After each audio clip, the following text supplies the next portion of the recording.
All right, everybody, welcome to day 2, 2022 Strongman Corporation Amateur National Championships in Erie, PA. We are already in the action. Sorry for getting the stream up a little bit late, but we're at it now. So we just had our 125 women go, and now we are on our 140s. So what we're doing now is a deadlift medley. So we have a farmer's pick, a heavier farmer's pick, and then a axle, 13-inch axle deadlift for reps. Right now we have Karen Santamaria in lane 1, Katie Moorhead in lane 2, and Caitlin Dean in lane 3.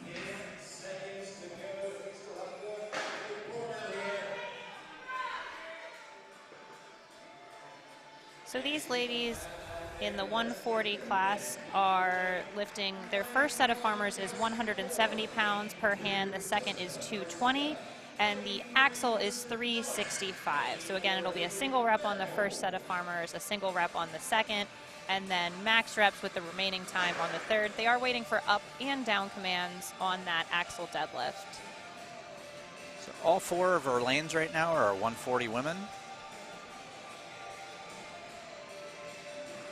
And we have in lane 1, Chelsea Moore, in lane 2, Jessica Garcia, in lane 3, Kristen Ellis, and in lane 4, Haley Manipole. They're off. Everybody flying through that first rep. So yesterday, the athletes did see these same farmer handles for the carries. They were not allowed to use straps on that event, but for this, which is a deadlift event, the handles are heavier on this, but they are allowed to use straps. So the grip is less of a factor today than it was yesterday. They were allowed to use straps on the farmers and on the axle. So you will see a lot of the ladies taking advantage of that, especially because of how grip intensive day 1 was. Like Kristen Ellis is getting some good reps in here on lane 3. A nice lockout on lane 2 with Jessica Garcia. Haley has called it there in lane 4, and she has moved on to supporting the other ladies in this heat. Looks like Chelsea in lane 1 is also going to call it. And that will do it for our third heat.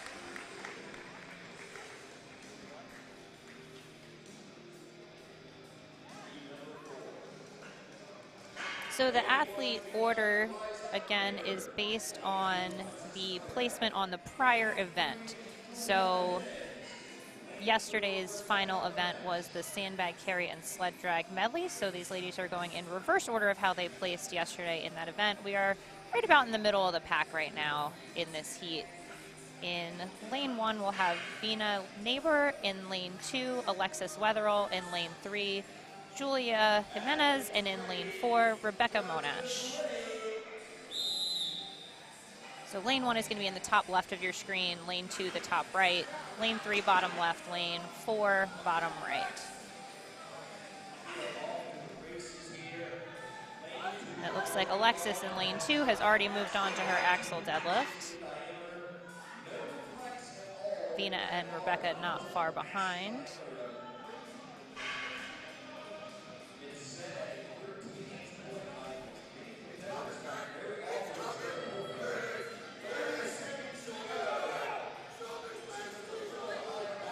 Rebecca fighting for that lockout here in lane 4. Quite a fight for that rep. Good lift.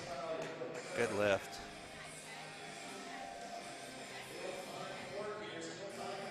She has time. We'll see if she wants to go for it again. And she is going to call it there. Save a little for later.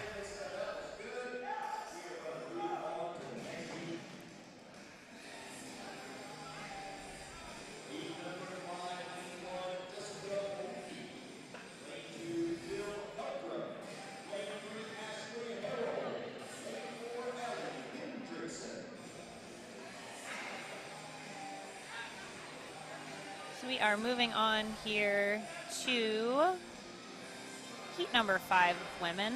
In lane 1, we have Jessica Mariki, lane 2, Jill Robbins, lane 3, Ashley Harold, and lane 4, Allie Hendrickson. We will have this heat and one more for your 140 ladies, and then we will move on to the 160 ladies.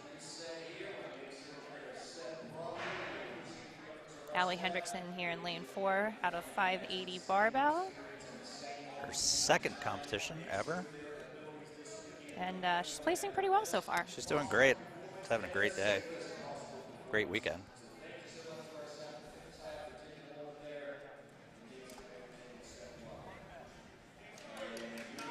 All right, here we go.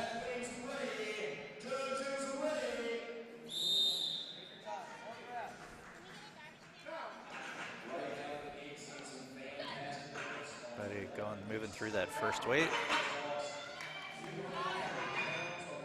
Ashley onto the axle. We also have Jessica onto the axle. Jessica getting her first easy rep. And again, these ladies are waiting for down commands and up commands. So they'll get a down command when their knees and hips are locked out at the top, and they will receive an up command after the bar has settled on the ground. So the up command is really just preventing bouncing of the bar on the way up.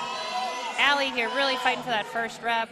Very nice strongman ramping, hitching going on there. Something that is not allowed in powerlifting, but is heavily encouraged, I would say, in strongman. Perfectly acceptable. And she's going to go for her second rep. Nope. And she is going to take the She win on seems that. happy with that one rep.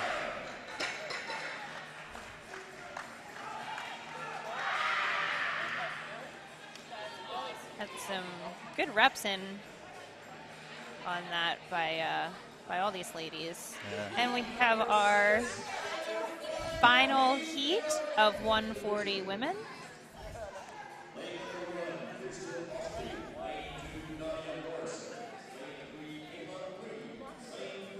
And if you are just joining us, we are in day 2 of 2022 Strongman Corporation National Championships, North American Championships. And right now we have the 140-pound women's class in their final heat. We do have your 2 leaders in this heat here. In lane 1, Kristen Ospey. In 2, Nadia Morrison. Lane 3, Kayla Fleeg. In lane 4, Harley Andrus. Kirsten and Kayla are making quick work of this, as is Nadia. Reps going on the axles already. Carly also moving on here in lane 4 to her axle deadlifts. We have Kristen and Nadia going rep for rep right now. Kristen and Nadia are in a very close battle for first place right now overall, so half a point. Placement on this event will certainly make a difference in that overall placement.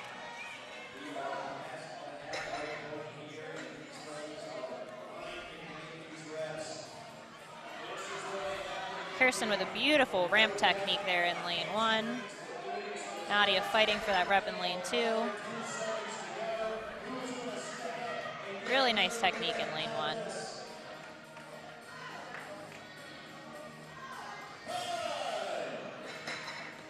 Good work by all these ladies in the 140 class. It's going to do it for the 140s. It's going to bring up the 160 women now.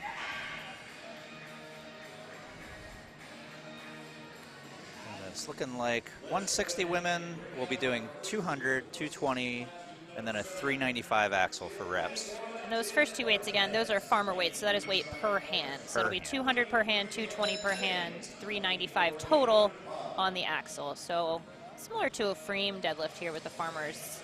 The bonus of the farmers really is that the handles are closer to your body. So the frame, especially for these shorter ladies, frames can be really challenging just because of the wingspan issues.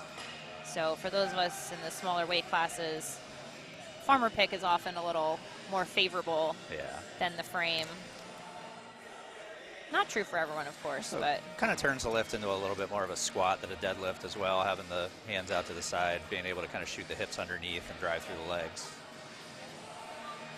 And you'll see some of these ladies wearing straps for this event, most of them probably. Equipment will be a little bit different on this too. The athletes are allowed to wear deadlift briefs, so the briefs are supportive equipment that help with the initial pick and lockout on the lift, provide a little more support through the hips on the lift. So you see a couple pairs, different kinds and different styles of briefs. these are pretty heavy lifts. So especially based on all the heavy lifts from the floor and grip stuff from yesterday, I would expect most of these ladies, if they normally train in it, to be wearing some sort of briefs and definitely using straps on this event. So we are just finishing up weight changes here into our 160s.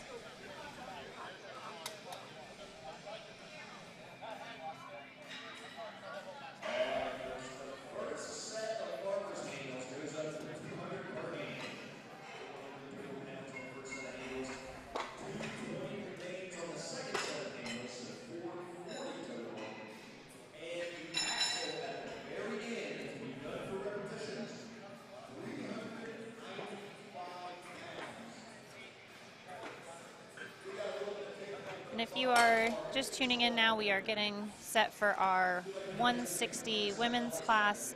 In lane 1, we have Jen Martinez. In lane 2, Cheyenne Martis. In lane 3, Hannah Jennings. And in lane 4, Amber Klein. This is our first heat of 140 women. 160. 160, sorry. We already had the 140s go. We're on 160 women.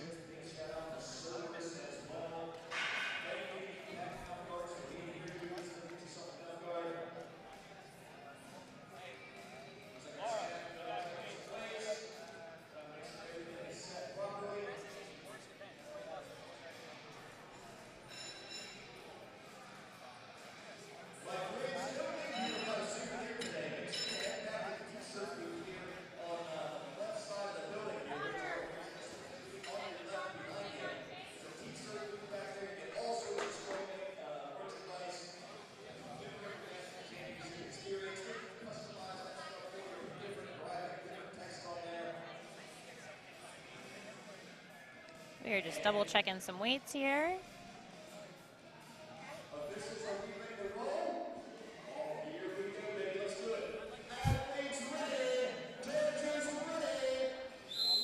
And we're off.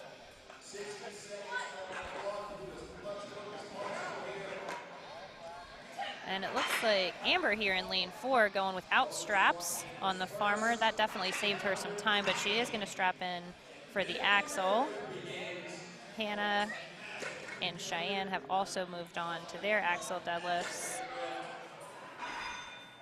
Amber looking strong here in lane 4. And all 4 ladies now have moved on to the axle deadlifts. So this will be max reps with remaining time.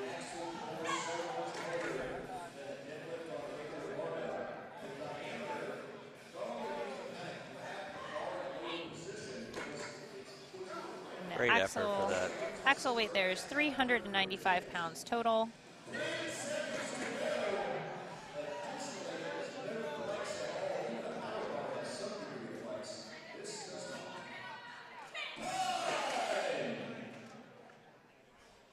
And that will do it for our first heat of 160s. We are bringing out our second heat, which does include your leader, Claire Stauffer. Lane number 1, Deanna Marina Flores.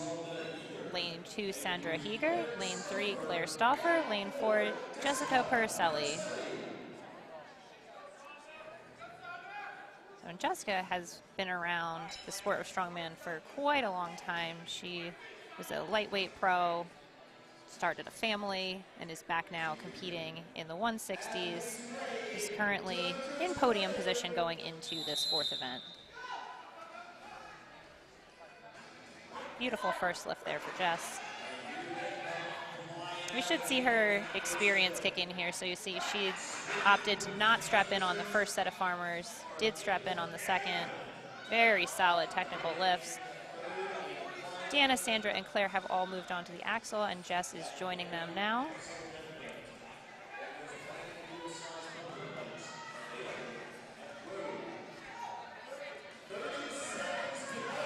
30 seconds left.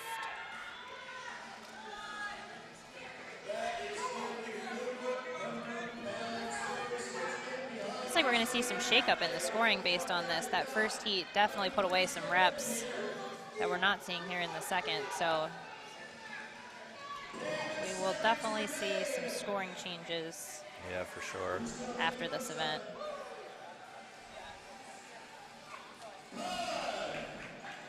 And that'll do it for our 160s. We will do a weight reset for our 180 women. Your first heat will have 2 competitors, your second heat will have 3, and then we will go to 4 full lanes in the following heat.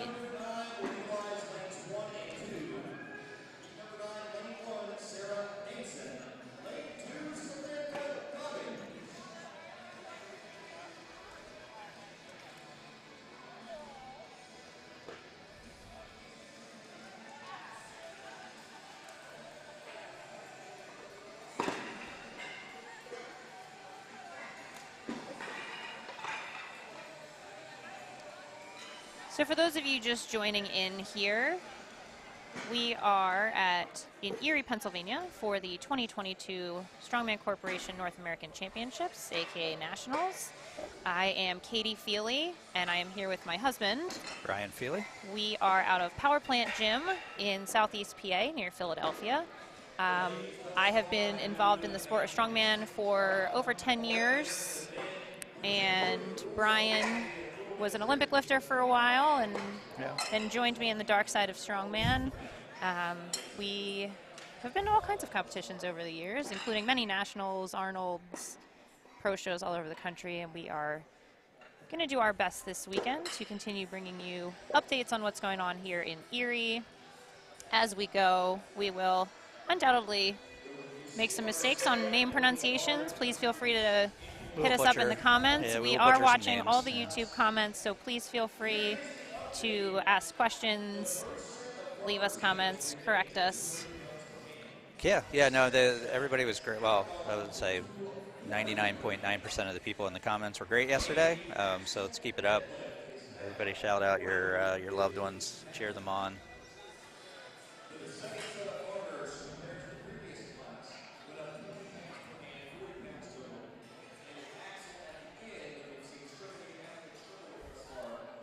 So the 180 women are coming up next. We're loading up their weights. Now, they will be lifting, first set of farmers is 220 per hand. The second set is 240 per hand. And the axle deadlift is 415. In lane 1, we have Sarah Hansen. In lane 2, Samantha Goggins. Sam Goggins, a local Erie athlete. And she made easy work of that first set of farmers. Looking good on the second.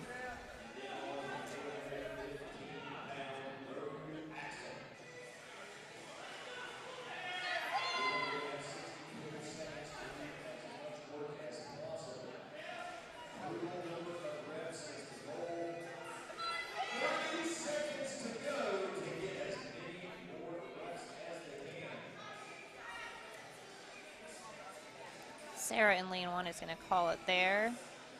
Sam is going to give this 415 axle a go. She broke it off the floor.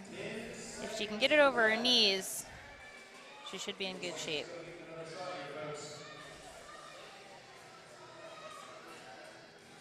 It looks like it's going to be just a little too much for her today.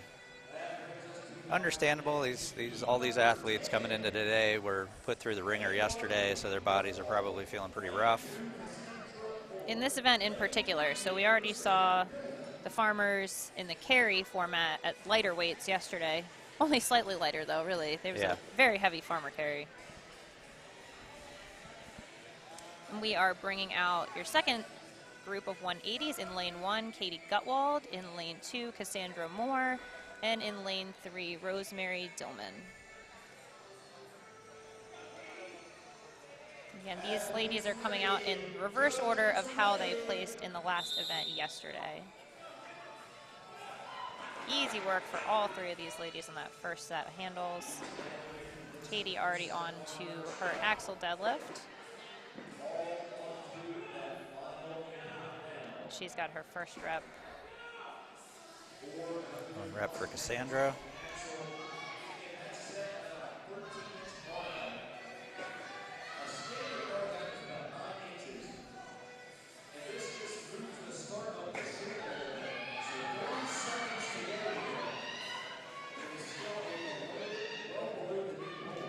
Cassandra finished 4th last year, so she is going to be looking for that podium for sure this year.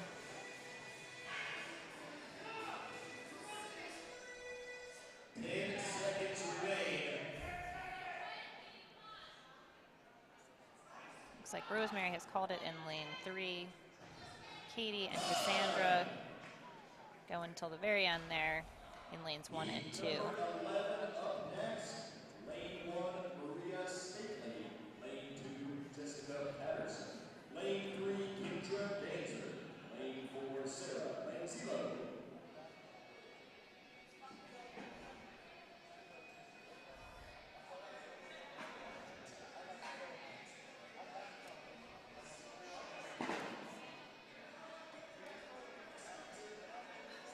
All right, so we have another heat coming up. Lane 1, we have Maria Stakely. Lane 2, Jessica Patterson. Lane 3, Kendra Danzer. And lane 4, Sarah Lanzillo. A little cleanup in lane 1 going on, as will happen with the deadlifts.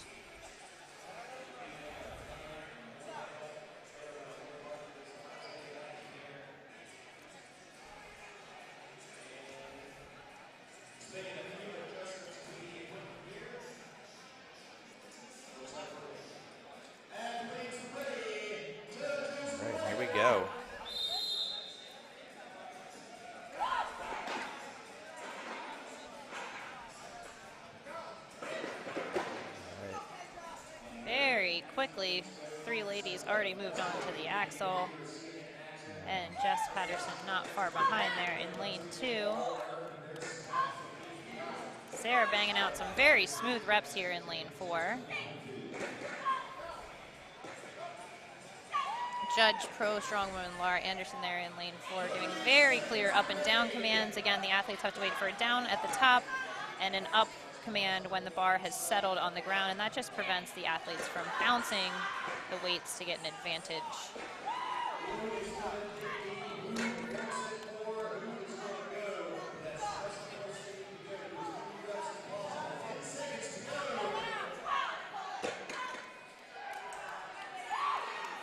Oh, and Maria in lane 1, just battling out the reps. Sarah with a very strong showing there in lane 4. And we have one more heat of 180-pound women coming out.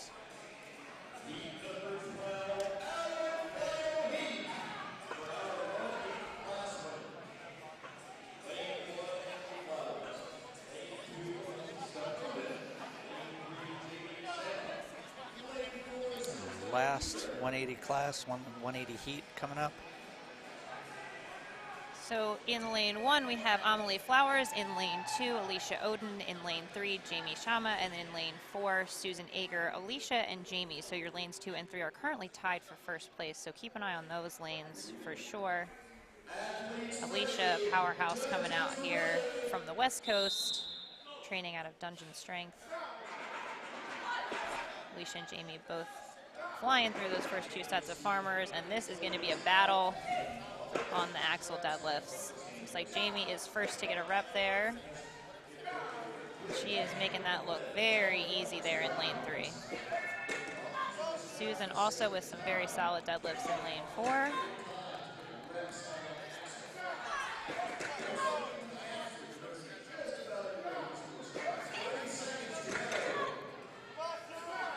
Sue is setting herself up great here in lane 4 for a very nice placing on this event. Good Jamie. ramping technique there in lane 1 from Amelie.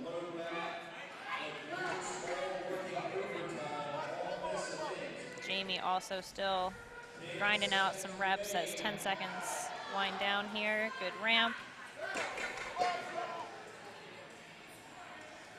That's going to be a solid finish for Susan. So as we switch over now to the open class, just a note about the technique that you will see on these axle deadlifts. You'll see a lot of athletes doing what we call ramping or hitching, 2 slightly different techniques. Basically, it means kind of resting the bar on the thighs to then stand up with it. So that's a technique that is not allowed in powerlifting, but in strongman is very commonly utilized, especially on an axle bar. The axle bar makes a big difference on the deadlift because it is thicker, so the weight is a little further away from you, and it is the stiffest bar that you will ever lift.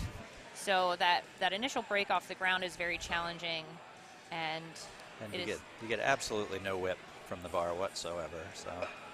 So when we ramp it, what we're doing there is setting the bar on the legs, letting legs take some of the weight, really shifting shoulders back, getting your weight behind the bar, and then standing it up rather than pulling on the back. And it just makes the lift a little bit, I hesitate to say easier because it's still, I would say it's still very challenging.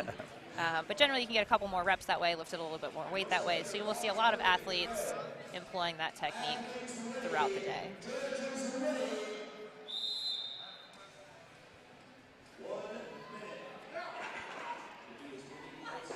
And we are off in our first heat of open women. Lane 1 is Amanda Schaefer, lane 2, Katie Simmons, lane 3, Shantae Thaxton, and lane 4, Elizabeth Ellis. And we have all 4 ladies off onto their, 3 out of 4 onto the axle. Amanda in lane 1, still trying to get that last farmers. They are lifting 200 per hand on that first axle, or first set of farmers, 240 per hand on the second set, and 435 pounds on the axle. So that axle for most of these women is probably within reach. But after doing 2 heavy farmer picks after that, so remember again, those weights are per hand. So in total weight there, it's a 400 pick, a 480 pick, and then 435 on the axle. So some heavy lifts going on here. Lane 1, Leah Justice. Lane 2, Regina Lewis. Lane 3, McKenna Neeb. Lane 4, Larry Middlesworth.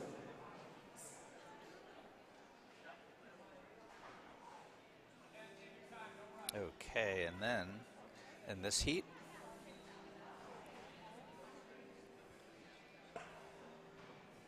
we have Leah Justice in lane 1, Regina Lewis in lane 2, McKenna Neeb in lane 3, and Laurie Middlesworth in lane 4.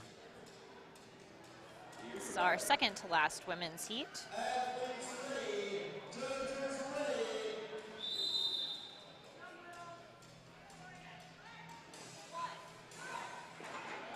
Easy rep across the board.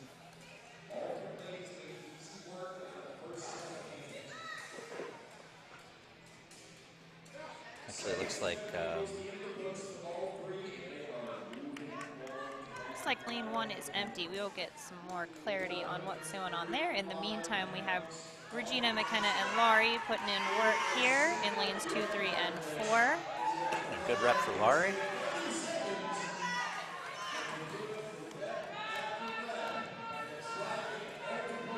Good rep for McKenna. Oh, Regina just barely with that first attempt.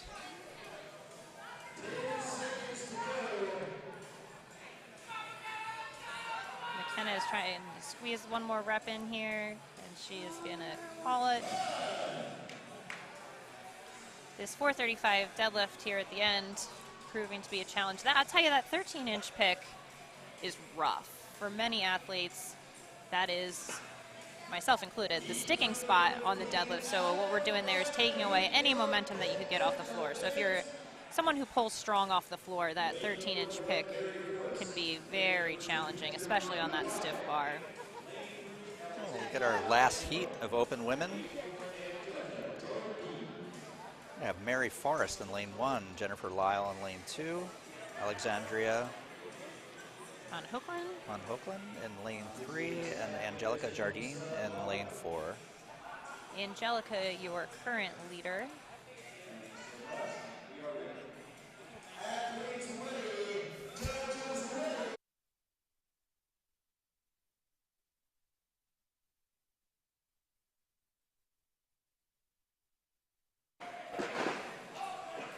And we have 3 out of 4 ladies already moved on to the axle. Jennifer Lyle in lane 2 getting reps.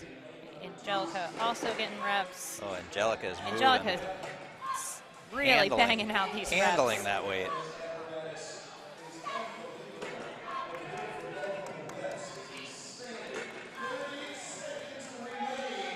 Good reps happening here in lane 2 and 4, Jennifer and Angelica.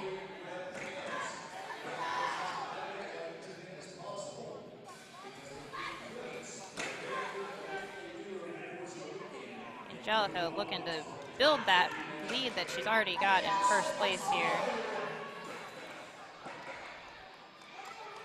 Oh, we'll stumble backwards, Good but she's save okay. there.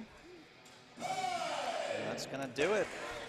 And that is it for our first event. So we are going to move on to event number 2. Well, event number 2 is going to be your Cerberus Sandbag over shoulder medley. First out is going to be our under 125 women.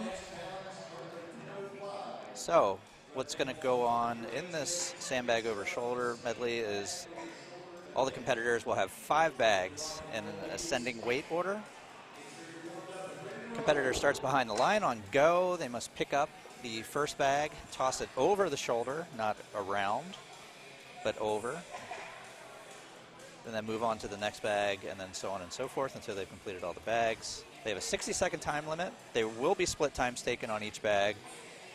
Your score will be the top bag completed and the split time that you get on that bag. So in this one, it will definitely matter. This is the only event of the weekend that we're taking split times. So basically what that means is there will be very minimal chance of a tie, and how fast you get those first couple bags done is going to matter. So typically on an event like this, you'll see the first 1 or 2 bags especially are going to go up pretty quick for most athletes, and the second or third is where you're going to start to see some separation. So even if a bunch of people fail, say, on the third bag, if you get those first 2 done really quickly, you're going to put yourself in a better position. So there's going to be a lot of strategy involved in this. So if you know that you're not going to be able to complete all 5 bags, but you can get the first 3 done really quick, that's a great strategy. If you are going to get all 5, that's going to be, they're fairly heavy bags. So I would say if you can get all 5, that's going to put you in a good position overall. So maybe taking a little bit more time in between to regroup, knowing that you're going to get your points more from number of bags completed rather than speed on the first couple. So some interesting strategies to keep an eye on as we move into this event. So the equipment allowed in this event today will be Strongman Corp grip shirts, chalk, sleeves, belts, gloves, and briefs. Equipment not allowed, deadlift suits, non-Strongman Corp grip shirts, and anything sticky. So no tacky towels, no tacky itself, anything like that. I expect to see a fair number of grip shirts probably. Yeah, I would say so. Event. I mean, it's going to help you kind of get a little bit more, keep that bag up on the body a little bit higher. The important thing for the athletes to remember is that the bag does need to go over the shoulder. So if they see any kind of twisting of the body, throwing the sandbag off to the side, that's going to be a no rep. So the judging is going to be a factor too. I'm sure that everybody's going to try and keep it fair and consistent. So our weights for our first class, so our 125 women will be up first. We have 2 competitors there left. So they will be doing 100, 116, 132, 154, and 176. Again, just based on what these ladies have already done, these first couple weights should go fairly quickly, and we're going to see probably around that 154, that 4th bag, is where things are going to start to get interesting. Yeah, and then as we move up, of course, the weights are going to escalate pretty quickly. So our 140 and 160 women will be doing the same weights, and then we'll be taking it up one more time for our 180s and open women. And these sandbags are filled. Some are all sand, some weights are a mix of sand and rubber. So the purpose of that is that the rubber is going to be lighter than the sand, and that fills them out. So ideally when you're filling sandbags, you don't want them to be super floppy. That makes them hard to work with. So the rubber allows the bag to be filled out a little bit more, easier to hold on to.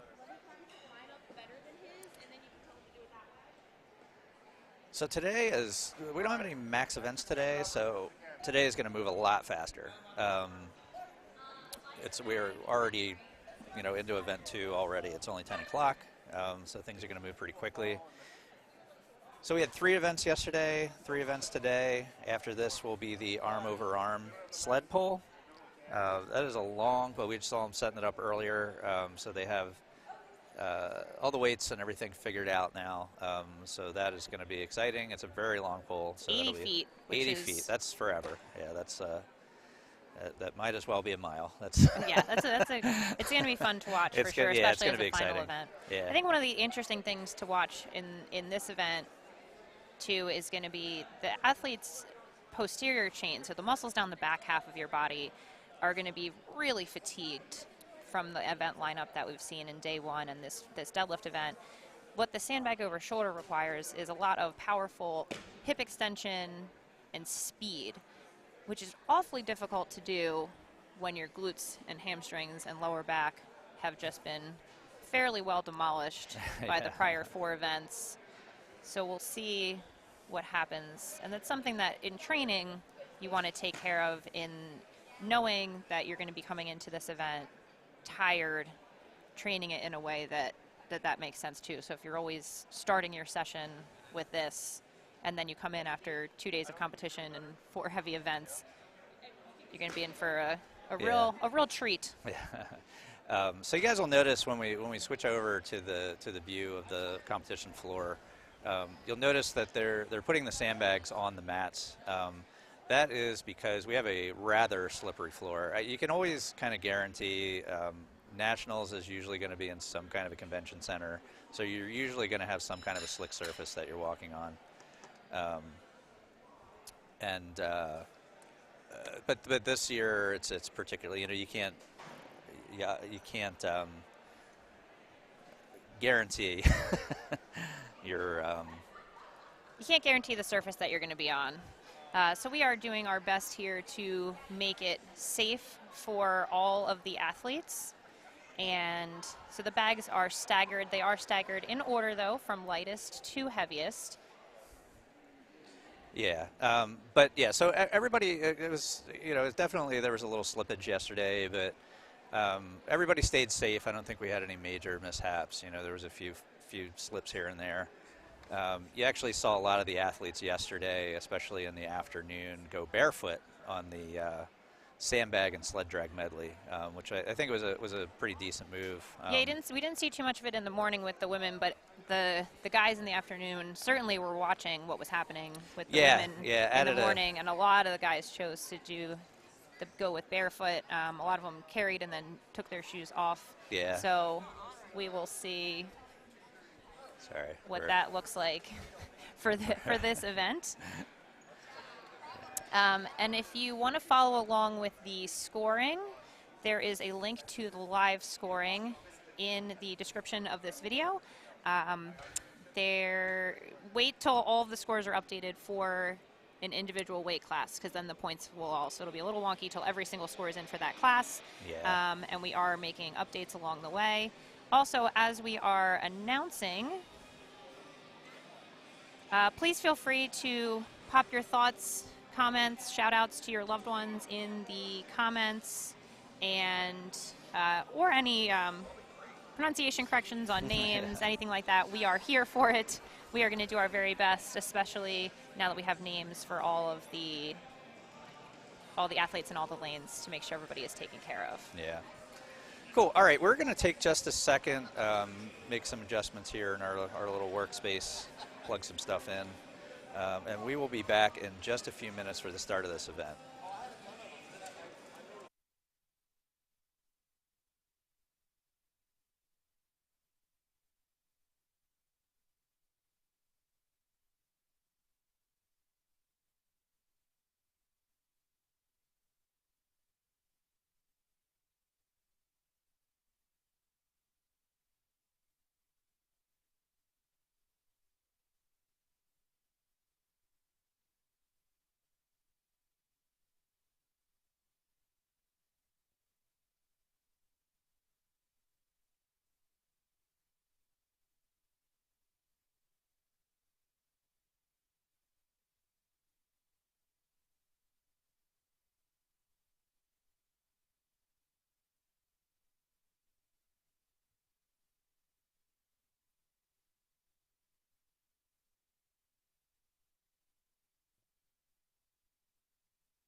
should be getting up and going here in just a few minutes. I think we're going to have a real quick judges conference just to make sure everybody's on the same page for the standards. I'm pretty sure they are, but you know, you always want to have that little last minute run through, just make sure everybody is on the same page and everybody is judging with the same standards.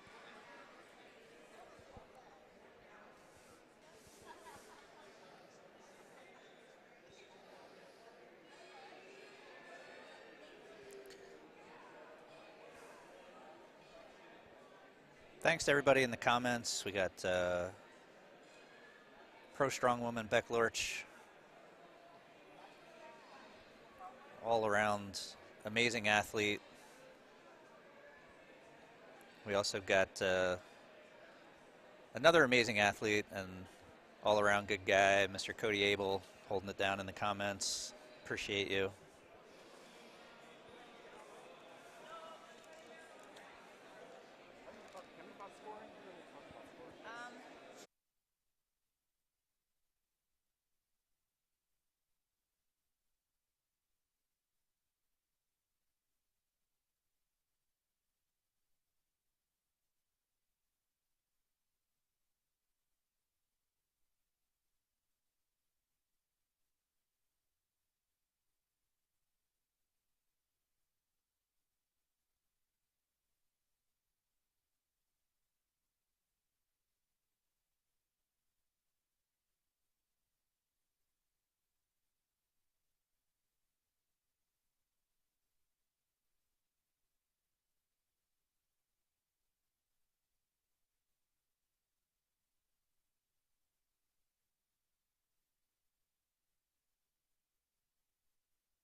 And what you are seeing on your feed right here is our head judge, Brian, just going over all the rules and standards.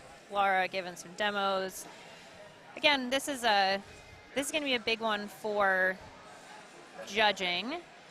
So making sure all the judges are on the same page, all the same standards are being used across the lanes to make sure the athletes have a good, fair experience. In terms of scoring, go ahead and check out the link. There are continuous scoring updates being made throughout the day, so everything that you see on there is, I would say, tentative until the awards banquet this evening. Yeah. We are making adjustments along the way. There are 200 athletes competing this weekend. Lots of scores, lots of times being put in. So James, our scoring guru, is constantly making those updates. So if you do see stuff and you want to let someone know who's competing, please feel free, and we will do our best to handle it on this end. Yeah, and you know, everybody be patient with the scoring. James is doing a lot of stuff all at one time. He is keeping score. He's keeping all of this audio-visual stuff up and running. If there is an issue in the scoring, there's a good chance that it's probably going to get fixed. So let's give James time to make sure that everything is updated.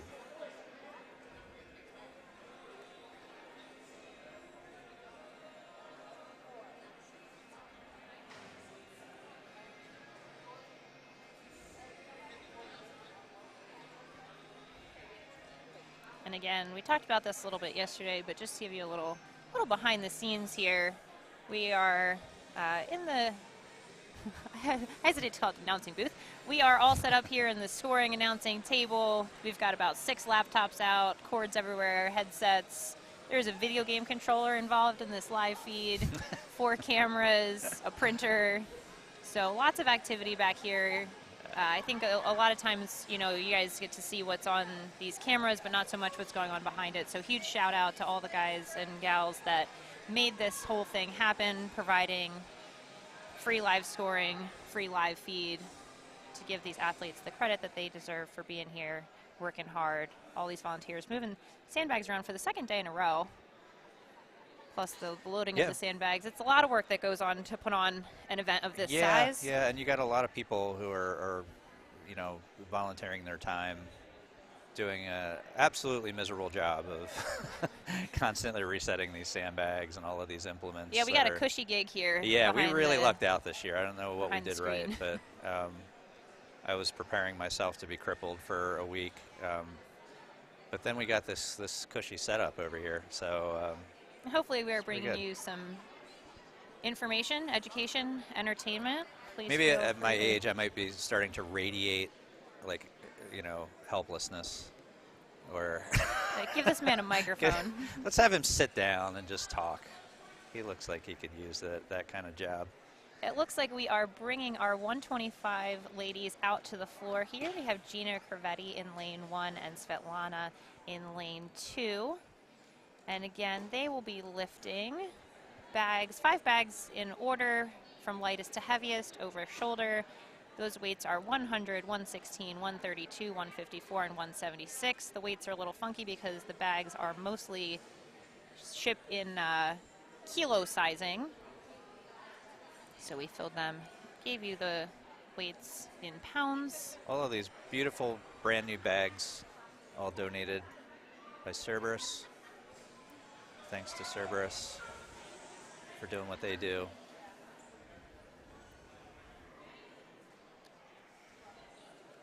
All right, these ladies are lined up and ready to go here. Lane 1 in your top left of your screen, lane 2 in the top right.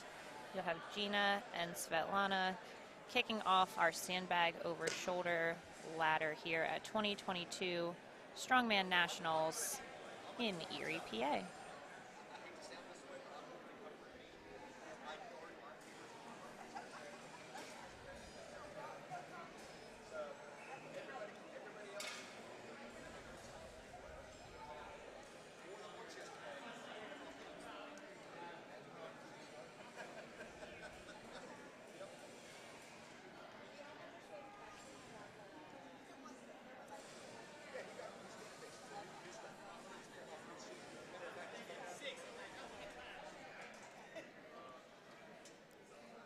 All right, looks like the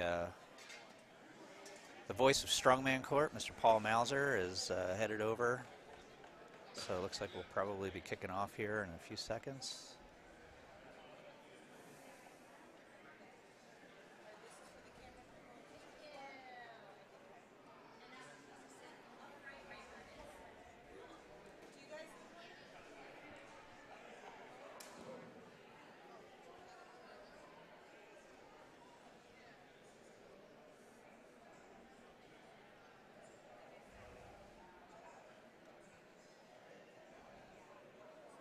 So again, these ladies weighed in at under 125 pounds this week. So by the third bag, they're going to be over their body weight. And we are ready to go.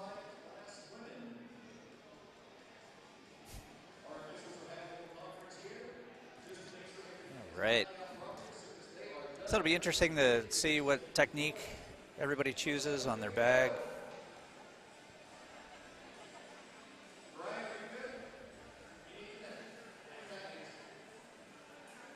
All right. See how much hip drive and glute power these Yeah. athletes have left after those first 4 events. And we are off. Easy throw for Svetlana. Both athletes moving through these first 3 bags pretty easily. And again, these are timed with split times, which means the athlete it'll be recorded what weight they lift and how long it takes them to get that lift completed. So Awesome there fight. shouldn't be any ties. Awesome fight from Svetlana on that last bag. See if Gina can get the. Oh, that And was. they are going to not count that there for Gina. It went over the side instead of over her shoulder. Let's see if she can rally. Sandbag loads really go from being fine to not fine pretty quickly. Some of that is the weight. Some of it is just the shape of the sandbag. So you can see how big that bag is compared to how big Svetlana is. That's a big ask to put that sandbag over shoulder. So there's a lot at play here besides just the weight of the bag. The dimensions are certainly a factor as well. Really great sportsmanship from these two all weekend. In general, this year, I think it's been good vibes so far this year. Pretty good vibe this year. Mostly good vibes in the comment section here as well. Yeah, with absolutely. One notable exception, but keep all the positivity coming in the direction of the athletes. They appreciate it. We appreciate it.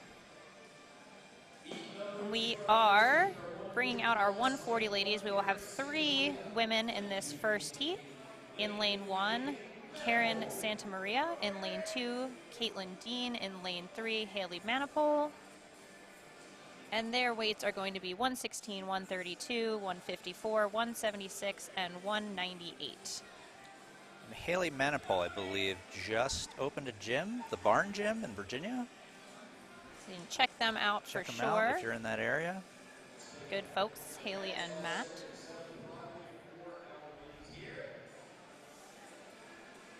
You'll see a couple of these athletes taking the floor in Olympic lifting shoes, so shoes with hard soles and heels. I'm personally a fan of that for myself. It helps to sit a little lower, so if your technique involves when you lap the sandbag sitting kind of low and then with the extension, I find that heel particularly helpful and that stability helpful.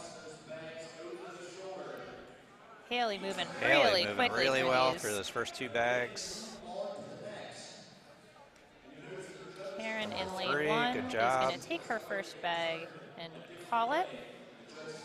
Kate in lane 2 fighting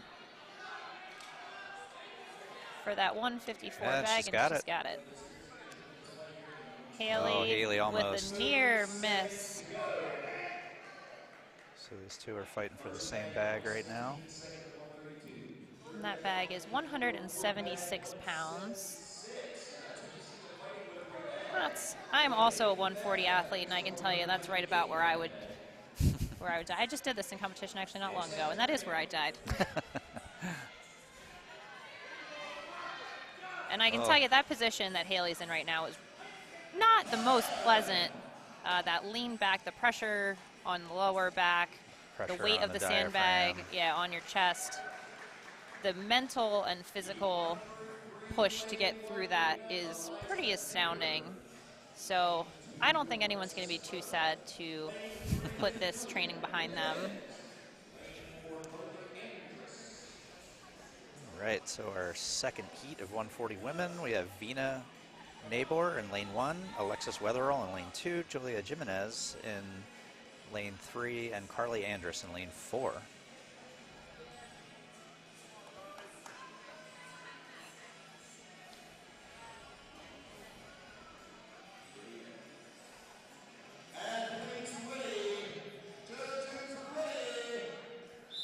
Here we go.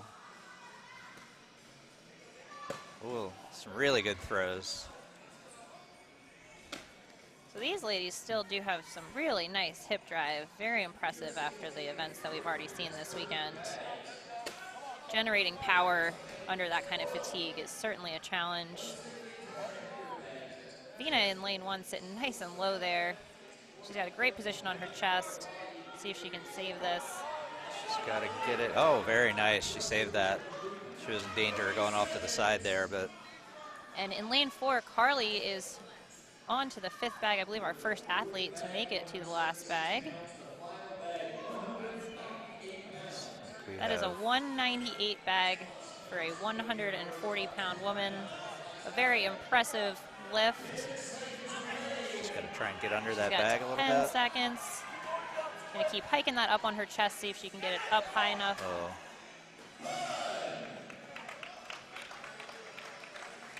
Not sure whether she got that last bag. Looks like that last one is not quite going to count. She went over the side instead of over the shoulder. Really good battle, though.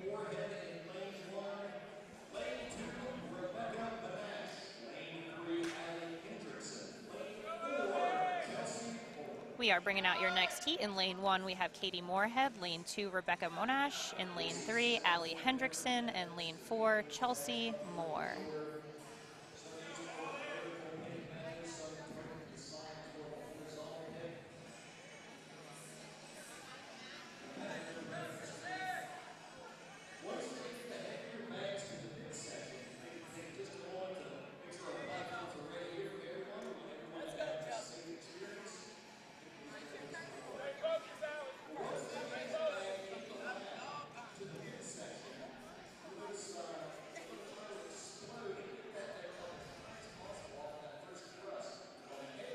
So nationals, we got pro cards, we got Arnold invites.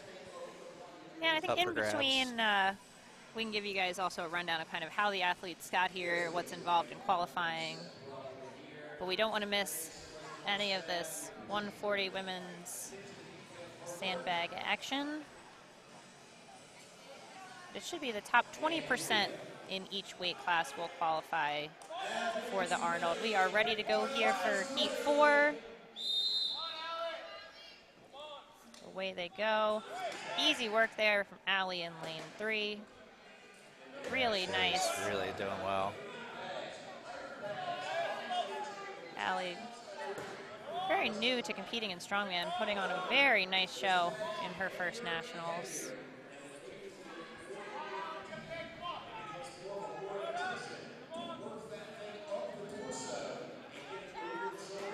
Wow, that was, that was awesome. These lifts are all heart, man. Yeah. I know how much that position sucks, and these athletes are handling it well. The adrenaline of nationals cannot be underestimated. Got Chelsea in a battle here. And she's got it. She's going to get it. She's going to get that, yeah. Oh, nope, she did not get that. We lied. We lied. Hard to tell from our vantage point. The judges have a much better view from the front to tell whether the bag actually went over the shoulder. So if we get a little overexcited and give somebody a rep, don't We're take just our excited word to for see it. lifting.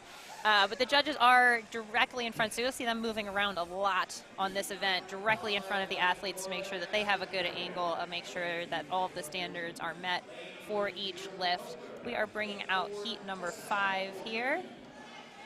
In lane 1, Ashley Harold. In lane 2, Kayla Fleeg. Lane 3, Jill Robbins. And lane 4, Jessica Mariki. You'll see a lot of these athletes on the first maybe 2 to 3 bags actually kind of launching that over the shoulder. And unlike a sandbag to shoulder, the bag doesn't actually have to touch your shoulder. It just needs to go over it. So you can get it into a good position in front of you and then launch it over your shoulder. That's perfectly fine. And it looks cool. And it looks awesome. Which is really why we're all here. I mean, that's really, you know. All right. Speaking of launching bags Easy there, work on that Jessica first making bag. that look super easy.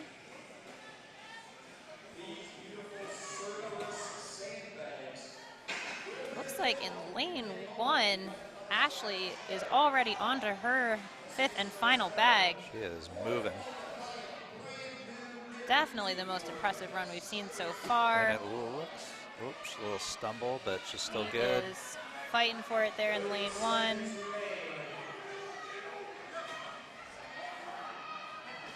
Kayla in lane 2 also has moved on to her 5th bag.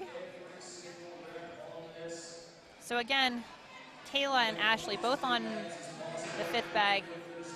If neither one of them gets it, Ashley will still be ahead due to the split times. So again, it is important not just to get the bags completed, but to do them quickly. The time that you take to complete each bag does matter and is being recorded. And these athletes just absolutely gassed after this event.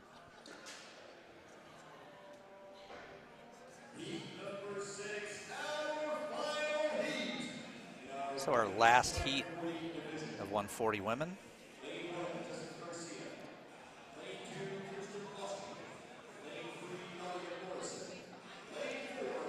So this last heat of 140 women, lane 1, Jessica Garcia, lane 2, Kirsten Osby, lane 3, Nadia Morrison, and lane 4, Kristen Ellis. Kirsten and Nadia neck and neck, still only separated by half a point for first place. Nadia currently has the lead. So keep an eye on lane 2 and lane 3 in this one for sure. Kirsten flying through these bags. Oh my gosh, look at that. You'll notice she's really leaned back on these. There is no requirement that you have to stand straight up, so she's really utilizing that technique of leaning back and using some power from her hips to just roll that bag right over her shoulder and almost squat underneath it. Really good technique there from Kirsten.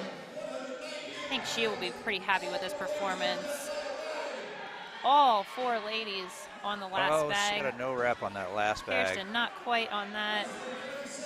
And it looks like in lane 4, Kristen is going to finish all 5 bags. I believe our first lady to do so. Got a couple finishes here. Very impressive from these 140 ladies. Really impressive run. In lane 1, Jessica is going to go ahead and call it with a couple seconds left. Really nice runs to finish out that 140 class. We will see how that shakes out. Very close in the times, very close in the scoring. And we are going to move right along to the 160s. So our 160s are, I believe, going to be doing the same weights. They are indeed the Yes. same weights. So 116, 132, 154, 176, and 190. Our volunteers are going to be happy about that. Yeah. We're going to have one more weight change.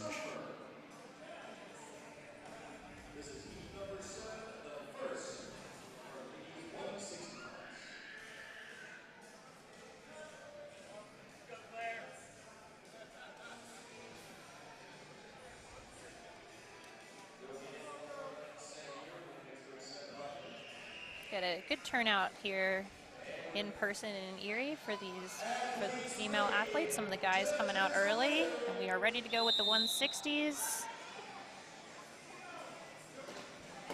Lane 1, we have Jen Martinez. Lane 2, Cheyenne Martis. Lane 3, Deanna Marina Flores. And lane 4, Claire Stouffer. And a good save there by Deanna in lane 3. Oh, very close for Cheyenne. Very nice there in lane 4, Deanna.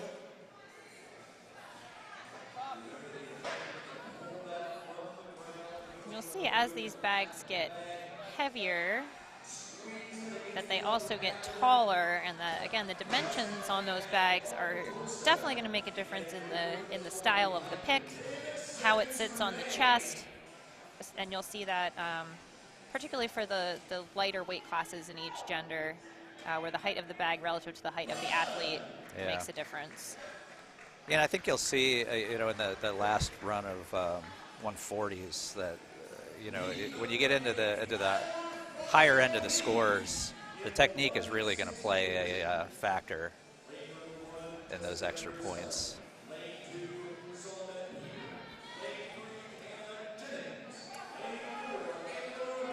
We are bringing out our final heat of 160-pound ladies. In lane 1, we have Jessica Puricelli. Lane 2, Sandra Hager. Lane 3, Hannah Jennings. Lane 4, Amber Klein. And again, this 160 class used to be a middleweight subclass, and now is its own separate class. So they used to lift the same weights as the 180s, but were scored separately and then collectively as a middleweight class. So that is no longer the case in Strongman Corporation, and the 160s get their very own class. Sorry, it's Sonda Hager. Sonda, sorry. We both keep doing that. Shonda. I'm sorry. Shonda. We both keep doing that. I apologize, Shonda. Easy work on the first bag. Shonda in lane 2 is doing well. Lane 1, Jess also really looking very clean on those. Jess and Amber both moved on to their 4th bag. Jess has moved on to her 5th.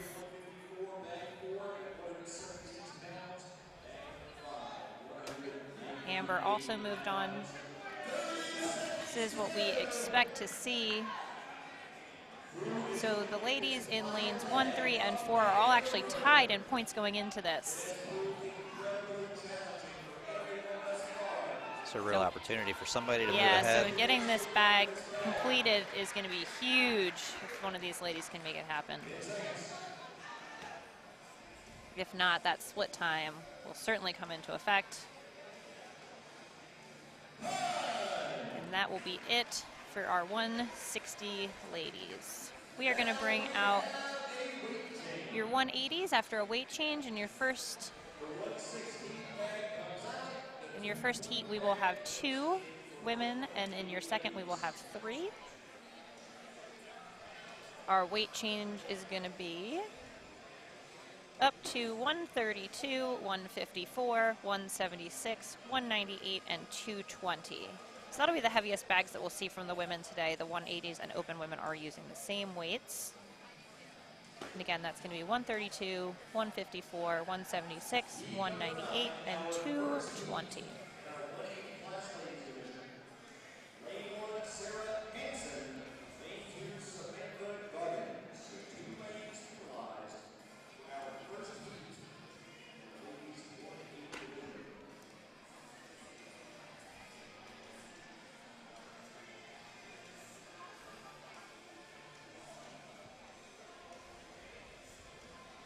Very close to the last event of the weekend for these ladies.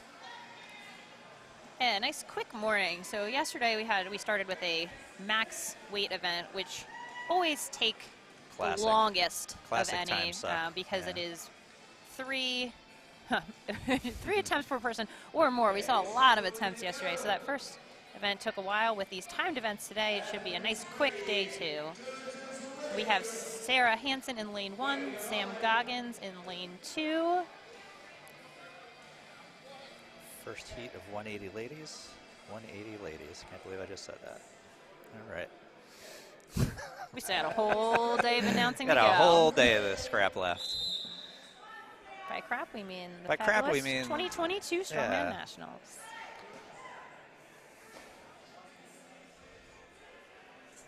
Ladies both onto their second bag.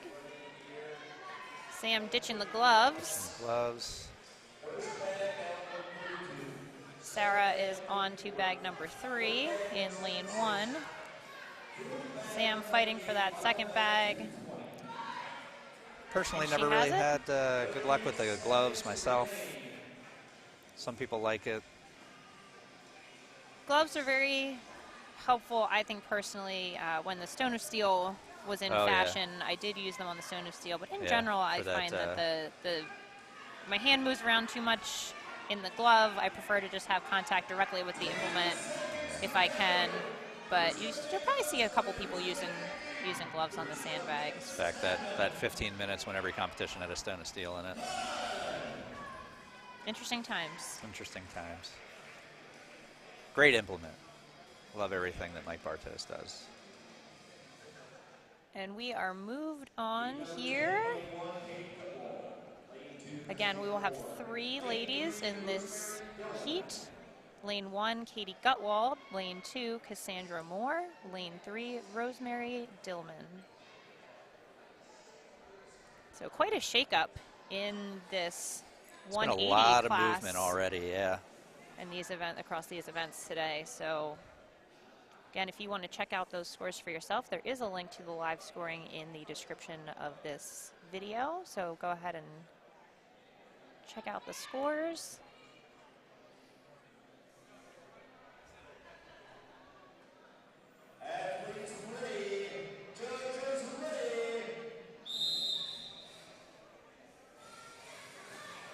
Cassandra, all 3 athletes crushed launching that first bag. that first bag.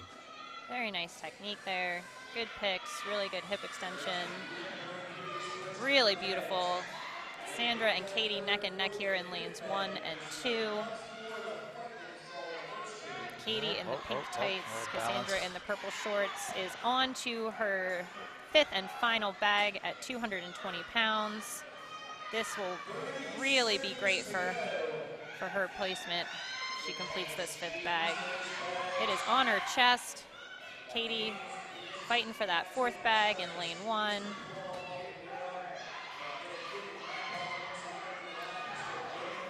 Oh, what a fight.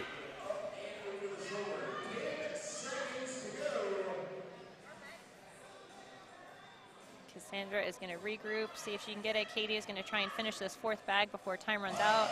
Oh, didn't quite get there. Amazing effort. And again, you're going to see this a lot, I think, today, where the first couple bags really fly, and then suddenly the brakes come on. Yep, and it's over, Johnny.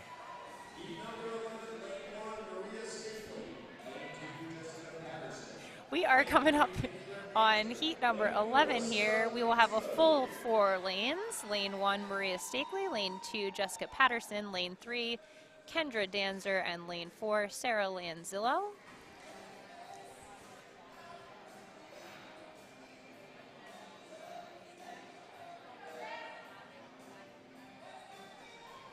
Oh, no. Sorry, Nancy. Did we totally screw it up? Nancy, help us out. Help us out, Nancy. We're really we need all the help we can get. We're trying to keep track of 200 pronunciations, so we are here for it, guys. Help us out. We are off with these 180 ladies. Just chucking these bags. Really nice in lane 4 here. Sarah exhibiting some really good, powerful technique. And she hits that fourth bag. Good control. It looks like Sarah and Jess are both on to their fifth bag, as is Kendra in lane 3.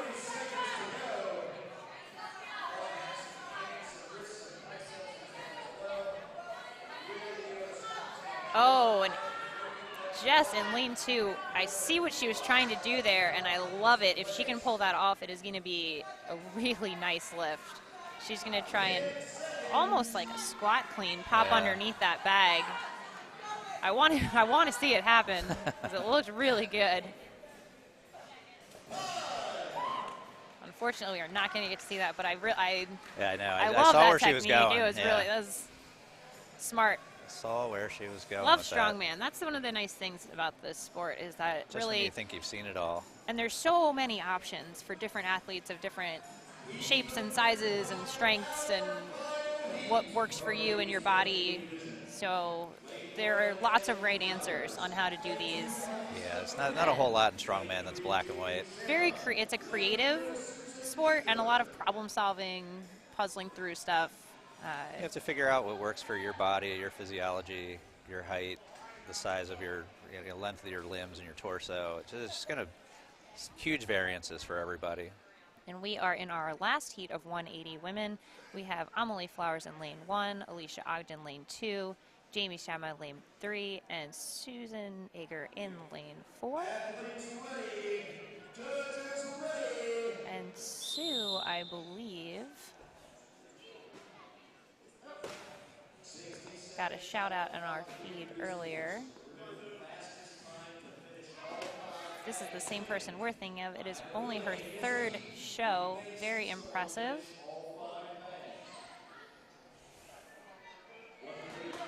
Alicia on her fourth bag in lane 2.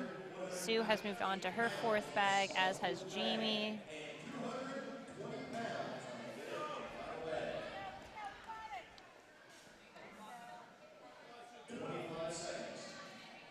Sue very close here in lane 4, and a successful lift by Jamie in lane 3. She is on to her fifth bag. So you have Amelie, Jamie, and Susan. And Alicia, everybody on their fifth bag here. See if anybody can get it done. Only a couple seconds left. Nope.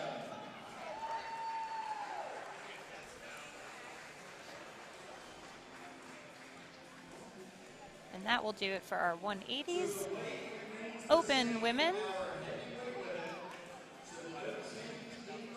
No change in bag weight here, so they will stick with the 132, 154, 176, 198, and 220. For these open women, I think we're going to see some finishes on this for sure. That 220 based on what we've seen coming out lately, that 220 is a very, very doable weight for most of these ladies. So hopefully a couple good quick runs in here. We shall see.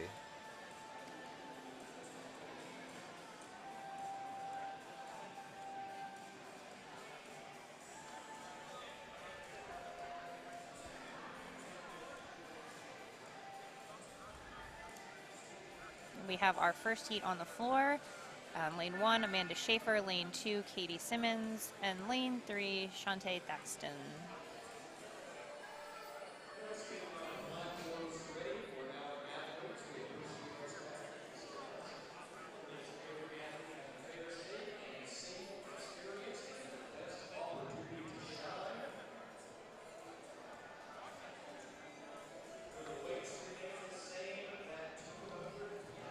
Doing a little cleanup on the floor there in lane 1, sorry.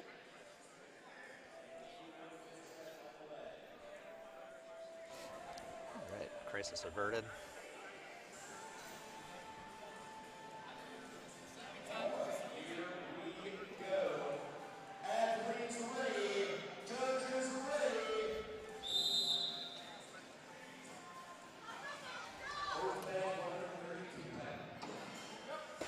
Easy lift there from Shantae in lane 3. Katie also onto her second bag.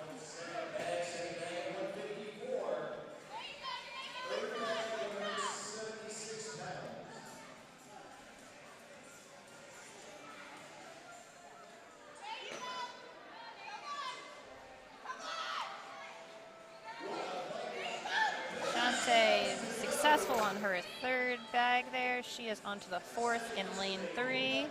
Fourth bag is 198 pounds. And this is your first heat of open women. 10 seconds to go.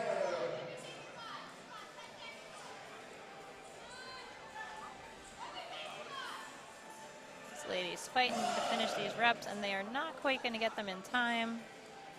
And that will bring up our second to last women's heat. Heat number 14.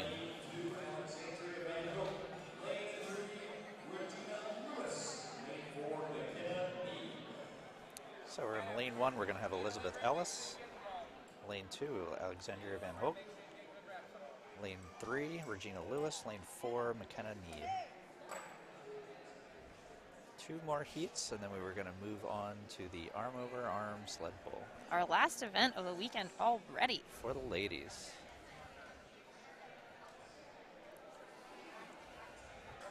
I think yesterday at this time we were just finishing event 1, so Yeah. a much quicker pace, which is something that the athletes have to adjust for as well. Yeah. Look at that, these things absolutely suplexing that first bag. Just love it.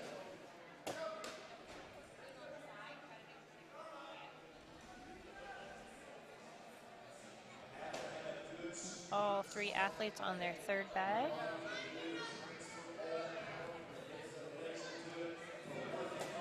Nice lift in lane 4 by McKenna. Regina has also moved on to her fourth bag. McKenna, just nice steady progress here, just continuing to hike that bag up higher. She is not going to get credit for that rep as it went off to the side rather than over her shoulder.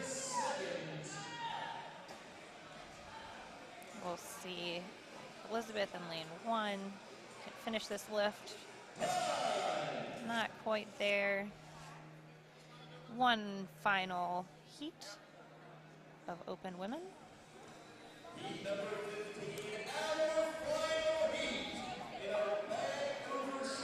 Looks like we have your 2 overall leaders are in this last heat. Jennifer Lyle and Angelica Hardeen.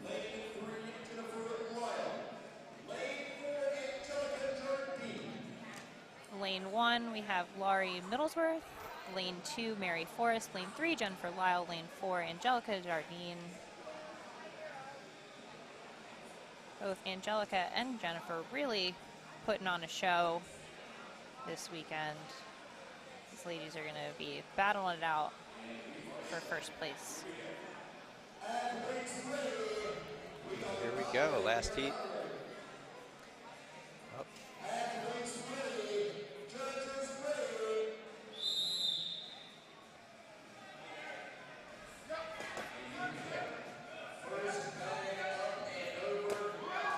Angelica just flying. launching these into the cheap seats. Angelica setting herself up well to stay in first place here. Gosh. Really good. She is handling. Jennifer, though, not too far behind. Angelica is Wow. done with easily our fastest time of the Amazing day. performance for Really, Angelica. really beautiful work for her in lane 4. She's going to be stoked with that.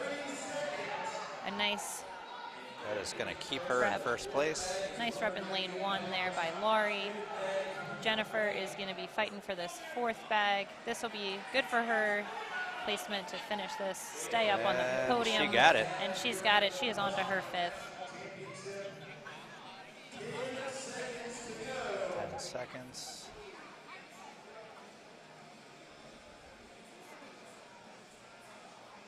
Angelica really putting on a heck of a show there. A little clinic there. That's going to be in the running for our fastest time of the day, I think. And we are done with the second ladies event. They have one final event, and it will be an arm over arm sled drag. 80 feet, 4 time. So again, on this arm over arm pull, if the athletes complete the entire course, they get a time. If they do not, they will be measured. And we're gonna, I think, take a little break here, move some cameras around so that you guys get a good view of this pull, and we will return in a few minutes. Yeah, so just give us a few minutes and we will be back.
All right, everybody. So we are a few minutes away from getting started with our arm over arm sled pull. So real quick, just to run through the event again, it's going to be an 80-foot sled pull, arm over arm. Athletes will be seated at the far end of the arena here with their feet against these wooden boards that are being supported by the farmer's handles. They will have 60 seconds to complete the 80-foot pull. If they complete it, they will get a time. If they do not, they will be measured for distance. So this is going to be a full body experience completing this pull. Lots of leg drive. You'll see a lot of athletes leaning back. A lot of it too is going to be about finding a good rhythm early in the pull. So 80 feet is typically you'll see one of these in the 40 to 50 foot range. Yeah. The other thing to take into account is when you're pulling a vehicle, which you see a lot in Strongman, that's going to keep rolling. So once you get good momentum, you kind of just keep that. With a sled, as soon as you stop, the sled stops. So it's going to be important to get really good light drive on every single pull, good reach out to as far as they can grab on the rope to get the most length out of each pull that they can, and just do their best to keep these sleds moving. I think this is probably the one time this weekend that the slippery floor is going to work in the athlete's favor. Yeah. But expect to see some very tired athletes and possibly some cramping too on this one. I think that sitting up that many times at the end of a competition through the core, It'll take its toll. That's really going to take a toll. So I would expect to see some athletes grabbing their midsections at some point. As we've seen in the past. Yeah. So things to look for. It looks like we are about ready to get started with our 125 ladies. So all the athletes here this weekend did qualify. There's a couple ways to qualify for nationals. The most common is through a local event where, depending on the number of people at the event, either the top 1 or 2 people will qualify for nationals. Other athletes will qualify for regionals. Regionals are new this season. The regional athletes qualified for nationals, and I believe there were Arnold bids also up for grabs at regionals. So these athletes have already competed at least once, some of them twice, on their way to this competition. In terms of what happens next, the top 3 in each class, I believe, will get their pro cards, and the top 20% in each class will get invites to the Arnold Amateur, which is in Columbus in March. So there will be a different number of qualifiers for each class then, because it's not a solid number, it's based on the number of athletes in the class. So it should be top 20%. Sometimes that changes a little bit in the classes. Some of the smaller classes may qualify a few more athletes. Finals on that will be announced at the awards banquet tonight. It will also be on the score sheet. You can find the score sheet in the description of the video that you're currently watching on YouTube. But yeah, look for finals, and I don't quote me on this one, but often the scores for the last event are not updated into the live sheet, so that we don't actually know the final placing until awards banquet tonight. So if you are looking for scores on this 6th and final event and you don't see them, don't freak out. They do exist. They just hold them, and we double check and triple check and quadruple check everything, so we make sure the right athletes get in the right places. But again, don't quote me on that one. That is typically what's happened in the past. And that is how we got here and where we're going. So we have our... pretty getting started pretty soon here. We have our athletes out. It looks like they're just having a quick little chat with the judges. Not really a whole lot in the way of things that you have to, you can or can't do here. But still, you just want to make sure everybody's on the same page. Everybody's, working at the same sleds are level. Set up with some weights. Cameras are all in place, so we are going to do our best. Because this is an 80-foot event, it is a lot of floor for us to cover with the cameras. We will let you guys know who is in which lane, and we'll do our best to keep labeling that for you. But bear with us as we get our bearings on how this event shakes out. Yeah. So again, as Katie was just saying, this is definitely an event where your technique is gonna save you or really hurt you. You really want to be efficient on these pulls. a lot of the times when you see people kind of fiddling with the rope too much, that's going to cost you time. Not getting your back or your entire body fully into the pull and sitting all the way back. Every inch that you can squeeze out of each one of these pulls is really going to help you on your time. I know, like, one of the cues that we use when we're coaching this is reach, pull. You really want to try to minimize the amount of time that you're fooling around with the rope. And aside from that, it's really just kind of gutting it out, sticking with it, making sure that you get the most out of every pull is what's going to get it done the quickest. I'm interested to see how people's grip plays out on this too. So this rope is actually, it's a 1.5 inch rope, which is on the smaller diameter side. Typically you'll see something closer to 2 inches. I'm sure the athletes are very happy based on how grip intensive this competition has been. And we are getting ready to go, so we're going to switch away from our faces and over to the competition floor to see our 125 women, Gina Crevetti and Svetlana Gosselman, on their 6th and final event of the weekend.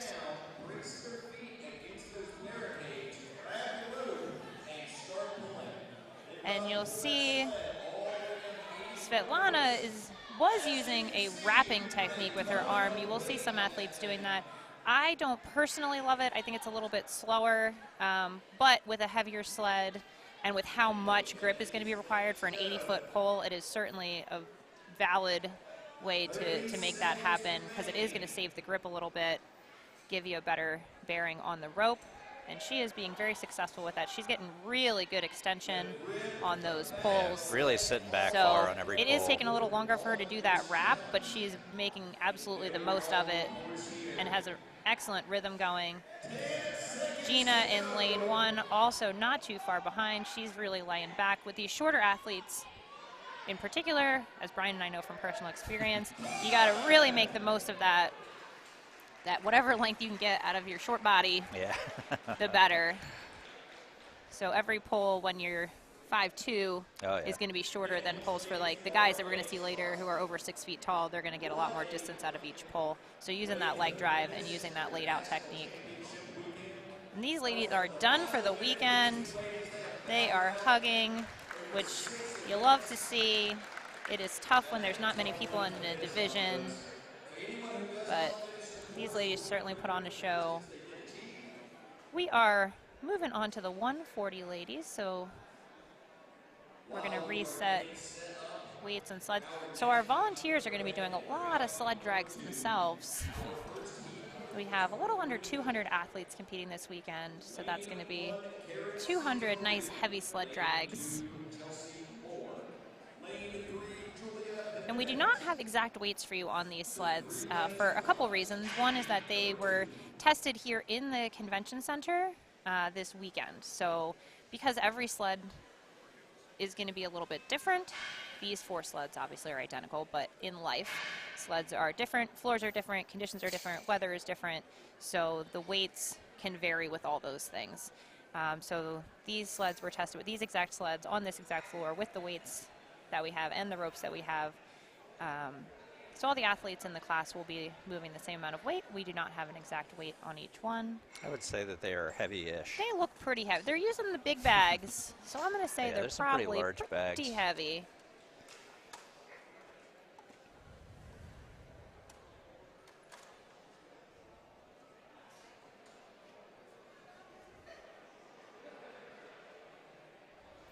Again, making great use of these lovely Cerberus sandbags.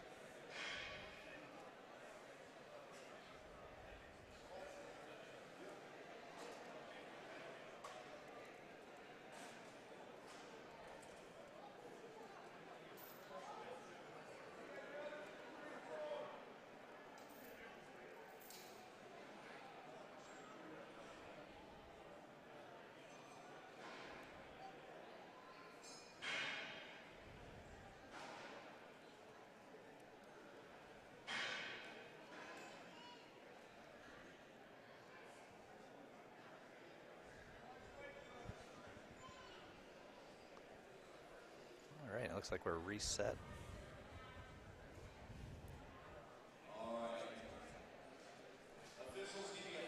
So we've got 3 ladies in this first heat. We have Karen Santa Maria in lane 1, Chelsea Moore in lane 2, Julia Menez in lane 3. It's your first heat of 140 ladies.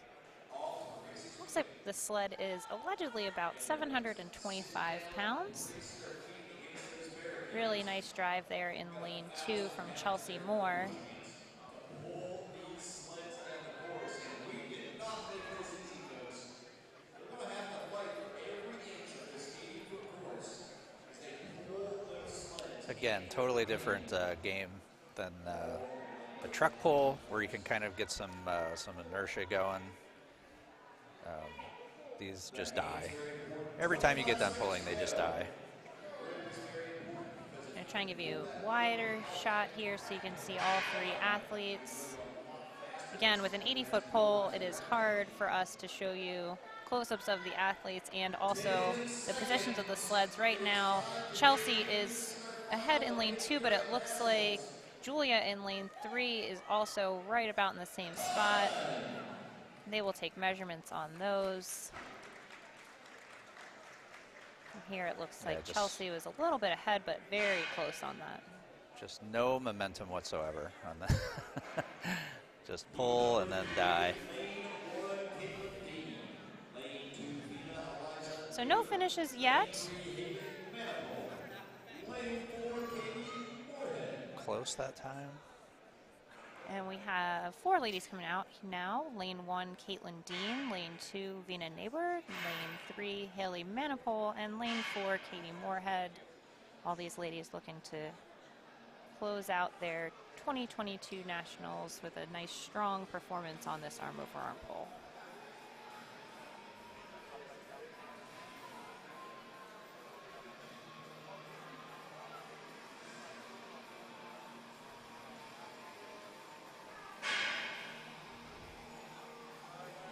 Our steering mechanisms on one of our cameras is a little wacky, which is kind of what you're seeing right now, but don't worry, it's gonna get straightened out. Don't you worry.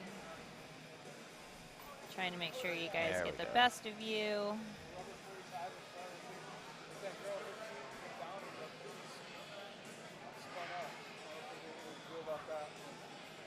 So in our YouTube comments here, we have Morgan pointing out not knowing actual weight of the sleds probably made training more difficult. That is accurate. So one of the things that happens in Strongman, anytime you're training, especially for these pole events, so any kind of like truck pull, car pull, sled pull, it's so hard to know because it depends on so many factors. So typically when we train it, we will train a couple different ways, make sure we get in some days that are more speed focused, working on cardio, working on quick technique, quick hands, and some days that are just real heavy, so that no matter what you're presented with, you're going to have a little bit of experience at least with either one, and not get too caught off guard. So it's going to be important to train. There's a bunch of implements really in Strongman that are like that still. Not as many as there used to be due to the standardization of equipment. Viking press is another good example. I think every single one of those implements, nobody's really made a standard one yet that's common across all competitions. Yeah. So that's another one where you kind of like, you train some for cardio and reps, you train some really, really freaking heavy, and then you just see how it feels in comp. And that is just part of this wonderful sport. It's the name of the game. Looks like our 140 ladies here are out. Sleds look set. Our volunteers are In place. added a couple extra set of hands today and helping us expedite our athletes. A few more pro ladies in the house today. Yeah, it's such a cool thing about the community too, is that all these athletes, like we're all out here volunteering our time to do this. Pro athletes taking time out of their training to come and do this, just to help the sport grow and make sure everybody's having a good experience here. Lots of people taking travel time and time out of their lives to take care of the sport. Yeah. Which we love to see and help it grow. Lots of big names out here and working hard, making no money. But we do love it.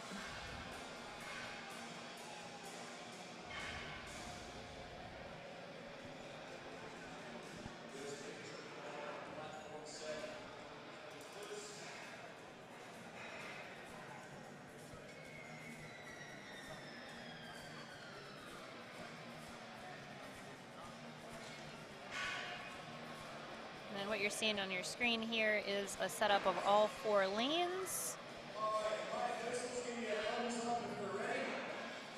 And again, we have Caitlin Dean in lane 1, Vina Neighbor in lane 2, Haley Manifold lane 3, and Katie Moorhead in lane 4. They are about ready to start.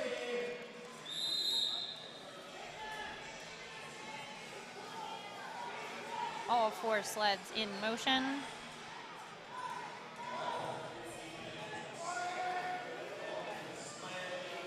All pretty even right now. Very steady pulls. Say they're about a third of the way down. You're going to start to see some of these sleds come into your view here. Looks like Haley in lane 3 has a slight lead. Katie in lane 4 is right on her heels. At this point, their backs are screaming, their grips are screaming, forearms are on fire. Legs are feeling it. Haley is dangerously close to finishing this event. And it looks like she is going to finish. She is our finished. First finisher of the day. Really nicely done. Very steady pull. Haley Manifold.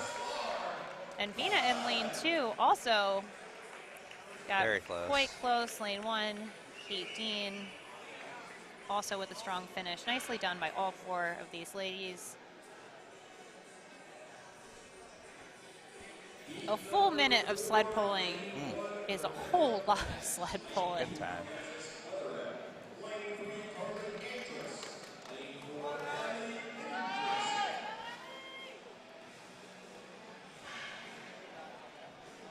We're bringing out our next heat. In lane 1, Rebecca Monash. In lane 2, Alexis Weatherall. In lane 3, Carly Andrus. And in lane 4, Allie Hendrickson. Again, this is your 140-pound ladies. Pulling a sled weighing roughly 725 pounds.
Looks like we're about ready to get started with this heat.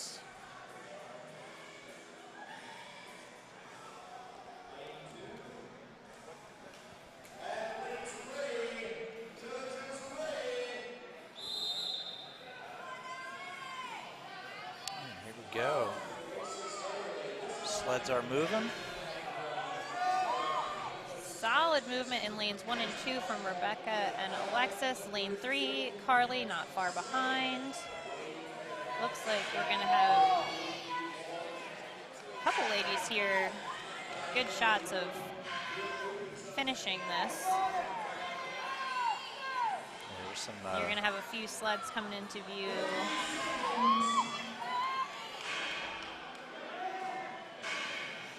Carly in lane 3 is a little bit ahead right now, but not by too much. Alexis in lane 2 and Allie in lane 4, also very close. Carly is done in lane 2. Allie is also done in lane 4, and Alexis in lane 2. Great heat. So 3 finishes in that heat.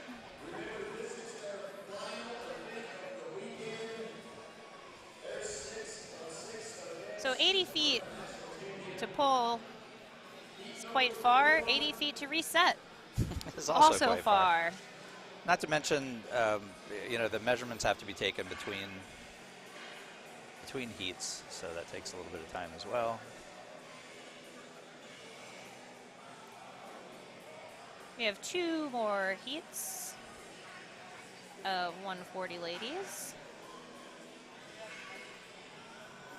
including all of your podium contenders.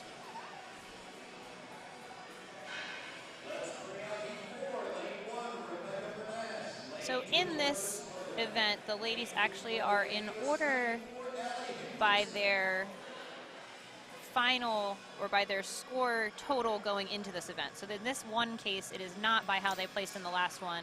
So they are going to be right next to the people that they are also next to on the leaderboard, knowing exactly what they need to do to keep their lead.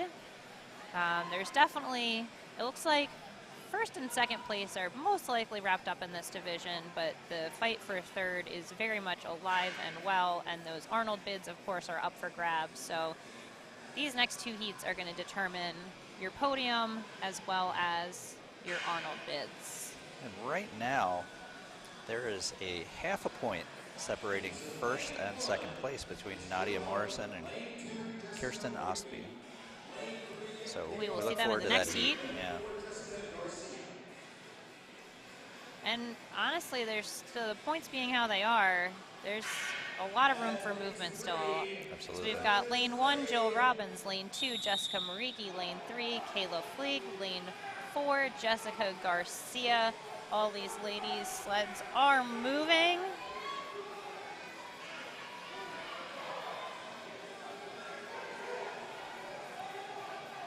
Good transitions, nice pulls. Jill in lane, or sorry, Jessica in lane 4 is ahead right now. She's got good rhythm going. And she is almost certainly going to finish with plenty of time left here. And right behind her is Kayla in lane 3. Jessica's got about 2 pulls left to finish this. She will get it. She's done. Kayla may or may not finish it. She's going to need some really big pulls to finish that. She's running out of Still gas. some good distances happening here by Jill and Jessica in lanes 1 and 2 also. Though not finished, they will still post some good scores. Coming into this last heat, this is going to be one to watch. So we have Ashley Harold in lane 1, currently in 4th place. Kristen Ellis in lane 2, currently in 3rd. And then your top 2 ladies separated by only half a point here. Lane 3, Nadia Morrison, and your current leader in lane 4, Kirsten Ostby. So basically between Nadia and Kirsten, whoever wins this one, very likely to win in the overall. So that's going to be lanes 3 and 4. Number 6, lane 1, Ashley Harold. Lane 2, Kristen Ellis. Lane 3, Nadia Morrison. Lane 4, It's still only 8 points separating second and third place also. So Yeah. very much anyone's game to get onto the podium.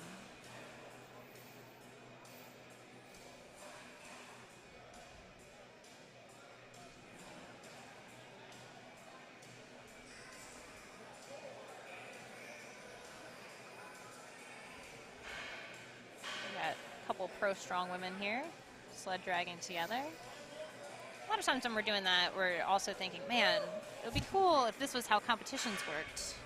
I didn't have to do this all by myself.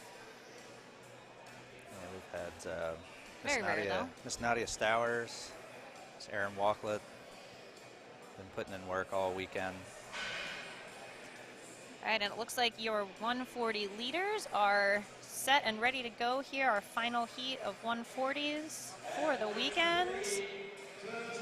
Keeping an eye especially on lanes 3 and 4, Nadia and Kirsten in an almost dead heat for first place overall. All 4 sleds moving with good speed here. Really nicely done. And it is a dead heat there in 3 and 4. It looks like Kirsten is a little bit ahead. It's the height advantage. but they are working for it. And actually, it looks like these ladies in lanes 1 and 2, Ashley and Kristen, also right in the mix. So looking at possible point shakeup here. And it looks like Kirsten is going to finish this for the win over Nadia in this heat. We will see if that is enough for her to seal the win overall. 10 seconds left for Nadia. And it looks like Ashley and Kristen are both finished in lanes 1 and 2, and they are all cheering for Nadia, who barely misses the finish. So we'll see. We'll have to see what that does to the points.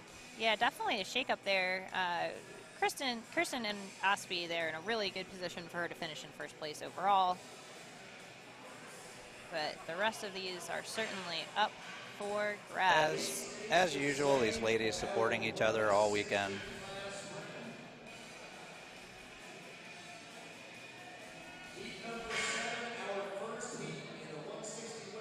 And we will bring out our 160 women. We have 2 heats of 160s.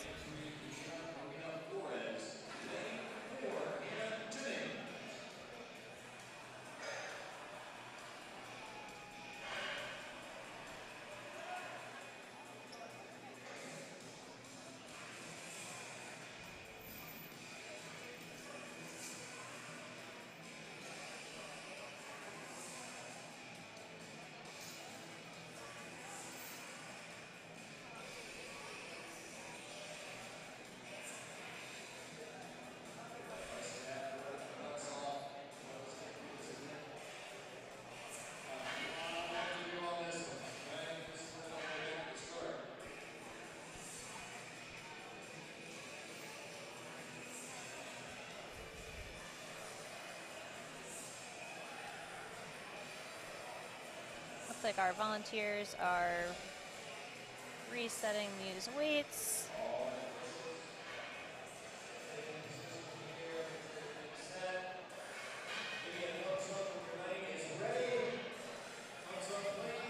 And here we go with our first heat. We have Jen Martinez in lane 1, Cheyenne Martis in lane 2, Deanna Marina Flores in lane 3, and Hannah Jennings in lane 4.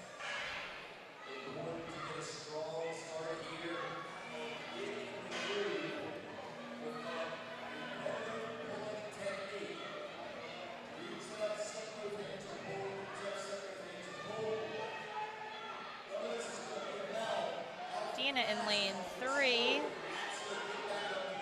doing some really good work here. She is at a pretty solid lead.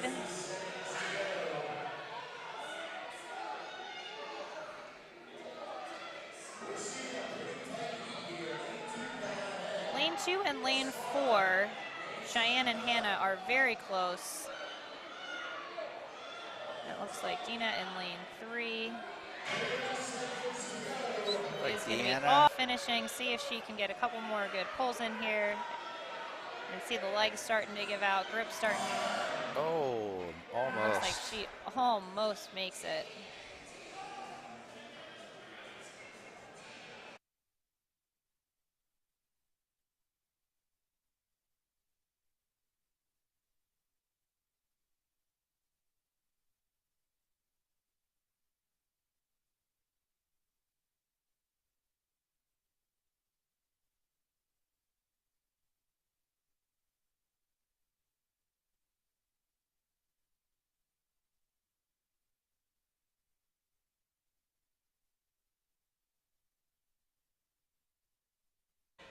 All right, so we're going to reset for our second heat of 160 women.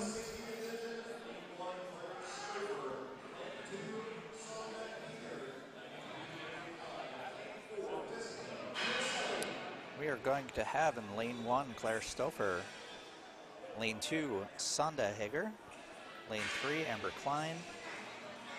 And lane 4, Jessica Piriselli.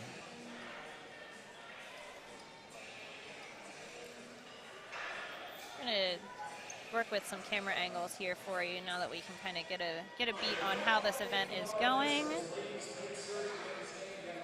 It is always challenging, I can say as a promoter, when you run competitions in a location that you're not familiar with or haven't been to prior, you do the best you can, but especially from a distance, it's hard, right? Like you come in and you do your initial walkthrough, but you really don't know until you get in, lay out the equipment, see how much space it takes, make sure things are safe and make sense.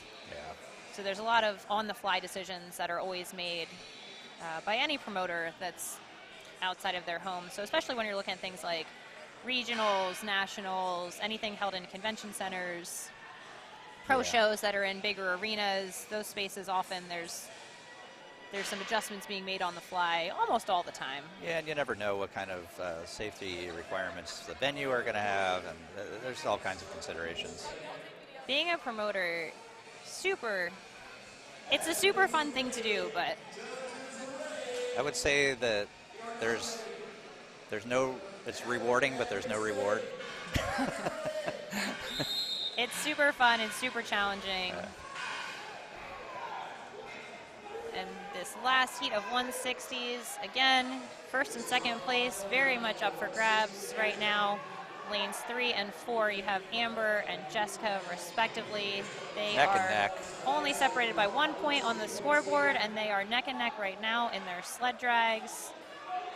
With the speed that they're going, it is highly likely that whoever wins this poll is going to win the overall. So Jessica is going to look to solidify her win here. She is a little bit ahead, but man, it is close. They're at the opposite end from where we are announcing, so man, it's really close. And I'm hard pressed to say who won that. That's going to come down to the stopwatch. Really amazing performance by both those ladies, and also lanes 1 and 2, Claire and Sonda, putting in some very solid finishing performances there as well. And that'll do it for our 160s. I think we're going to have to wait till this evening to see those scores. It's going to be an exciting banquet. Yeah.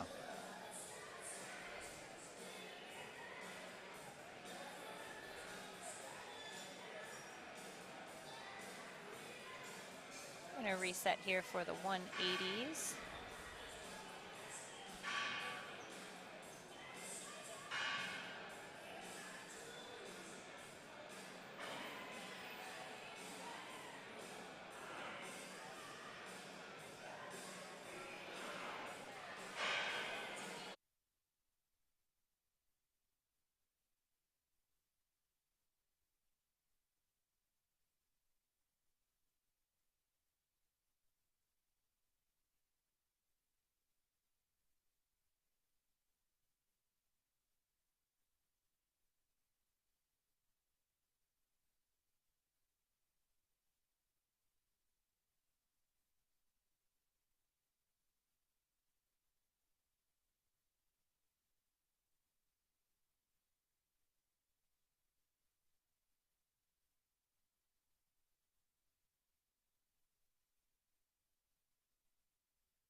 It looks like we are going to do a weight change here going into the 180s. So give our volunteers a minute to move these heavy sandbags around as we increase our weights. And if we're being totally honest, I'm actually sitting here eating a donut watching this happen. So I'm going to have my donut. We're going to let these volunteers do their work, get the athletes ready to go. We'll be back in a minute.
right, we are ready for your 180s. We have 2 women in lane 1, Sarah Hansen, and in lane 2, Sam Goggins. They are going to look for some strong finishes here to their Nationals weekend.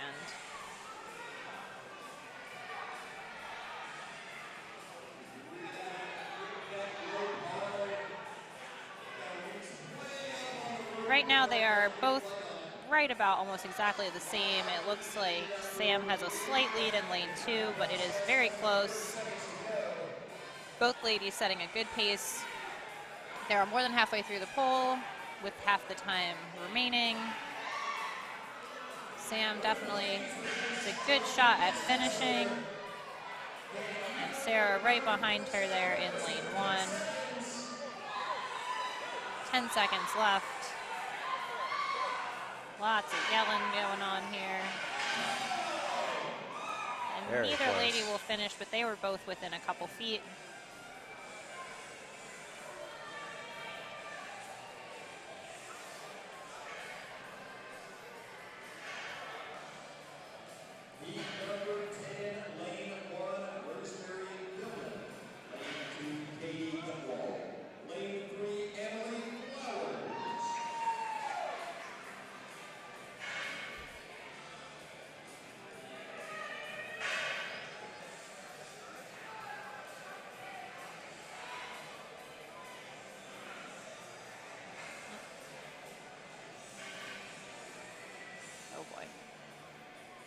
We are looking at some updates here. We will get names on the screen for you shortly.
All right, we've got Rosemary Dillon in lane 1, Katie Gutwald in lane 2, and Amelie Flowers in lane 3.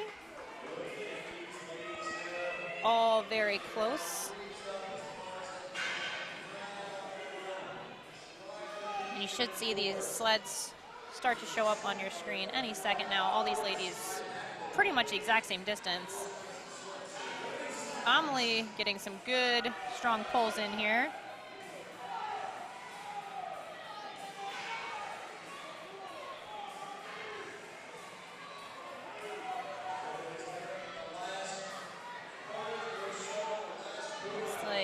Amelie still ahead by a little bit. Rosemary not far behind her in lane 1, and in lane 2, Katie Gutwald.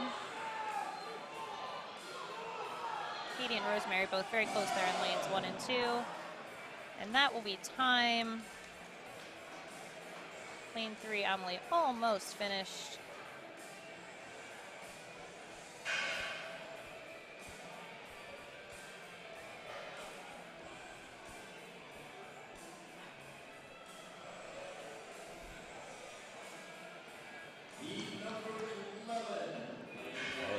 Number 11 coming up. We're going to have in lane 1, Maria Stakely, lane 2, Jessica Patterson, lane 3, Susan Egger, and lane 4, Alicia Oden. I think Alicia will probably be looking to make up some points on this one. Sandbag was a little bit rough for her, but I think she's got a great build for this event and should make up some points here. Again, the standings in this weight class are all still very close.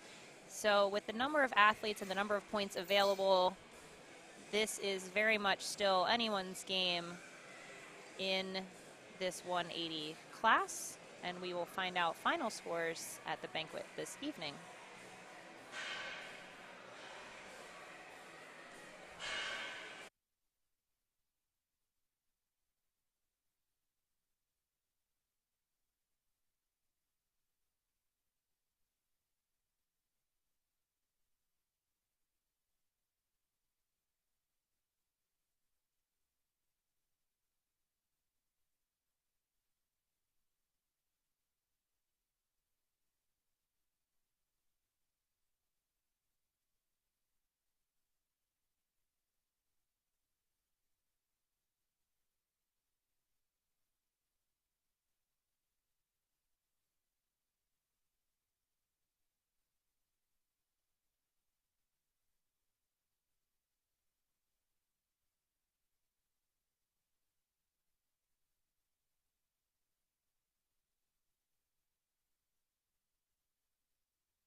All right.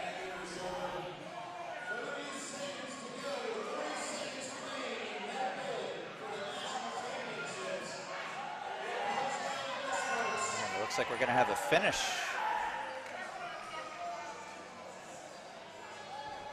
We got 2 ladies done. As expected, Alicia crushing that event there in lane 4. She will be happy with that performance, I think. Lane 2, Jessica also with a good finish.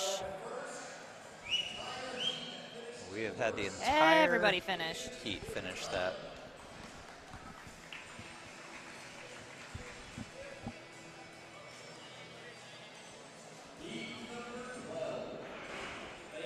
Heat number 12 coming up.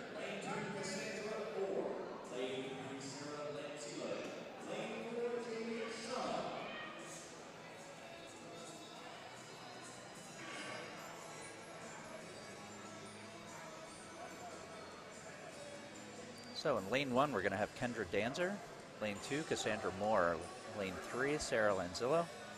And lane 4, Jamie Shaw.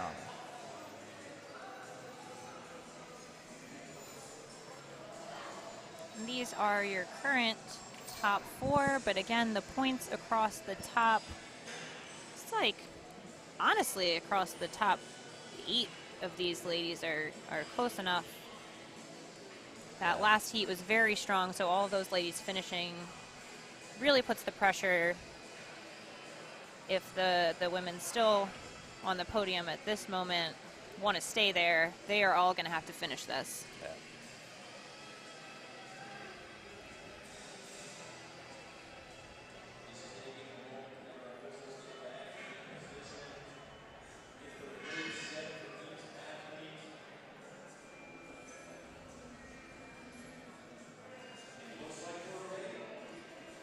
Okay, and we are about ready for our last heat.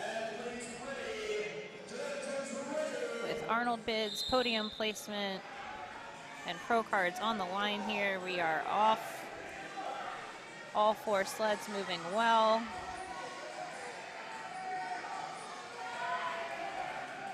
Looks like Kendra with a slight lead here in lane 1, but Jamie in lane 4 coming in hot. Very strong pulls. Looks like she's using a lot of leg drive on that, which is exactly what you want to see on this event. A lot of Really leg drive, laid sitting back. all the way back.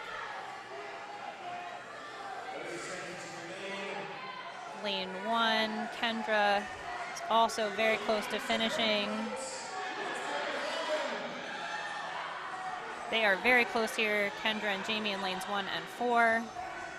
And it looks like Kendra is done, Jamie is done. Sarah has 10 seconds. She's got about 10 feet left. One more pull and she will be done also. She's going to finish just in time. And that will be it. That's going to be super interesting to see on the points there. Cassandra Moore was in a very tight third place position there. Did not finish the pole, and the points on this weight class very close. So yeah, be interesting to see where that shakes out.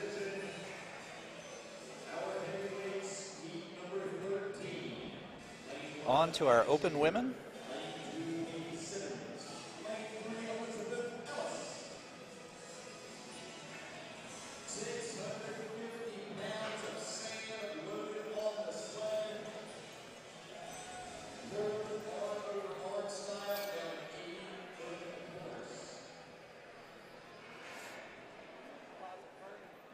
Going to be running 3 lanes in this first open women's heat. We're going to have Amanda Schaffer in lane 1, Katie Simmons in lane 2, and Elizabeth Ellis in lane 3.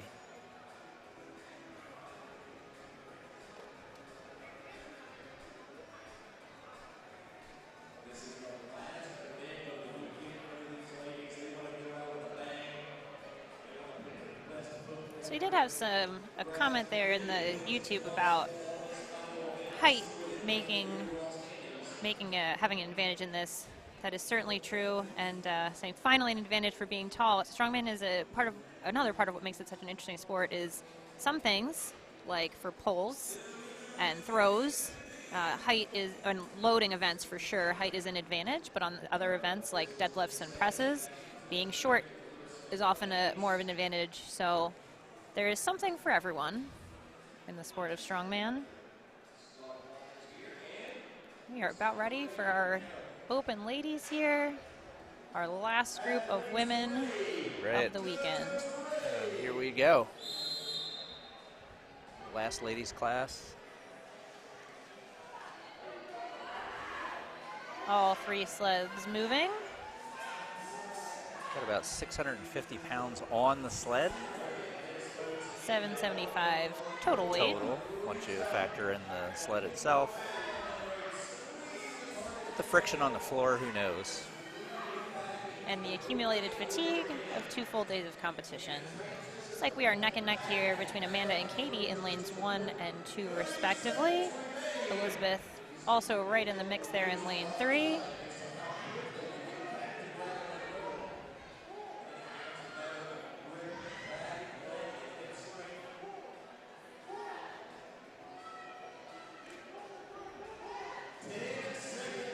Simmons in lane 2 coming in here for a potential finish.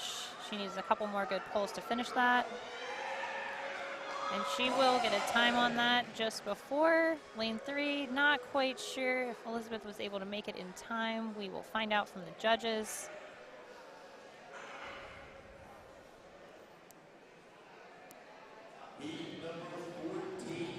And we will bring out heat number 14.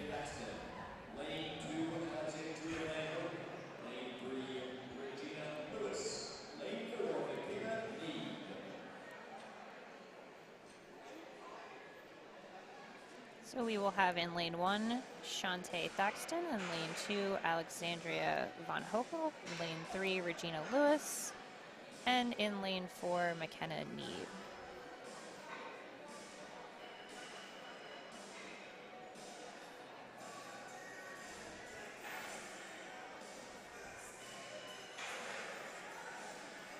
This is our second to last heat of women. So 8 total ladies left for the weekend. I am more than positive that they will be very glad to have this over with.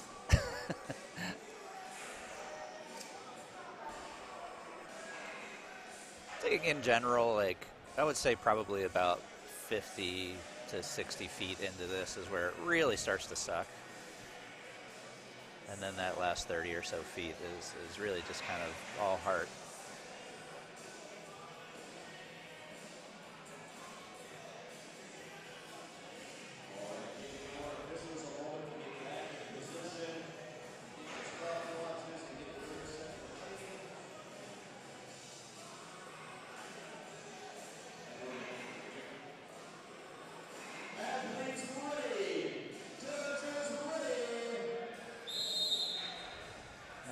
Off.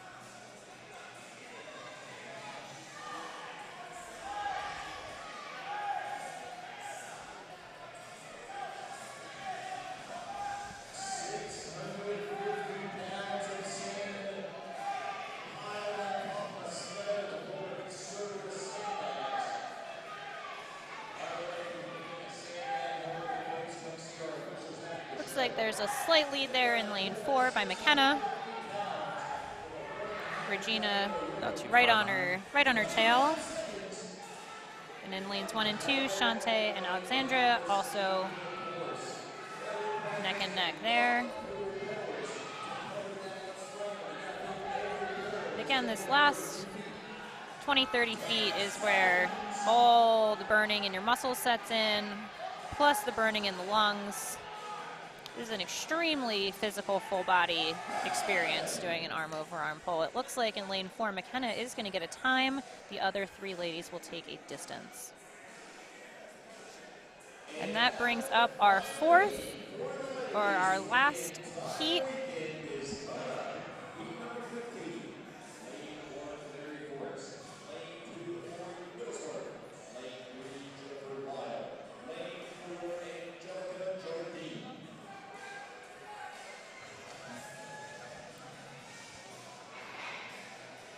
And in our last heat here, we are bringing up Mary Forrest in lane 1, Laurie Middlesworth in lane 2, Jennifer Lyle in lane 3, and Angelica Hardeen in lane 4.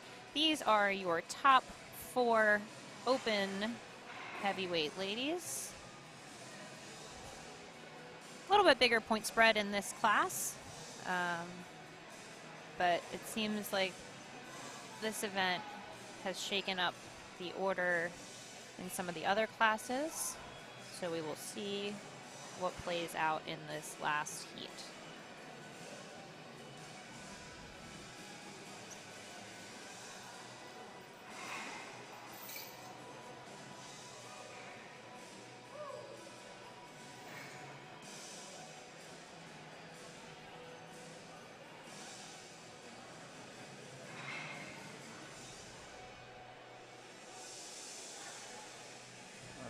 We are almost ready for the last ladies heat of the day and of the weekend.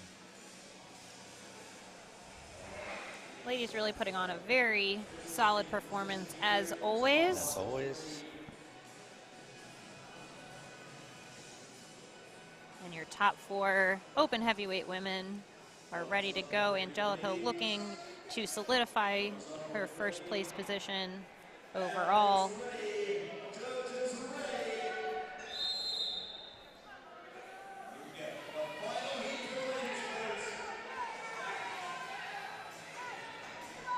Dead heat, all 4 lanes getting started here. All 4 of these ladies mean business.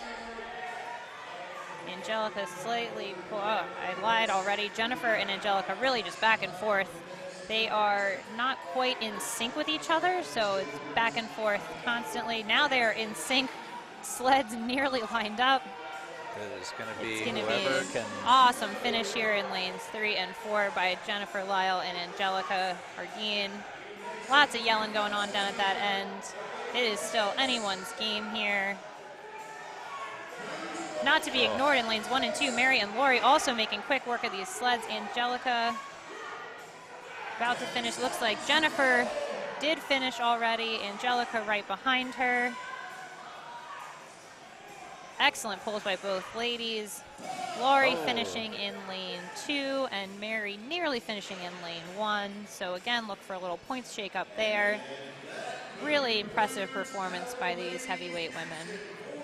And that will do it for our women at 2022 Nationals. Yeah.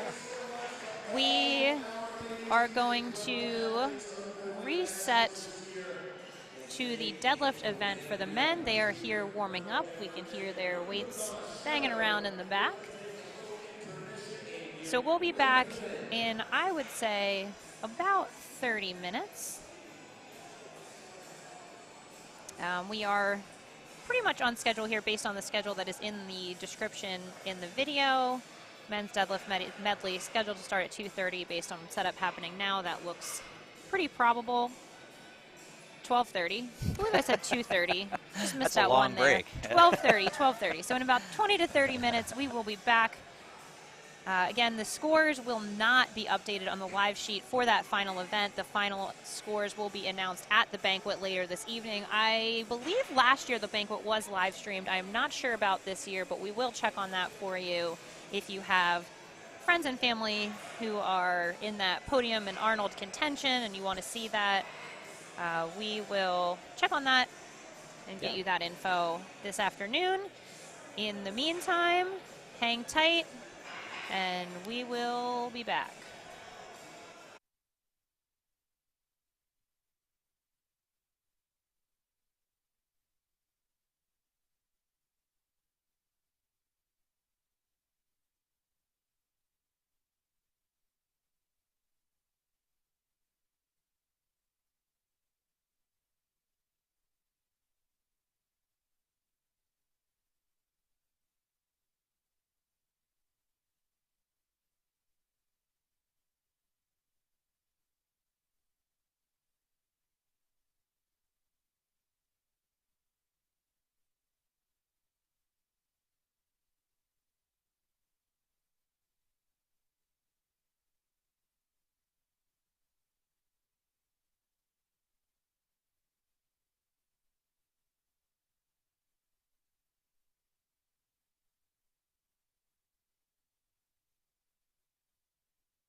All right, everybody, so we are getting ready to get started with our last 3 men's events of the weekend. So we're gonna do it all again. If anybody hadn't tuned in this morning, so what we're gonna do is we're gonna start off with a deadlift medley. That is going to be a farmer's deadlift, or farmer's pick, a slightly heavier farmer's pick, and then a 13-inch axle pull for reps. So the 13-inch axle pull for reps is going to be on the Rogue 26-inch plates. We are going to start out with our 175 men. So our weights for our 175 men are going to be 260 per hand, 310 per hand, and then a 575 axle pull for reps.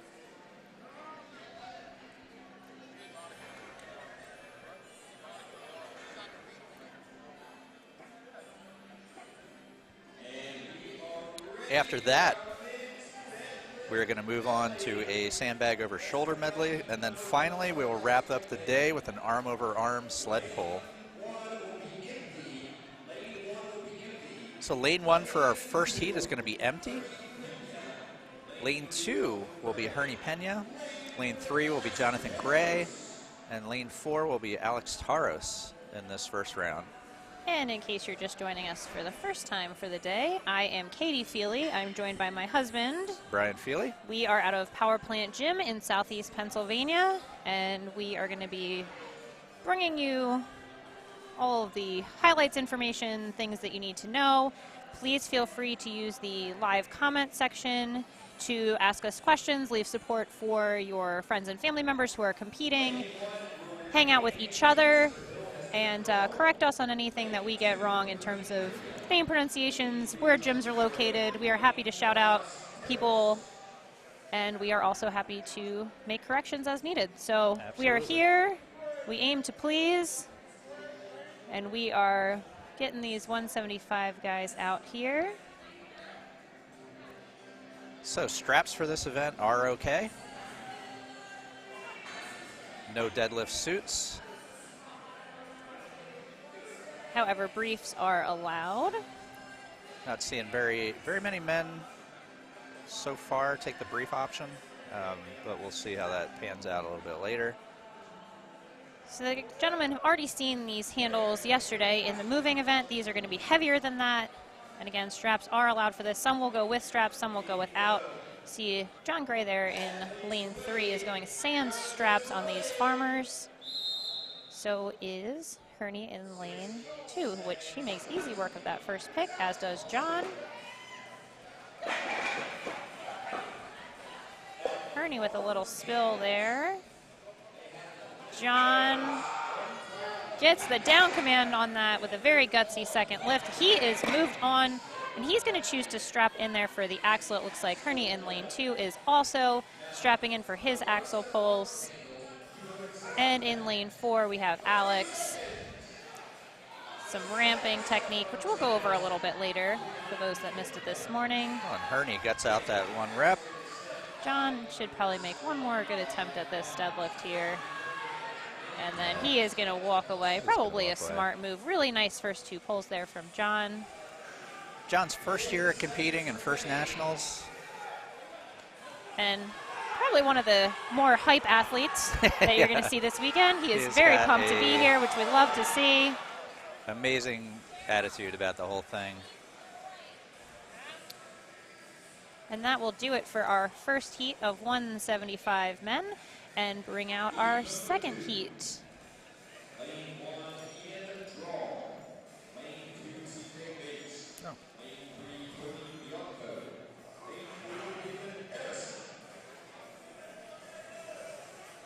So we'll have 4 full lanes for you in this heat. In 1, Ian Drotton. In lane 2, CJ Bates. In lane 3, Tony Bianco. And in lane 4, David Harrison. So we're going to be flying through today a lot quicker than we did yesterday. The ladies this morning finished up almost right on time.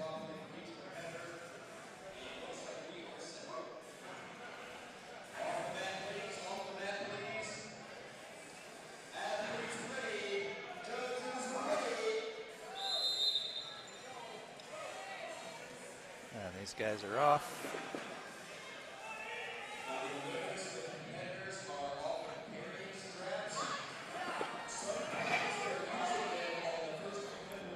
see some of the guys are opting to go no straps on the farmer's picks.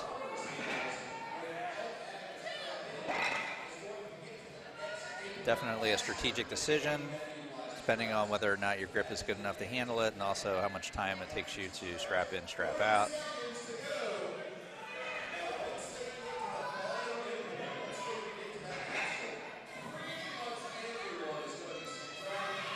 Looks like we're going to have Lane a good rep. 3 there. Tony, solid rep.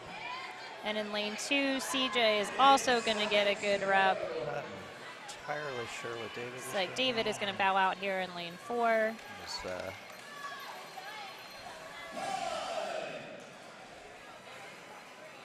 to do it for heat number 2.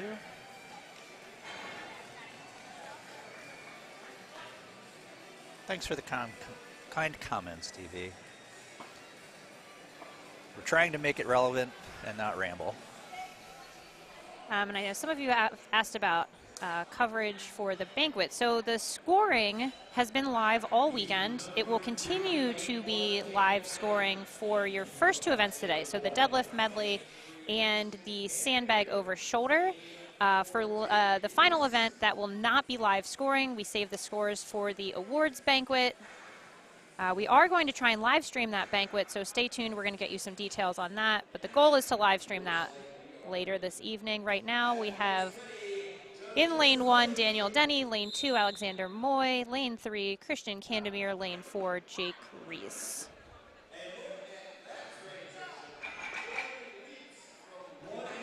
Christian putting on a fancy little show there for us. Always appreciate a little bit of flair. A lot of flair in this heat. Some very exciting. Good rep for Christian. Exciting pants in lane 2 from Alex. Harkening back to the sideshow roots of Strongman. Good lift there from Alex too in his fancy pants. Lane 4, Jake seeing if he can break this. He's just breaking it off the floor. Lane 1, Daniel fighting for that rep. He is in that ramp position. Can he finish it? So close. He's waiting for that down command from head judge Brian. Just not quite getting those hips. And he's just not quite getting that finish there, but so close. So you're going to see a lot of guys using what we call a ramp or a hitch.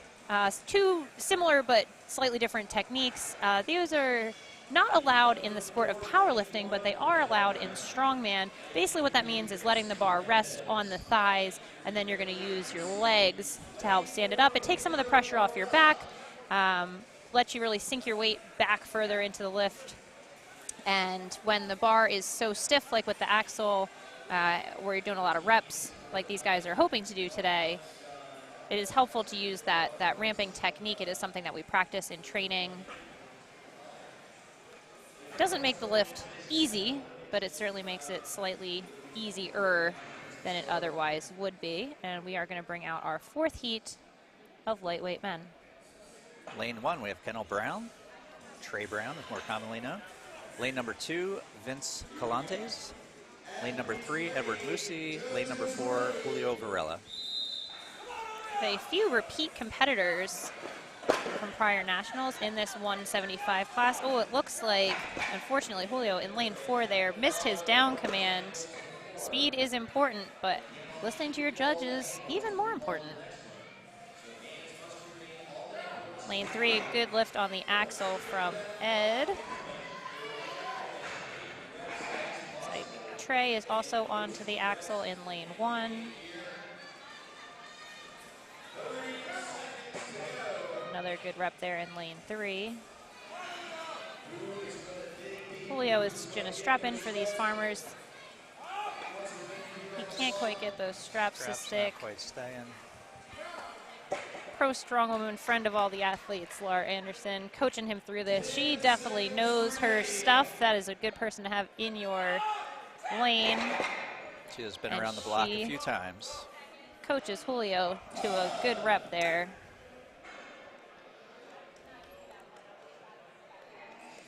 All right, one more heat of 175s, including your leader, Robert Leslie. Pretty tight race so far in the 175 class. This podium is definitely open for a mix-up. I think this is going to be a battle. I know, you know, I've seen Greg pull some pretty good numbers. I know Josh is capable of some pretty good numbers. Josh threw down the gauntlet. I don't want to put out there what he said, but Josh put up some big numbers. He did. Talked a big game this morning. I believe him. I think he can pull it out. We'll see. Here right we go. Now. Easy pulls from everybody. Easy Josh is making light work of these first two. Let's see if he told us the truth or a lie this morning. So far, so good. Everybody. Josh good at 3 reps so far. Greg fighting for that first rep there in lane 1. Josh is banging these reps out. And Robert in lane 3 is going to call it.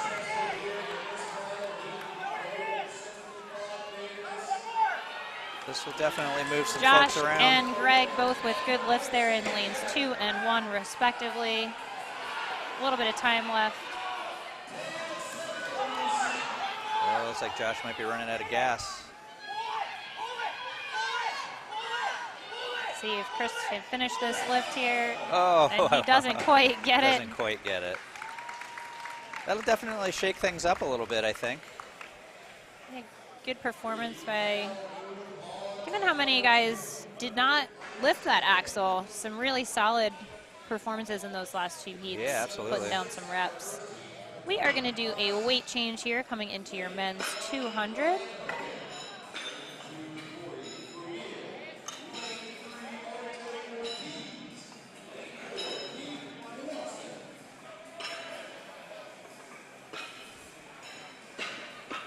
Sorry about the names there, Danny. We're on it. That was our fault. A little miscommunication about who was supposed to be updating that, but we're in good shape now.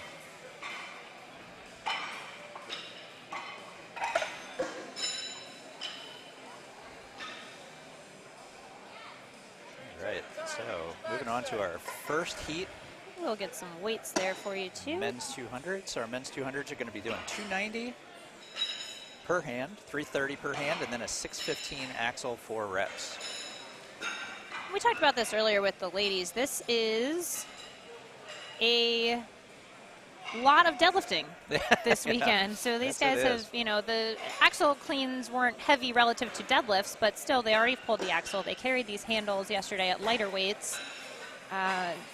All the events yesterday, very heavy on the posterior chain, and this event, no different. So lots of grip, lots of post chain, a lot of screaming backs, glutes, hamstrings today. Straps, yeah, you know, and straps are great, you know, but when the grip is gone, the straps only help so much.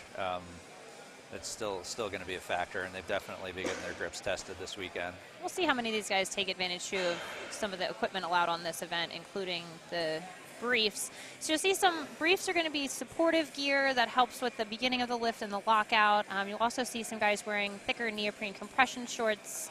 That just gives a little extra warmth for the joints, a little bit of extra support, not as much as you would see from briefs, but a lot of people like to squat deadlift to do moving events in them just because the extra warmth and support in the hips. Not quite a suit, but...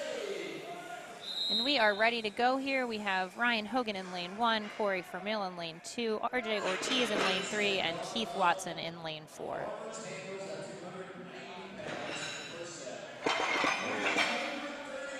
Just pulled it out there in lane 4.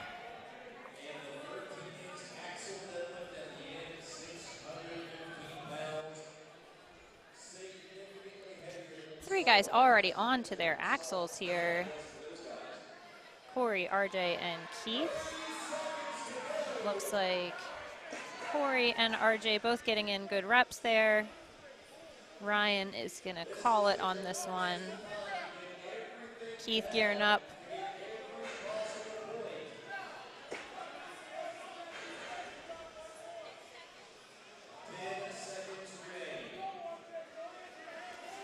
So we are not taking split times on this event. So what that means is each athlete will get credit for the number of total reps that they get. So the first set of farmers is 1 rep, second will be 2, and then an additional, then you add up the rest. Ties are possible. So ties are possible. It also means, based on what we've seen so far, that getting even 1 rep on that axle is going to make a difference. So Definitely. It seems like most guys hitting these first farmer handles, no problem. Second, still, most people seem to be getting through it. The axle is where people are getting stuck, so even putting down 1 or 2 reps on that is going to be a significant difference when we start talking about splitting points.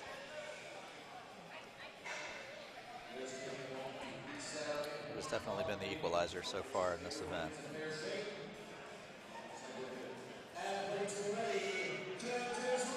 We've got David Mills in lane 1, Zachary Crooks in lane 2, Tyler Harris lane 3, and Sid Huntoon in lane 4.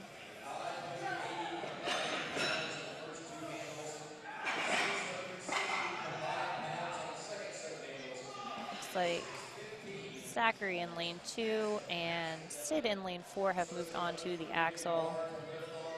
A wide variety of straps being used. We have figure 8s, we have the classic long straps.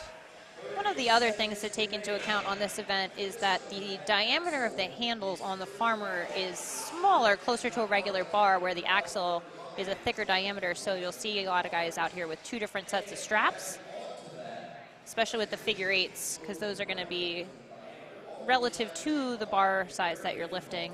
So lots of strategy involved here. Some guys are pulling that first set of farmers, no straps, see if they can move on a little quicker. Yeah, if you've got the grip, that's going to allow you to move through those first 2 lifts a little easier. There's always those little details. Yeah, the higher level you get to in this sport, the more the details are going to start to play a bigger role.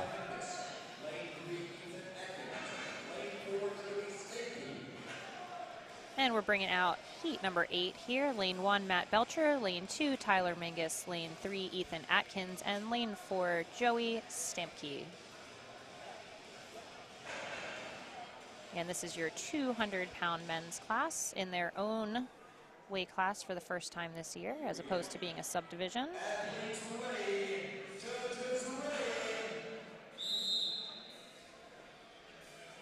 Good lift there from Joey in lane 4. Very solid first 2 lifts there for Joey. See how he fares on this axle. Looks like Tyler in lane 2 also has moved on to the axle. Easy rep. Oh yeah, Joey's got a few of these in him. Tyler also getting some reps done there in lane 2. A good lift on the farmers in lane 3 for Ethan. Ethan is going to walk away and go ahead and support Tyler there in lane 2. If you just know that lift isn't going to be in the tank for you, there's no reason to blow your back out trying it. Joey still doing work here in lane 4. Ethan really cheering on Tyler there. Can he lock that out? Not quite in lane 2. We're almost done with this heat, and that'll do it. We have 1 more heat of men's 200. So this last heat, this will be your last 4 200 men. In lane 1, we're going to have Mitchell Stanley. Lane 2, Corey Roberts. Lane 3, Eric King. And lane 4, Dan Zimmer.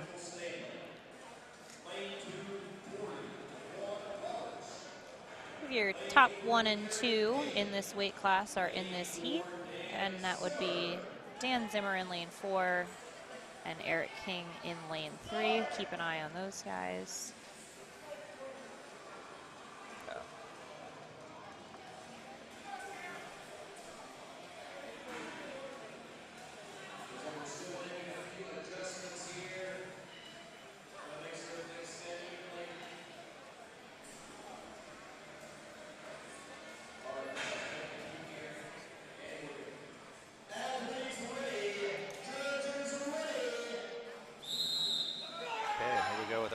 Men's.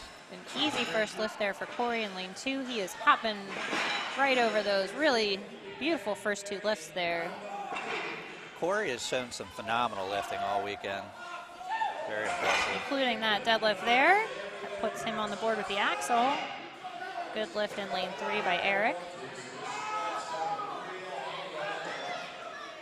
Both Eric and Corey in lanes 2 and 3 repping that deadlift out.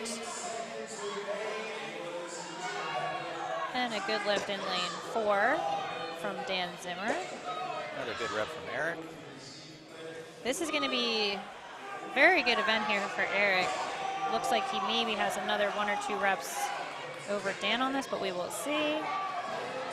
See if Corey can lock out this last rep here, and he does. Like he gets it. That is it. And that will do it for the men's 200s.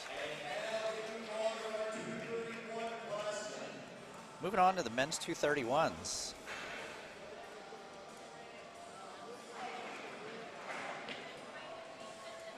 So they're going to go ahead and do a weight change for this class. For men's 231, first farmer's handle will be 290 per hand, second will be 350 per hand, and then the axle 13-inch deadlift will be 665 for reps. So I expect that first farmer handle to be pretty easy for most of these guys. That's the same way that the 200 just did. They did go up on the second by 20 pounds per hand, and they went up by 50 pounds on the axle deadlift. I suspect we're going to see some quick initial picks on this one. I think there may be a little bit more of a challenge on that second farmer's handle than we've seen in some of the other classes, but I could be wrong, but we'll wait and see. And that's a 700-pound combined lift.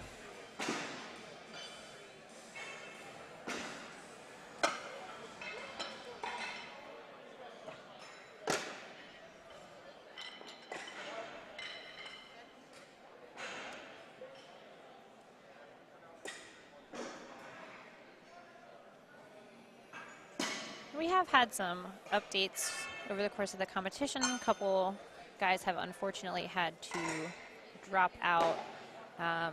So that does slightly affect the scoring. Strongman scoring, the way that it works is that if you have 10 people in your class, whoever comes in first place gets 10 points, second gets 9, and so on, last place getting 1 point. Unless you zero an event, in which case you get 0 points. What happens when an athlete drops out is that they keep the same number of points available on the table. So it will not affect the upper end too much. We hope that all the athletes that have had to drop out are okay. Nothing serious, hopefully. It's a frustrating thing, though, when you prepare this long for a competition. And this year in particular, these events are no joke. So this training, we know from our athletes going through it, and it was a rough training block. Definitely. For this. So all these athletes really putting their heart and soul out there for what is for most of us just a hobby. Yeah. But we love it. Put our bodies through the gauntlet, and you want to be able to perform on competition day. And sometimes it comes together, and when you push to that limit, sometimes things go a little bit wrong. So we hope that everybody recovers and. Yeah, we hope everybody's all right. You don't want to see anybody go down with any kind of serious injury.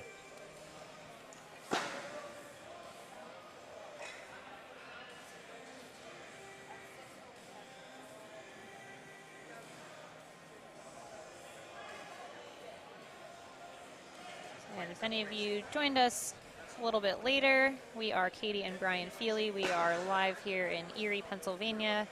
The 2022 Strongman Nationals. We're gearing up here for our 231 men's class. Just doing our final weight changes here. Drove out here from the Philadelphia area. It's about a 6 or 7 hour drive yesterday to get out.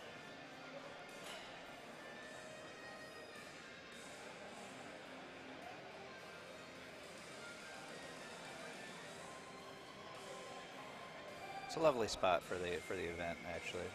This is definitely a great location here. We are enjoying it. We've seen all kinds of setups for nationals before. Oh yes, this is a good one. This is definitely a good one.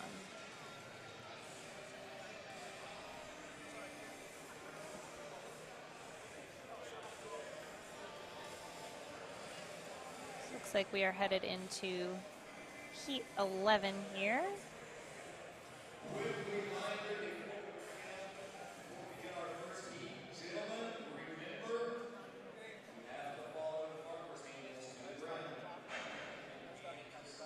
So, head announcer extraordinaire Paul Mauser just reminding our athletes that they do have to control these reps to the ground. So once they get the down command from the judge, they can't just drop from the top. They need to control those implements down in order for that rep to count. And that is for the athlete's safety.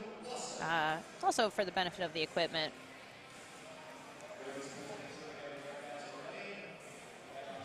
And we are getting set here in lane 1 with Byron Simmons, lane 2, Samuel Perro, lane 3, Pavlo Ivanusa, and lane 4, Andrew Wasson.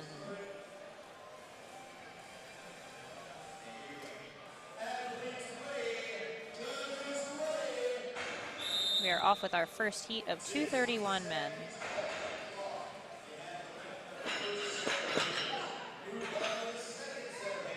Good pulls across the board for everybody on the first. Looks like everyone in this heat going with the figure 8 straps. They are great when you're trying to strap in and out quickly, which is certainly a factor in this event. And we got 3 of our athletes moving on to the axle. As we discussed earlier, getting 1 or 2 reps on this axle is definitely going to make a difference in the scoring. Yeah. Byron up in lane 1 having a little trouble with that second deadlift. Pavlo in lane 3 is going to call it. Maybe you got a little nosebleed action Oh, a little there. nosebleed. Our first nosebleed of the weekend. Or head? We're not really sure. Something's bleeding. Oh, Strongman. That is going to do it for our eventful first heat of 231 men. All kinds of stuff going on. Somebody's face just exploded. No big deal. That happens. That'll happen sometimes. We'll hope that Andrew comes back for the next event unexploded. And that brings out our next heat.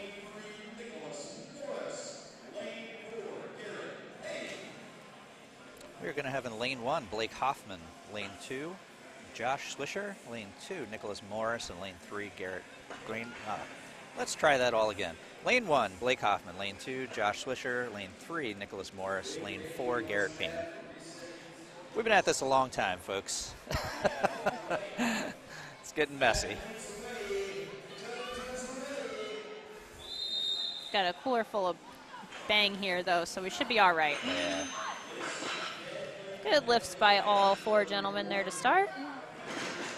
Some solid lifts on the Josh second. and Nick onto the axle, as well as Garrett in lane 4, and Blake moving on to the axle now in lane 1. All 4 athletes onto the axle. Good lift in lane 4. Got some shaky legs going on, but it looks like he has probably a couple more reps in him. Sometimes the legs just get shaky. Nice smooth pulls there.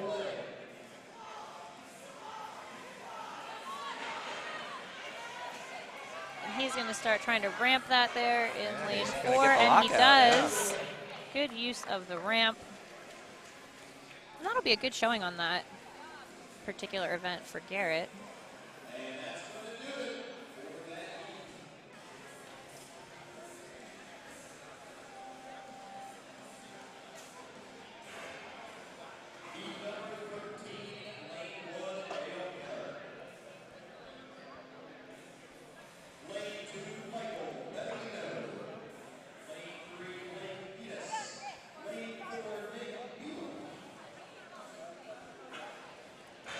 So we have men's heat number 13 coming up now. In lane 1, we're going to have Dale Keller. Lane 2, Michael Battolino. Lane 3, Blake Ditas. Lane 4, Nick Beeble.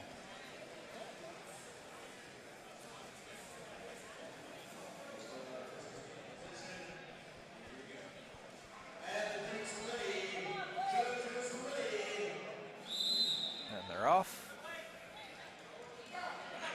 Good lift in lane 3, lane 1. Everybody on to lift number 2. These guys seem to all be taking a nice steady approach here. Not rushing, just trying to get good reps in, which... Not falling behind, not showing off. There's a time for speed and there's a time to just sink in, take your time, do it well. If your plan is to get 3 total reps, there's no need to get wild.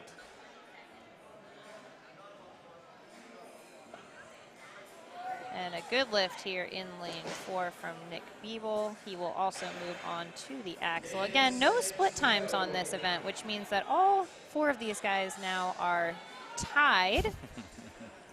Nick taking the extra time there for a photo op.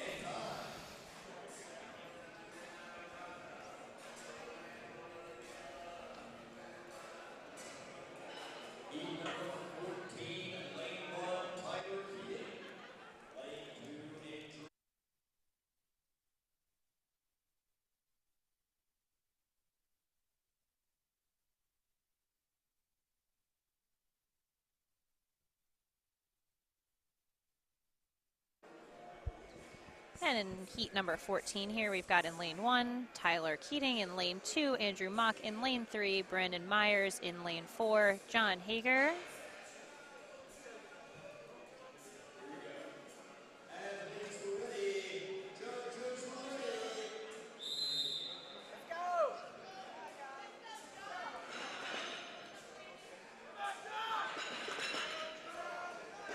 Guys all moving well through here. It looks like we've got Tyler and Brandon already on the axle. John right behind them, and a good lift from Brandon in lane 3.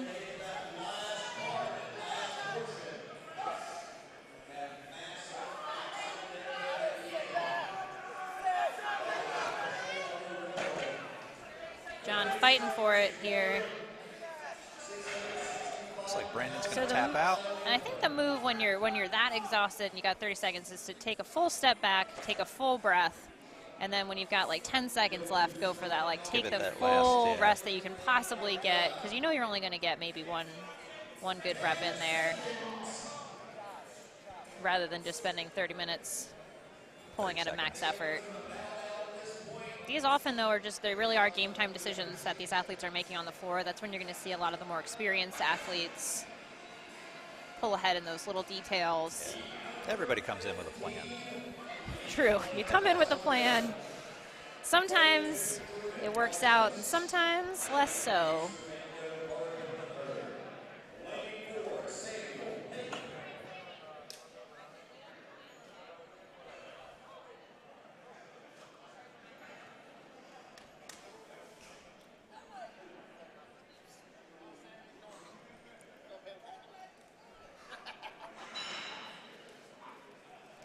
And we have heat 15 here. Lane 1, Joshua Gunn. Lane 2, Jordan Waichulis. Lane 3, Servando American. Lane 4, Samuel Pape. And again, if we are having any pronunciation issues on these names, please feel free to let us know in the comments. We know these athletes have worked hard to be here, and we want to make sure that we are, at the very least, saying their names correctly. All 4 of these guys off on the farmer handles here. Good lifts for all 4.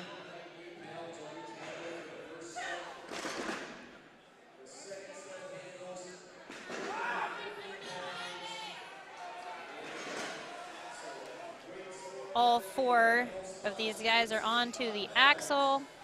A good rep there for Sammy on lane 4.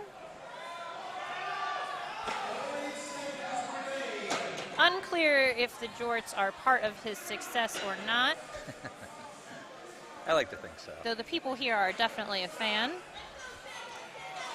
See if he's got another rep in him here. Ramp underneath that, get the knees through. And a good hitch there for a good rep.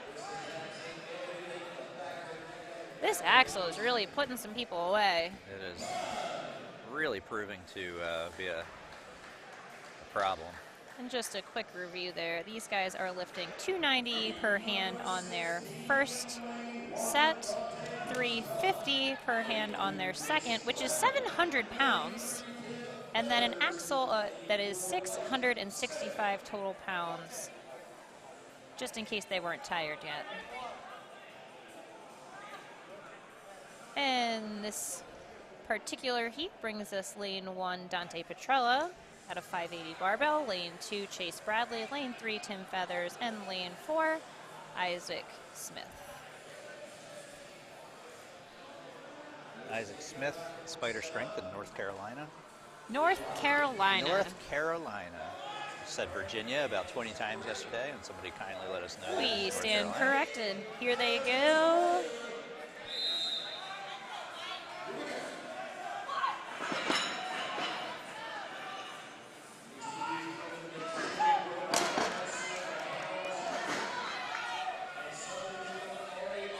Dante, Chase, and Isaac all onto the axle. Tim is going to call it.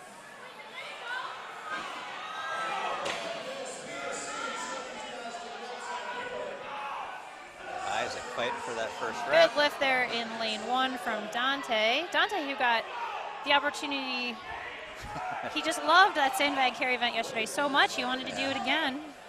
So he's actually on his 5th event of the weekend. Yeah, Dante has shown some extreme poise and character yesterday by having to redo an event because one of the implements broke. And no complaining, just waited until the next few heats went, and then he went, redid the event, and did a phenomenal job. And just put up a solid score on this deadlift event as well, which will bring us to our next heat, number 17.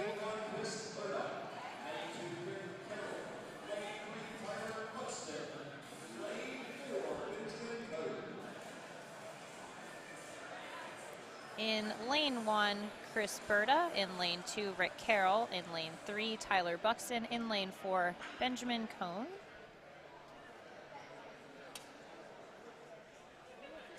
And this is our second to last heat of 231 men.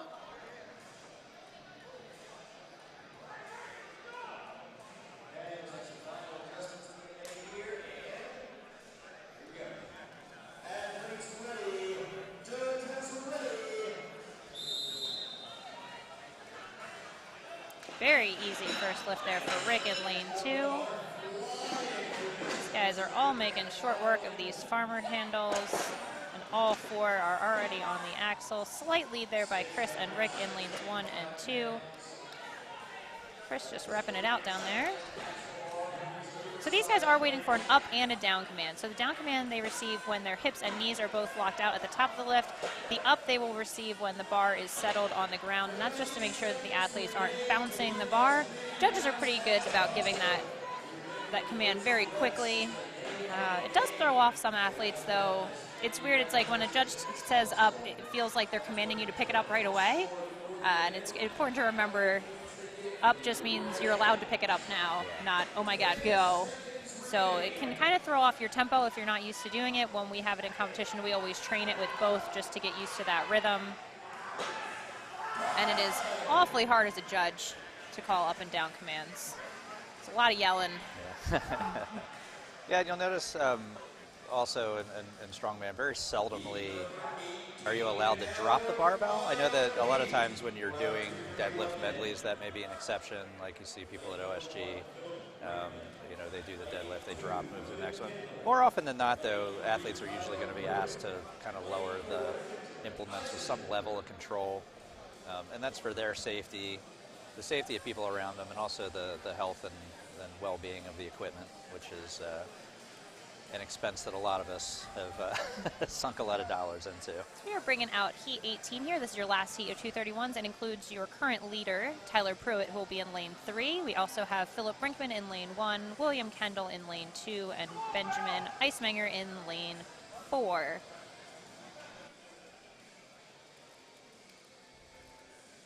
Points still pretty close for the podium here in the 231s, so these guys are going to be fighting for those spots over the rest of our afternoon.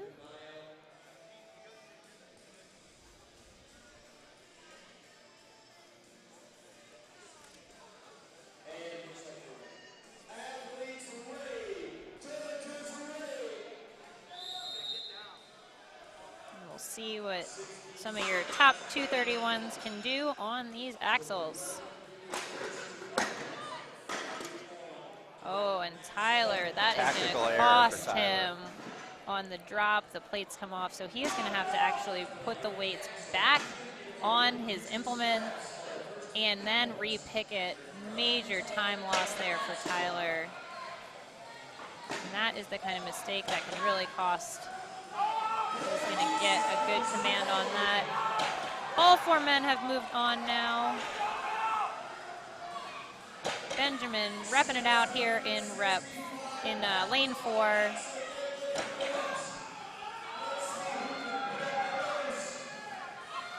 Tyler seeing if he can ramp up a rep there in lane 3. Ben here putting on good show in lane 4.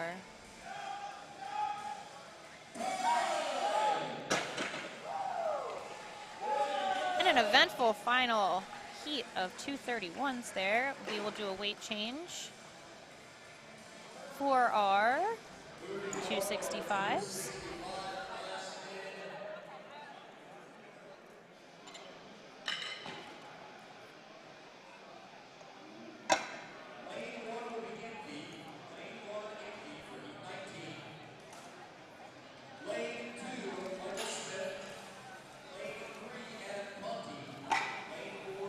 So we're going to do a weight change here.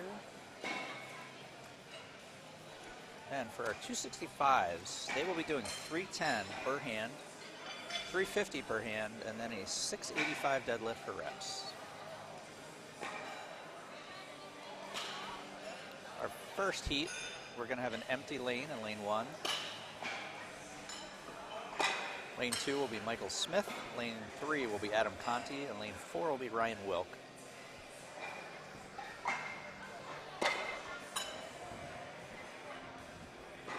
And it is getting down to the wire.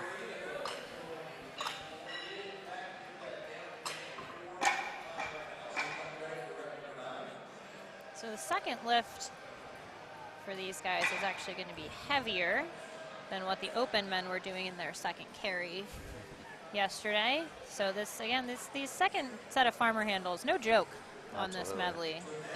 700 total pounds. Very impressive lift for both the 231s and 265s.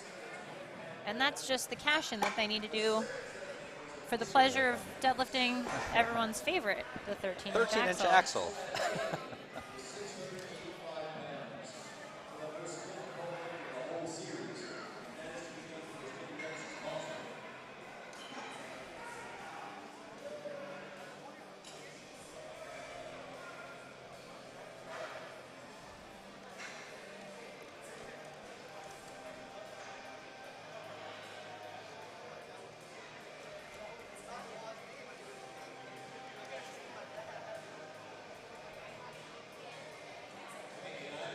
We are set.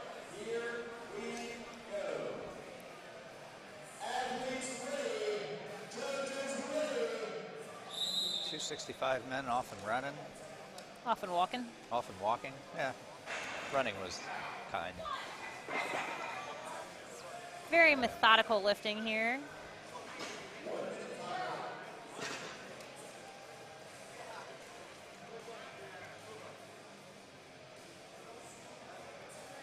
Michael and Adam both onto the axle, and Ryan is about to join them. We have a good lift in lane 2. 30 seconds to go.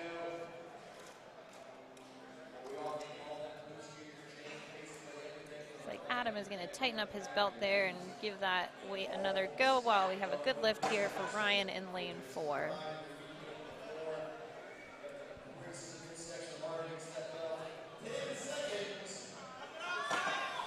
10 seconds left.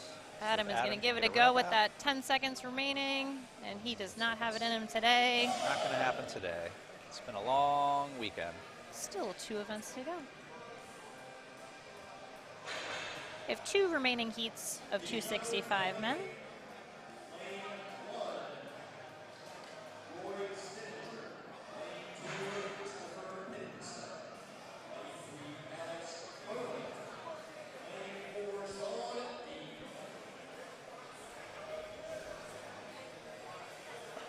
In lane 1, we'll have Troy Sininger. In lane 2, Christopher Pinson. In lane 3, Alex Balin. I think we messed that one up yesterday, and I just messed it up again. And in lane 4, Sean Deem.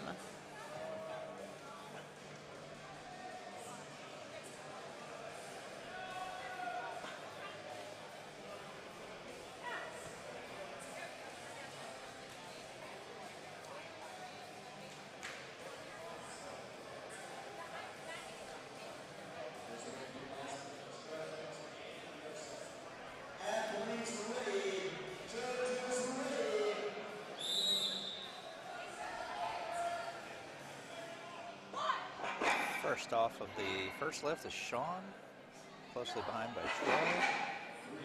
Everybody onto the second set of handles. And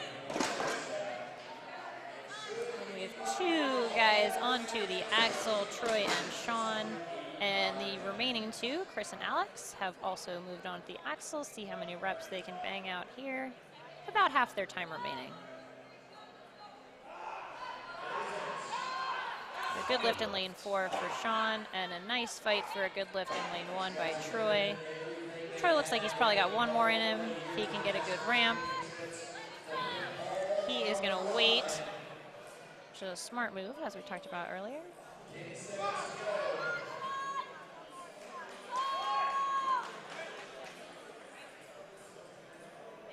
Looks like he and Sean will tie in that heat. And that brings us to our final heat of 265 men.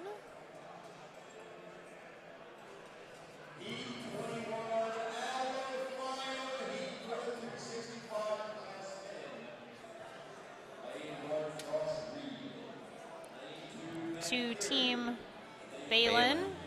Thanks again, Amber. I'm pretty sure you told us that yesterday, and I'm sorry. I got it on the second try, though. We get all of this help from you guys, and you would think that we would write it down, but hey, here we are.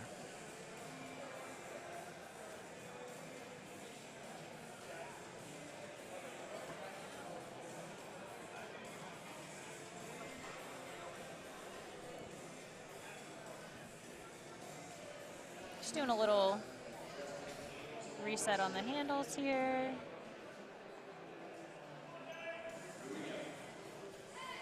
Got Josh Reed in lane 1, Matt Gary lane 2, David Elmore lane 3, Elijah Yoder in lane 4 for our last heat of 265 men.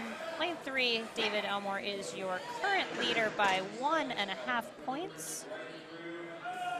See if he can build on that lead, although Elijah was the first to the axle, so definitely keep an eye on lanes 3 and 4 here.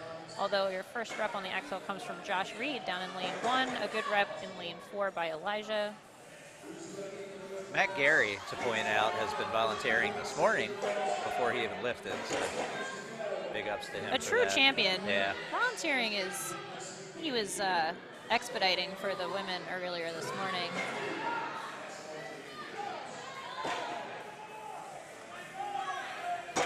Good lift in lane 4 for Elijah. 10 seconds to go.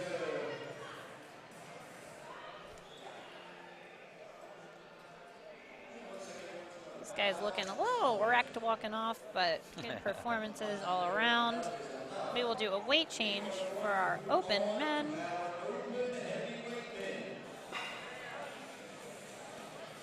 Going up in weight.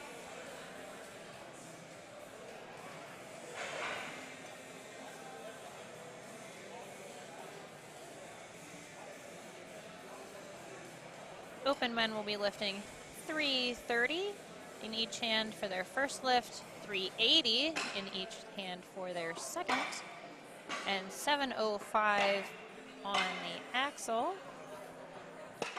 380, for those of you doing math at home, is 760 total pounds.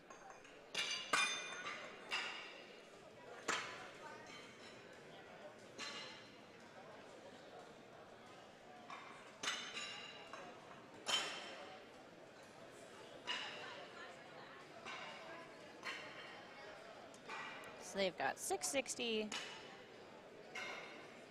760, 705. 3 lifts over 700 pounds in a row. I guess more than 3 because we're going for reps on that axle there. Sounds fun. You're into that kind of thing. There's not a lot of people that are super in love with that 13-inch height. We talked about it a little bit this morning. That is a kind of no man's land for a lot of people's deadlift. Some people tend to be real strong at lockout, or like myself, real strong off the floor. 13 is terrible for me. That is right where my deadlift goes to die, so just putting the bar there to start feels rude, like a direct attack on my lifting, though I know it's not. So it's a tough height. It's a tough bar with the axle super stiff. Unlike an 18-inch deadlift, where my short little legs, my knees are almost already under the bar at 18 inches. So. Brian loves him an 18-inch deadlift, particularly an 18-inch silver dollar. The man is happy. Happy guy. Give me that is a bendy 1-inch bar range of and motion 18-inch there. pull, and I'm a happy guy. We are about ready here for our first heat of open men. We have Chance Beatty in lane 1, Landon Harris lane 2, Josh Hillen in lane 3, and Tyler Gustafson in lane 4.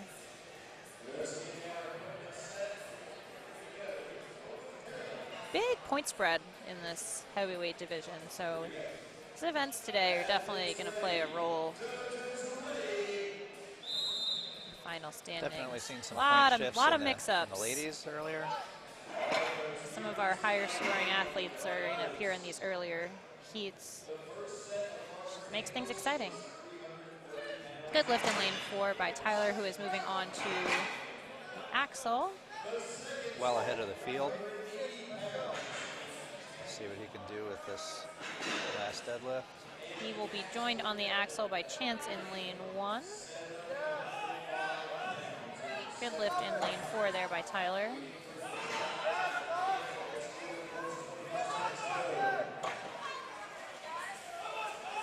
And a good second farmer handle lift there in lane 3 by Josh Hillen.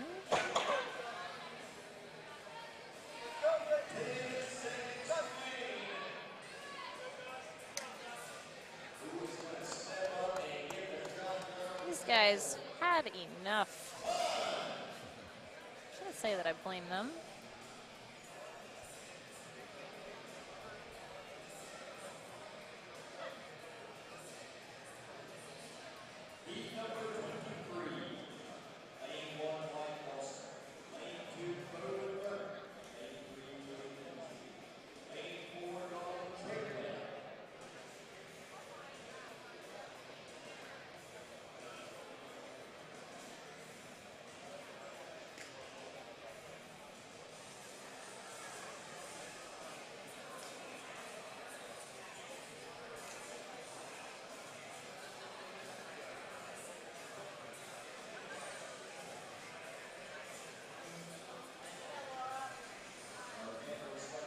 Bringing up our next heat. Lane 1, we have Wyatt Dawson. Lane 2, Bo McDermott. Lane 3, Cody Lindsay. Lane 3, Donald Trelia. Easy first lift there for Bo, Cody, and Don.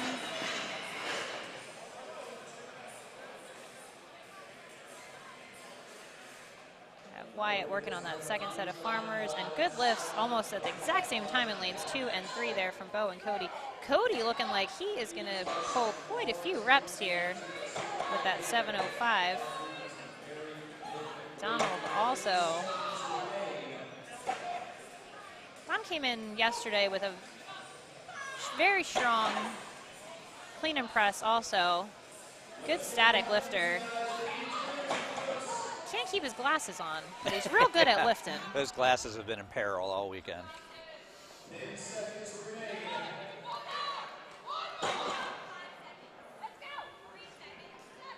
That man some rec specs.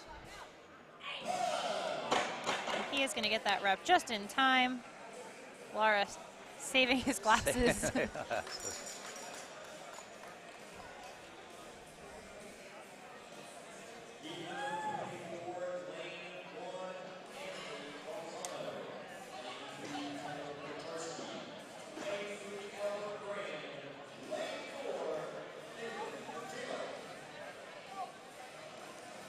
That brings us into heat 24 of 32.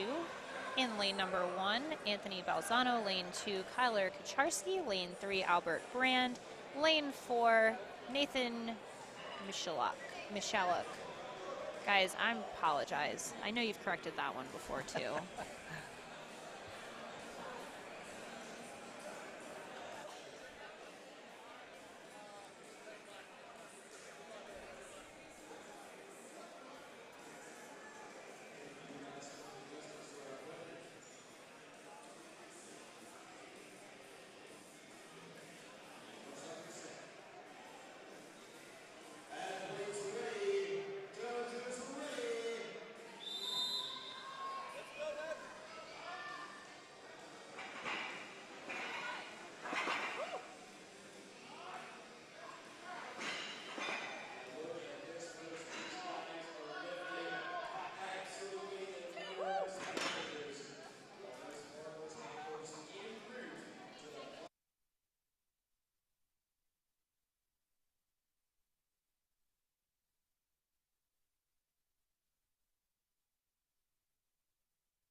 These guys pulling until the very end here.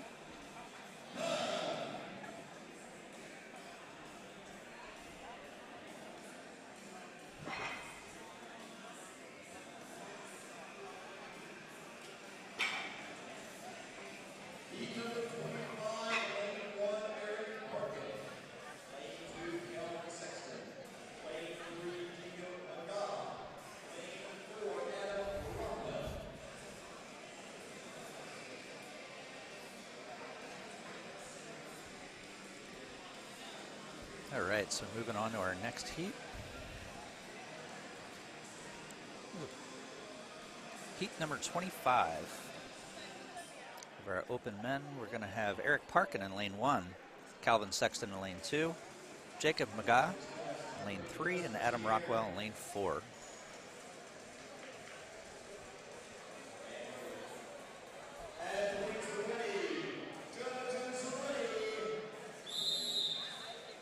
This is our largest weight class for the weekend, so lots of points up for grabs here. We've seen this axle be a game changer.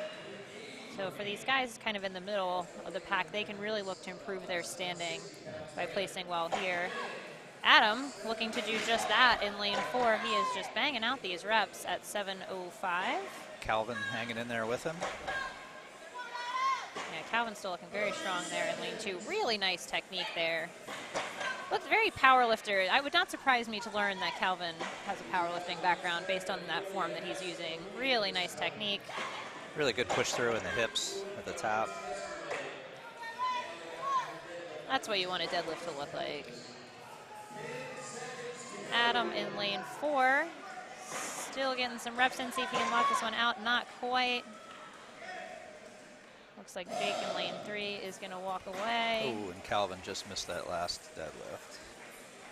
Good showing in that heat.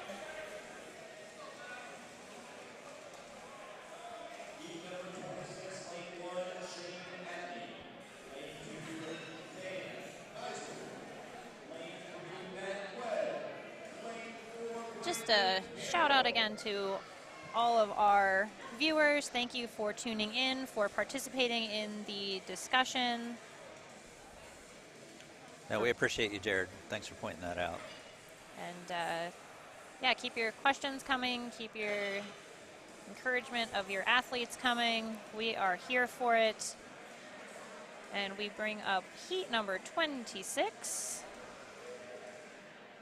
We have Shane Abney in lane 1, Dan Nizul in lane 2, Matt Webb lane 3, and Brandon Campbell in lane 4.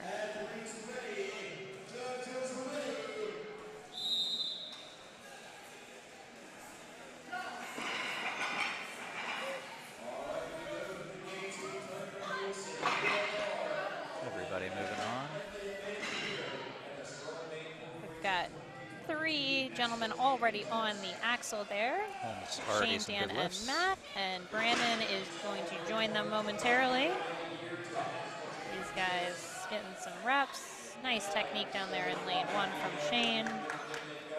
Similarly, nice technique in lane 3 from Matt Webb. Yeah, it's already about 4 reps for Shane.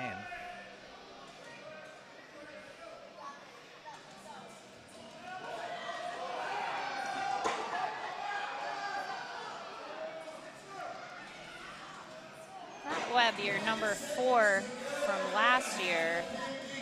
So he's going to be looking for the podium. And you can see that in that grinder of a rep there.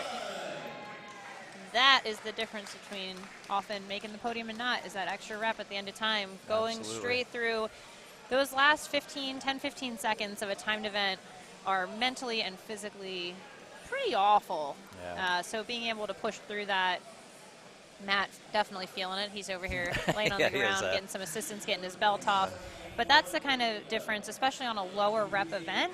If you can get that 1 extra rep, that makes a huge difference. Have so to push to the end. Hats off to Matt on that good effort. That will bring up heat number 27 of the open men. In lane 1, Damian Dunn. Lane 2, Gabe Castle. Lane 3, Craig Fisterer. Lane 4, Tyler Gilliland.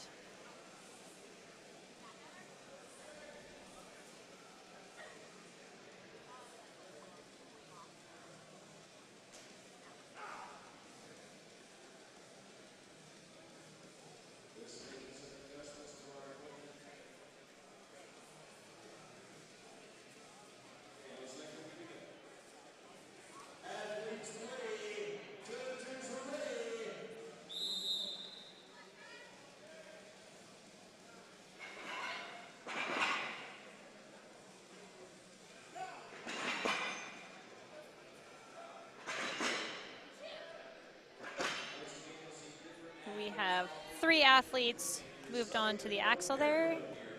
Damian, Gabe, and Tyler. Craig Fisterer going to join them with that successful lift on the farmers. Craig taking his time. He's probably going to be shooting for 1, maybe 2 solid reps there, so no rush to get onto that axle.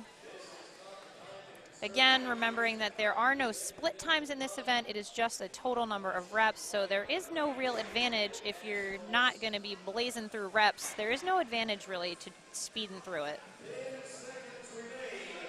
And Tyler called it, as did Craig. Gabe squeezes in another rep there. And Damian, not sure if he got that in before time was called. It is going to be close. If you want to keep up with the scoring, there is a link in the description of this video to the live scoring, so you can see what we're seeing. Keeping in mind also that points will be wonky till the entire class is finished. We will be updating live the points for our first 2 events today, the deadlift medley and the sandbag over shoulder.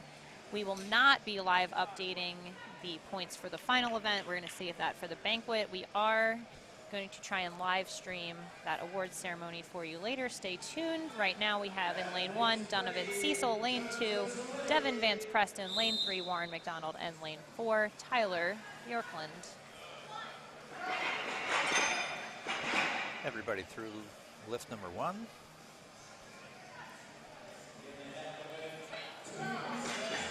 Three and 4 through lift number 2 onto the axle. Lane 1 and lane 2 joining them. Tyler taking a few minutes to contemplate life. Nice first lift there on lanes 2 and 3 for Devin and Warren. Devin down in lane 2, banging out some reps there. Back starting to get a little round. We'll see if he can break another one off the floor. I love me a round back deadlift, so I appreciate what he's doing there. And a good ramp, very nice technique. He can tell he's giving us the nod, and he's going to call it.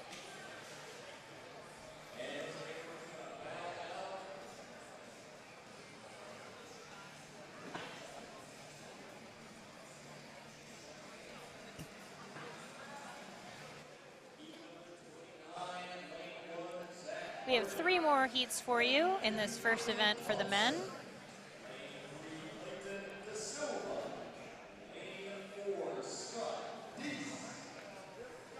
So in this heat, we're going to have Zach Harden, lane 1, Dylan Thompson, lane 2, Clayton De Silva, lane 3, and Scott Dees, lane 4. We've got some of your higher overall point total guys in this heat in lanes 2 and 3, so keep an eye on those.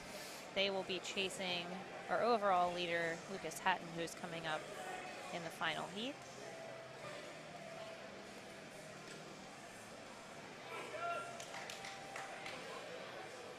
Very interesting point spread going on in the middleweight and heavyweight men.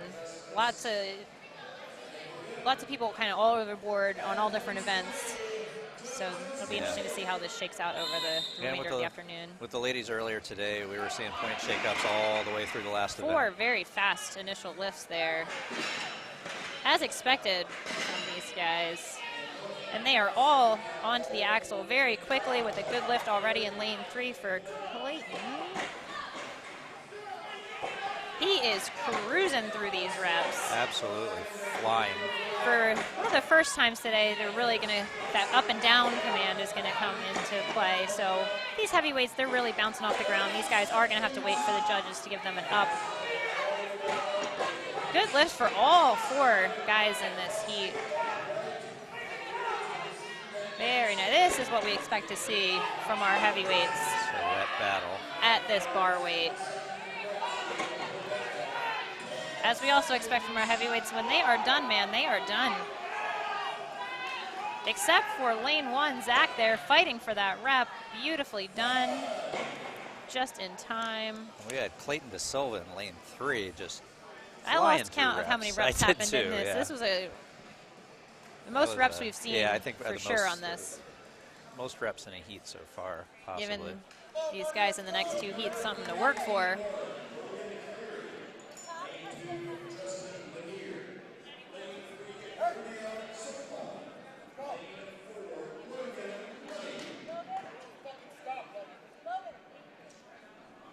All right, lane 1, we have Logan Cleary. Lane 2, Justin Laguerre.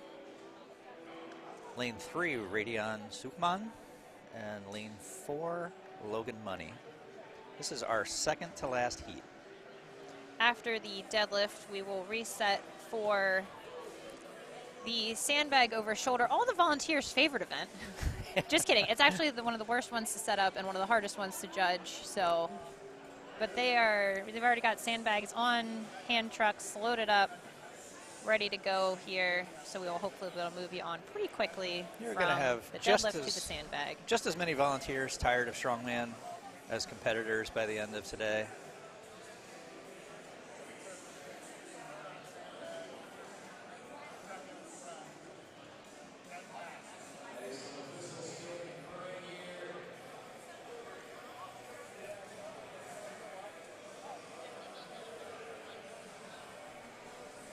Making some final adjustments on the handles. And we are ready to go. And here we go.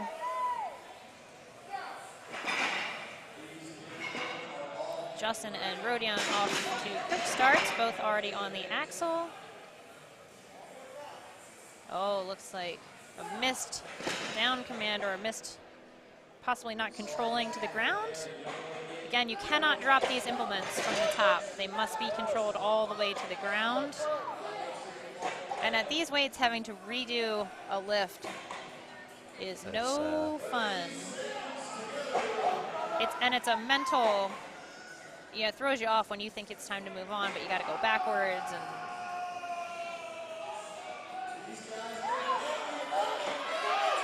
Rodion fighting for that. I think the whole building felt that one. Some good lifts going on here in lane 4 for Logan. He is just chipping away at these deadlifts here. Make that sound easy. Solid pulls. Nicely done. Looks like he is towards the top in the number of total reps there. And one final heat, including in this heat your current leader, Lucas Hatton, who will be in lane 1.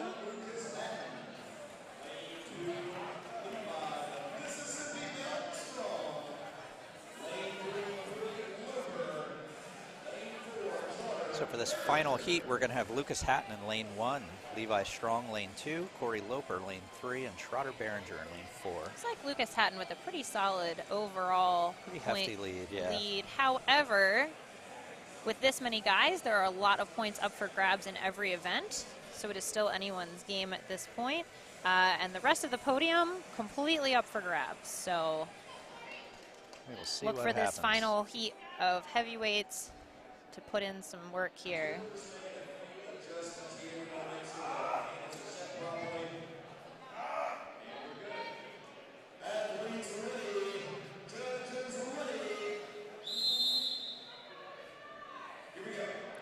Nearly identical timing there from Lucas and Levi in lanes 1 and 2. On both of their first 2 lifts, they have both moved on to the axle.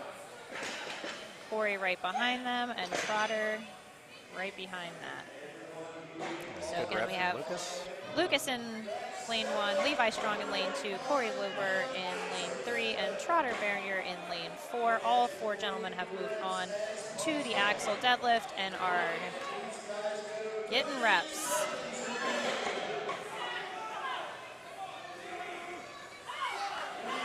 I believe 8 is the total number to beat, but we will see. These guys definitely feeling the effects of yesterday's lifting on these.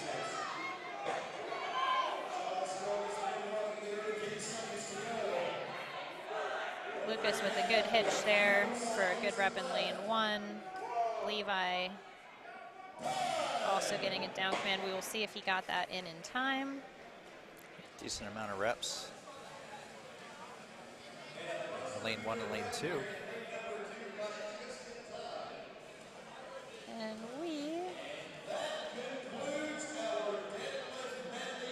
are going to move on here.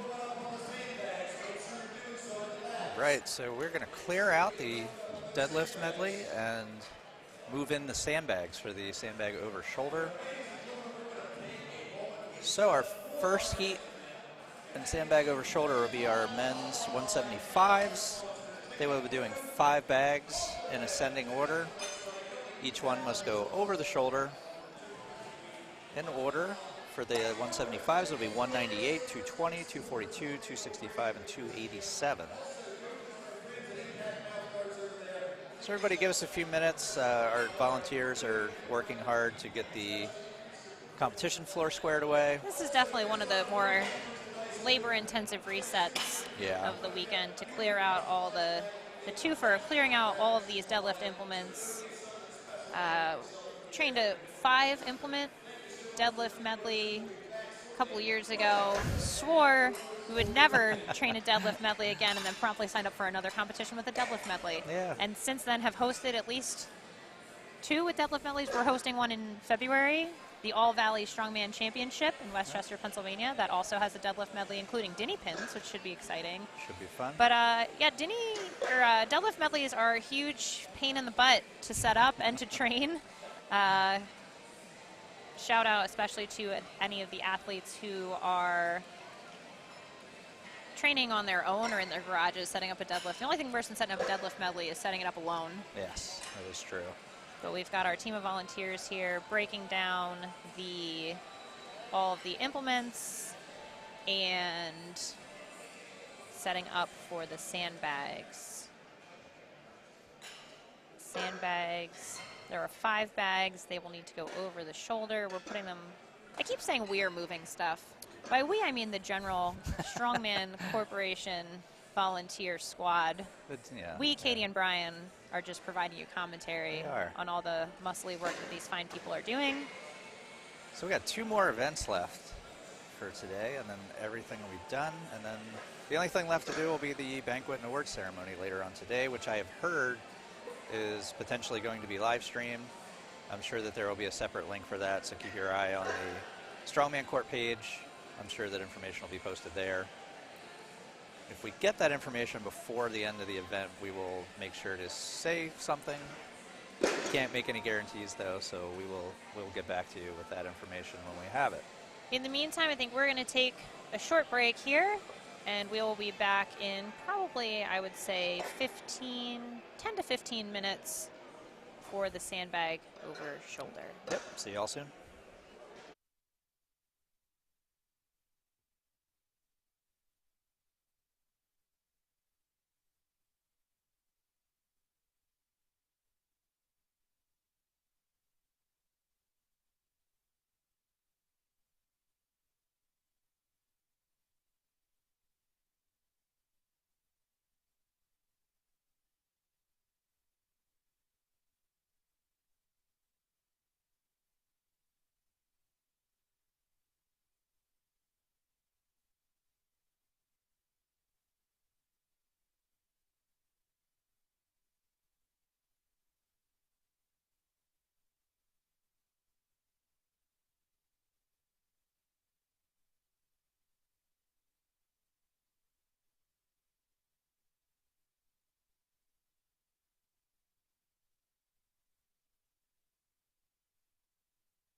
All right, everybody, we are coming back.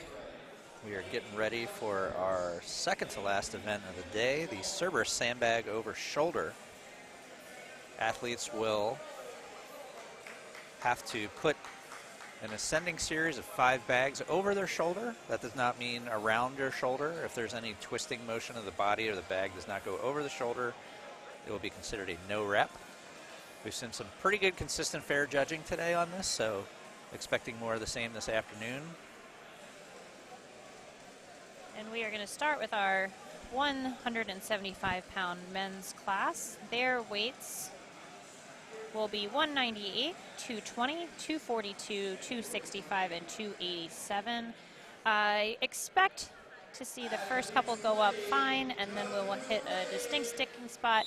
In lane 1, we have John Gray. In lane 2, Alex Taros. In lane 3, Ian Droughton.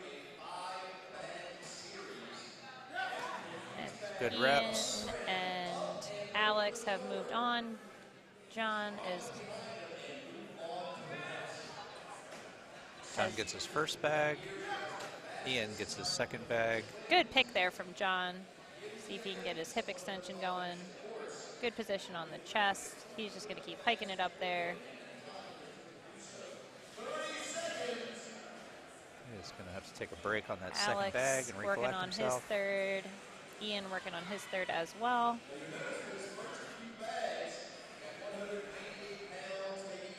Looks like John's going to tap out. So again, what we're looking for here is for the bag to go over the shoulder.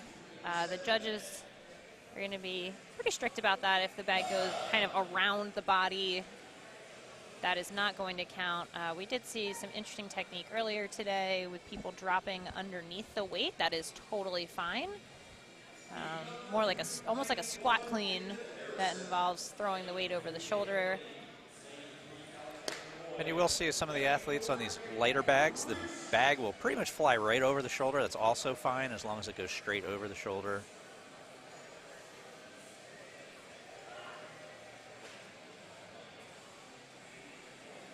And in our second heat here in lane 1, we have David Harrison. In lane 2, Daniel Denny. Lane 3, Alexander Moy. Lane 4, Jake Reese. All 4 get a successful first bag there. And this is the only event for the weekend where we are taking split times. So what that means is that speed does play a role in this event, and there is unlikely to be a tie. So it is about how many bags you can lift and also how quickly you get them. So if 2 people both lift 3 bags, whoever did that the fastest will come out ahead. So some strategy is going to play in here for sure. Guys that know they're going to get all 5 are going to try and get through it pretty quickly.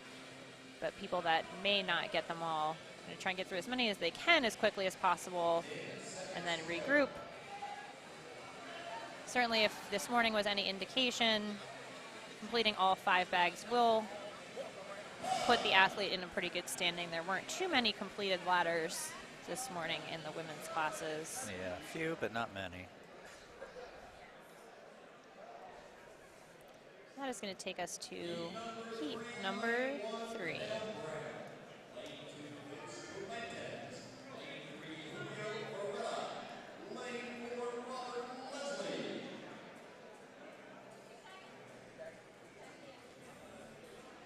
All right, so in lane 1, we're going to have Canal Trey Brown.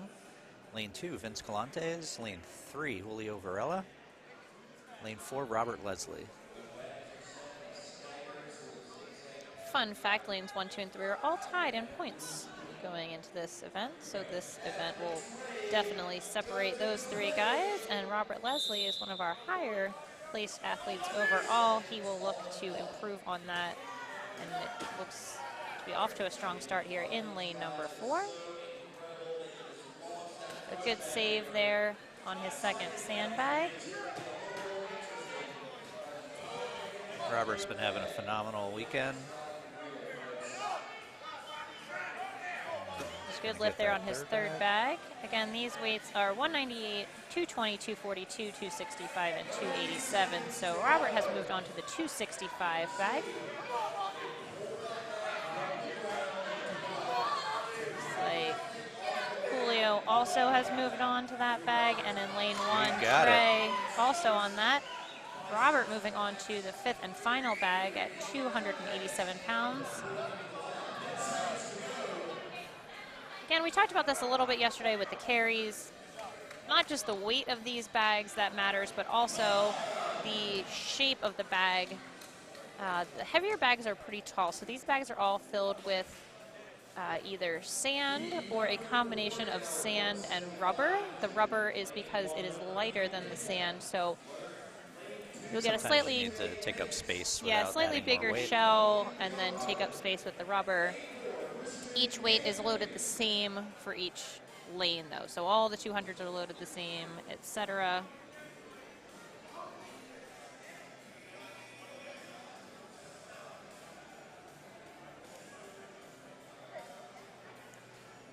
Moving on to our 4th heat of 175s. In lane 1, we're going to have Hernie Pena. Lane 2, CJ Bates. Lane 3, Tony Bianco. And lane 4, Christian Candemir.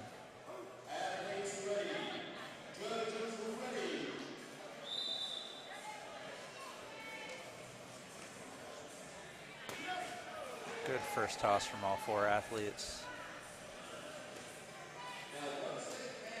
And you'll see Christian in lane 4 here really leaning back on these. That is totally allowed and a good strategy. Instead of standing all the way up, he is going to go with that. That lean did not pay off for him on that one. That bag does need to go directly over the shoulder, not around.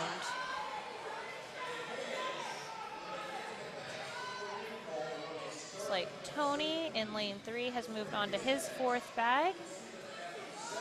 And possibly CJ in lane 3 also. And Hernie, it looks like all on their 4th bags.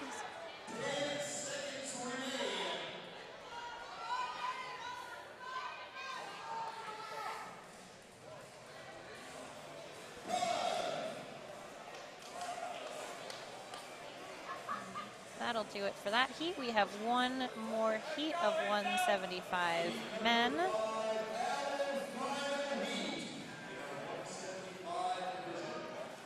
And this heat does include our current leader, who is Christopher Cerberus. He will be in lane 3. And he will be joined by Greg Schultz in lane 1, Edward Mussey in lane 2, and Josh Hendrickson in lane 4. Go, baby. Game time. Let's go. Make a decision. Let's go. Come on, sir. Surplus benches, baby. Let's go. As promised, Josh did get first place in that last event.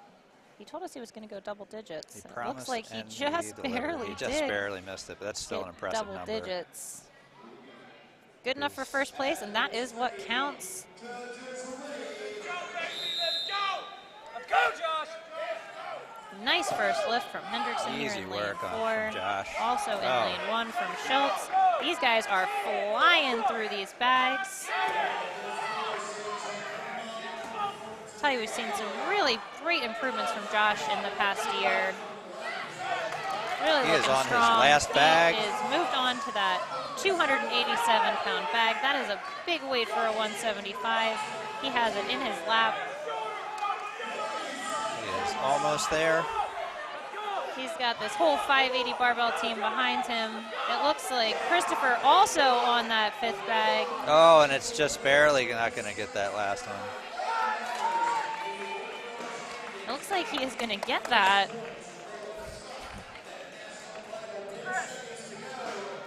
A good fight there.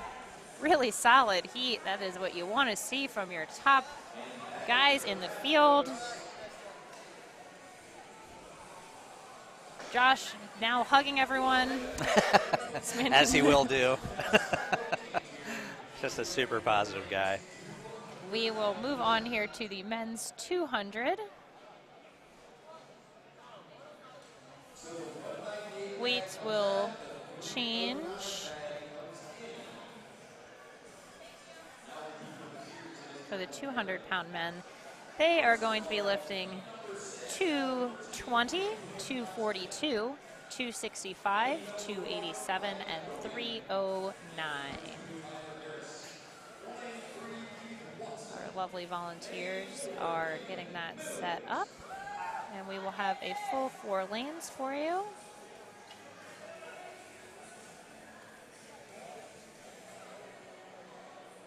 Again, the score sheet is available in the details description for this video. So if you want to follow along with the scoring, that is where you can find that information. We are getting set here. Heat number 6, our first heat of 200-pound men. Lane 1 is Ryan Hogan. Lane 2, Tyler Harris. Lane 3, Keith Watson. And lane 4, David Mills. And these bag weights are getting more and more serious as we go along here. Got a lot of glove wearing in this. Talked a little bit about that earlier. Some people like the gloves. Some people don't. They are allowed in this event as long as there's nothing sticky on them. Most of those see people using receiver's gloves, so football gloves that are, the material feels a little bit tacky, but it's not actually sticky. You have to be careful about with the gloves is that they don't come off. A lot of times they have a tendency to just slip off. Yeah, the receiver gloves are usually pretty tight. You'll see some guys will actually tape the gloves on around the wrist. I am personally a minimal equipment kind of person. I prefer to go bare hands. I remember several years ago where you would see the where guys would go out to like Home Depot and get like yes. the like the Home Depot gloves and just tape them on. Then we wised up and started borrowing gloves from a different sport. But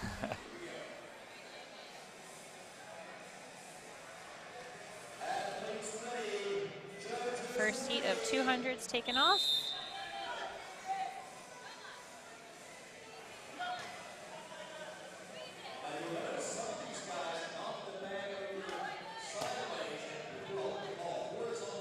So you see some of these reps that are getting counted, the guys are squatted really low to the ground. That is totally fine. The standard that we're looking for in this event is that the sandbag goes directly over the shoulder. So if they want to do that standing straight up, that is fine. If they want to do that in a full squat, that is also fine.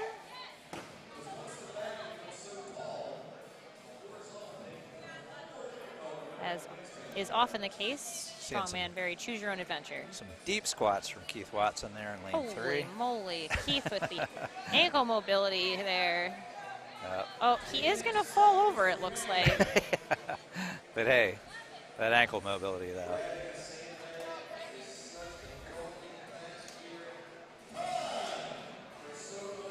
Again, in this, the 175 and 200 class, you're going to see the height of the athlete really playing a role here. These bags are very tall relative to the height of the athlete, and getting that situated in a way that you can get it over the shoulder is extremely challenging. It gets very hard for smaller athletes as well.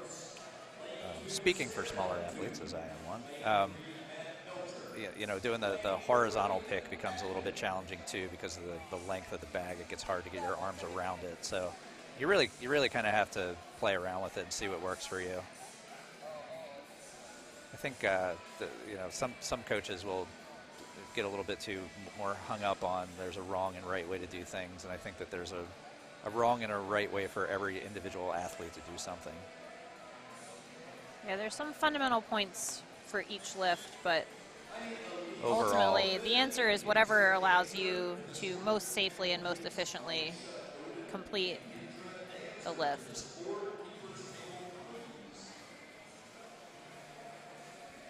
Got heat number 7 just about ready to go here. Zachary Crooks in lane 1, Sid Huntoon in lane 2, Matt Belcher lane 3, Ethan Atkins in lane 4.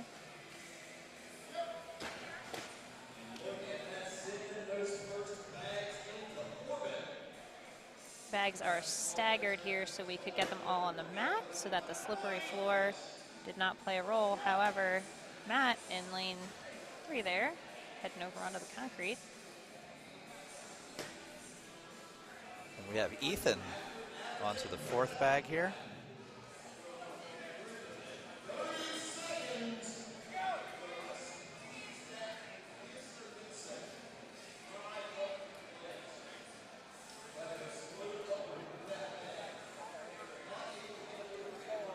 And Ethan takes a spill. The balance on these sandbags is really challenging. It's so much weight, especially so these bags are significantly heavier than the athletes. And the stability required to try and manipulate that weight. You're going to see a lot of people falling over.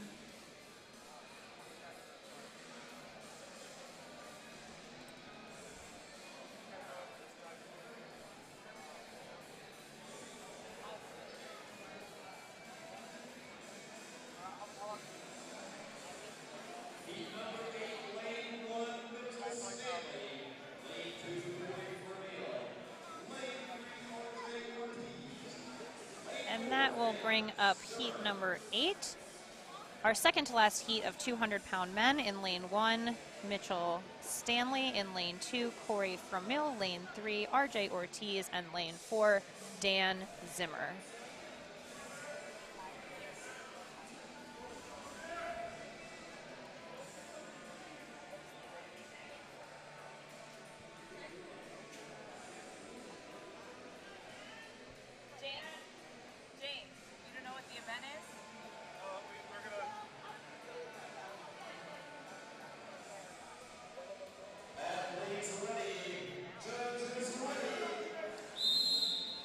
Second to last heat, 200-pound men, 200 kilos. Those would be some been a, husky boys. It's been a mixed unit weekend with the pound and kilo combination.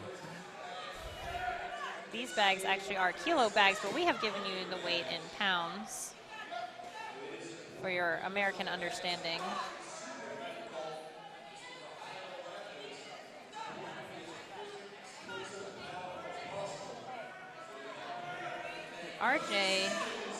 Dan here in lane 4, already on his 4th bag. Then it looks like Mitchell in lane 1, also on the 4th bag. And Corey trying real hard to join him there, and he does. Got RJ battling with this 3rd bag. Really nice. He is on to the 5th. Just getting to that 5th bag definitely sets him ahead of the competition there. And that's going to do it. Sorry, I think that was his 3rd bag, so he moved on to the 3rd, 4th. yeah. The sandbags are staggered so that they all fit on the mat. So from the athlete perspective, they're in a straight line. From the side where we are viewing, it is very hard to tell what order they're in. So we're doing our best over here. But know that the athletes, it is set up for them, not for us. Correct. So the athletes know what they're doing. The judges are pointing which bag to go to next. We are doing our best over here to also keep up. And that brings us to down number to our 9. last heat of 200 men.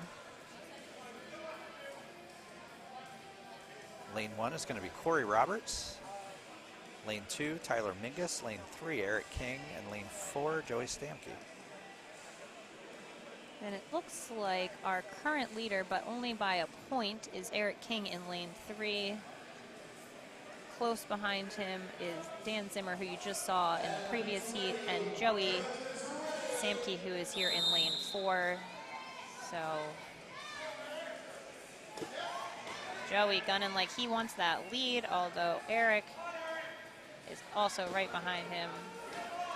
And then in lane 2, Tyler also moving well.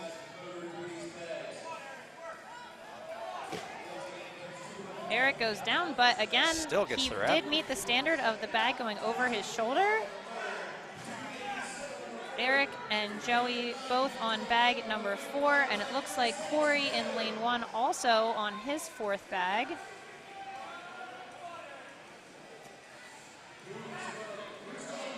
Tyler doing battle with bag number 3 there. He has almost got that. Eric and Corey. Eric is going to set that bag down. Joey, 10 seconds. This would be huge if he can finish this. Oh, and he just quite doesn't get it. It's almost there. That'll do it for our 200s.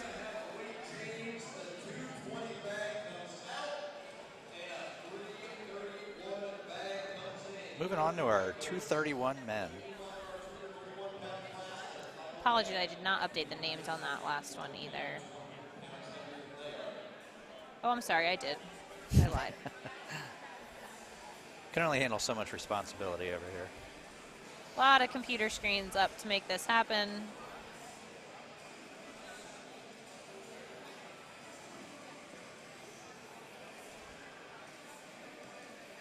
We're bringing out our 231s.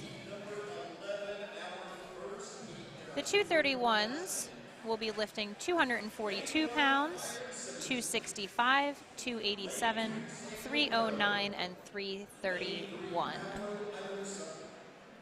This will be the last weight change until our open men come out. So and again, then we will hopefully see a 353 bag over shoulder when our open men come out. very exciting. Should be very exciting. Hopefully it's more exciting than it was filling them. Is that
all right, we're about ready to go with our 231 men. First heat, lane 1, Byron Simmons. Lane 2, Samuel Parrow. Lane 3, Pablo Avanusa. And lane 4, Andrew Wasson.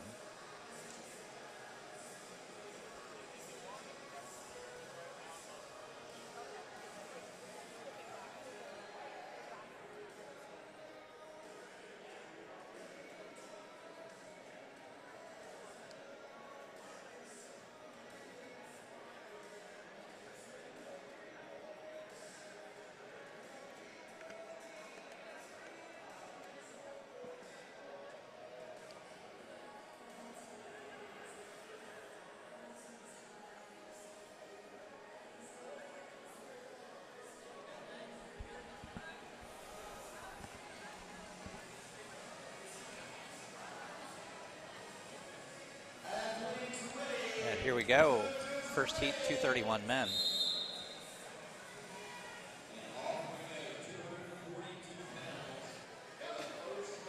First bag, 242 pounds.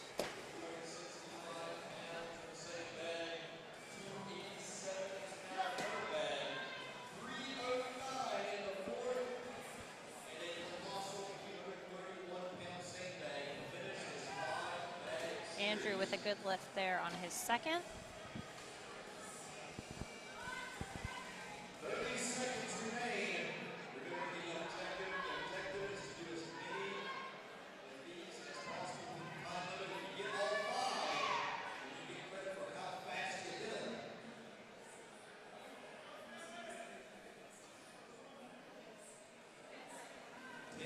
Got Sam in that lane 2 there.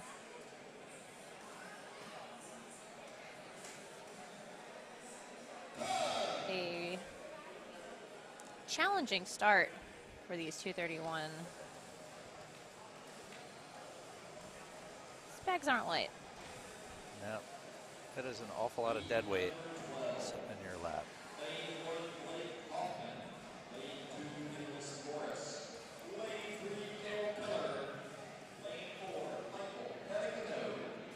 We were just talking about the Home Depot specials. There they are. Well, See if they sometimes stay you know on. what you like.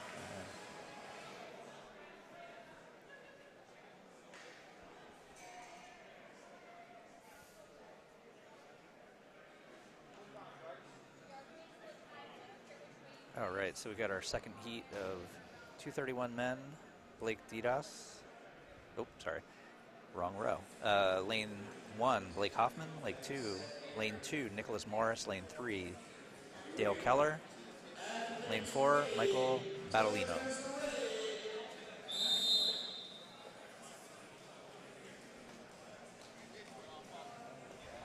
Good lift in lane 4 for Mike.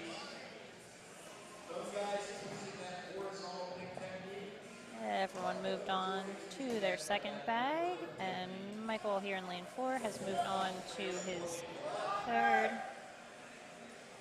Looks like he is gonna call it there. He did put on a show. I'm not totally.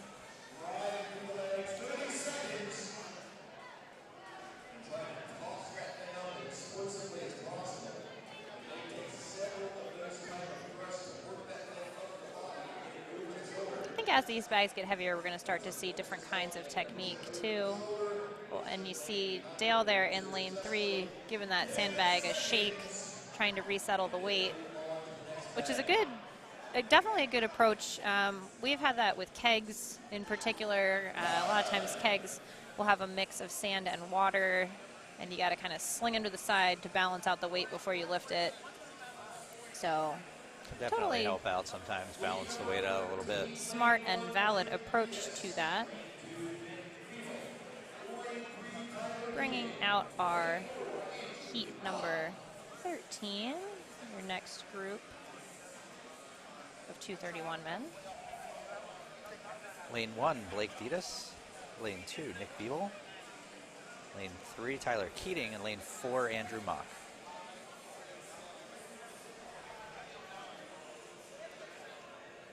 Everybody doing some final adjustments here.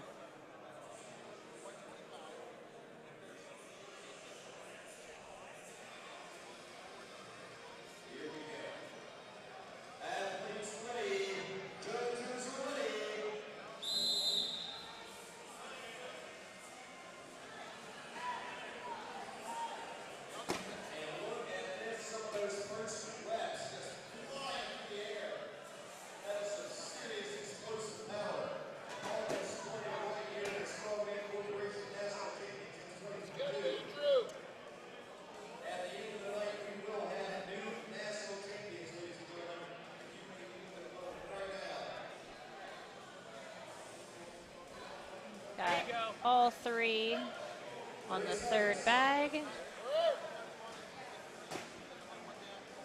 It's like Nick and Andrew in lanes 2 and 4 have moved on to their fourth bag, as well as Tyler in lane 3 and Blake in lane 1. So all 4 athletes on the fourth bag there. Blake is going to tap out.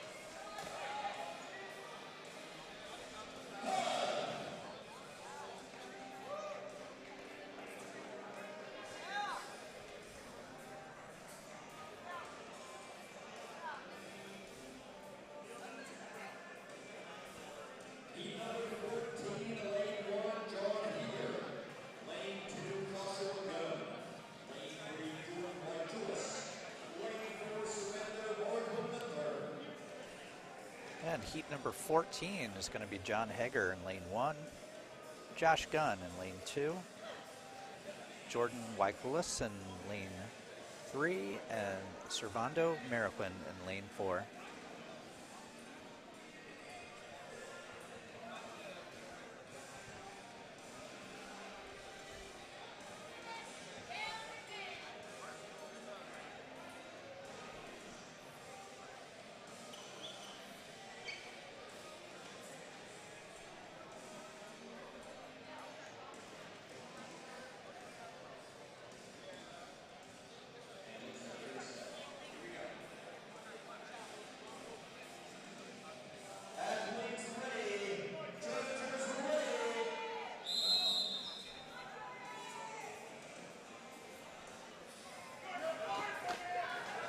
Good reps. lifts there to start for all 4. Servando making short work of those first 2 bags. Jordan also has moved on to his 3rd. Good split times on those for sure. Servando already moving on to the 4th. Really nice technique on that last bag from Servando. That horizontal pick. John working on bag number 3 there down in lane 1. Jordan in lane 3 working on his 4th bag as well.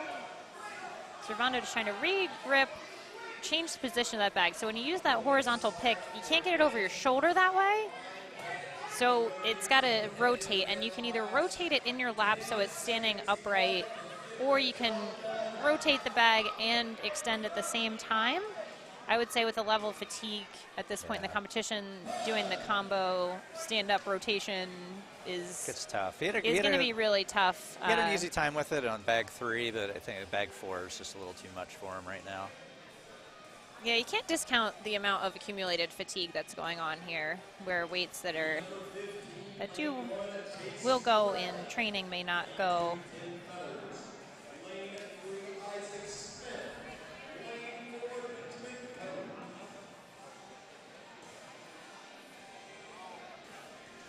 Our next heat. Lane 1, Chase Bradley. Lane 2, Tim Feathers. Lane 3, Isaac Ike Smith. Lane 4, Benjamin Cohn. These guys taking the time to set the bags how they want them. Again, that is within their bounds to do that, make that adjustment.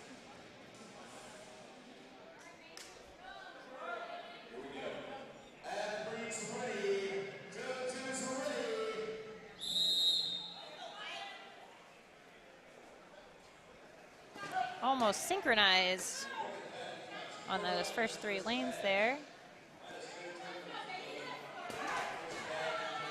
All 4 of these guys looking very nice on the first 2 bags. And a good lift from Benjamin. He looks to be the first to get through that 3rd. Ike working that same transition that we just talked about in the prior. Benjamin Cohn here in lane 4, making a little run to re-chalk. Ike just gets that 4th one. Goes for a nap. Looks like he's just going to chill.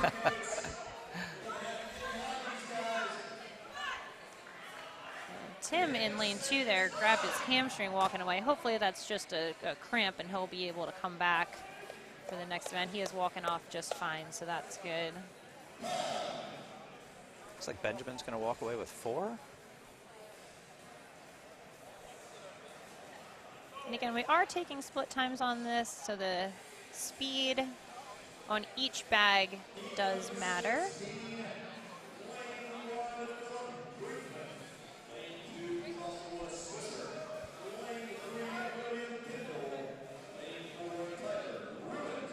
And including this one coming up, we have 3 remaining heats of 231-pound men. In this heat, we have in lane 1, Philip Brinkman. In lane 2, Joshua Swisher. In lane 3, William Kendall. And in lane 4, Tyler Pruitt. This is our 3rd to last heat, it looks like, in the 231 men.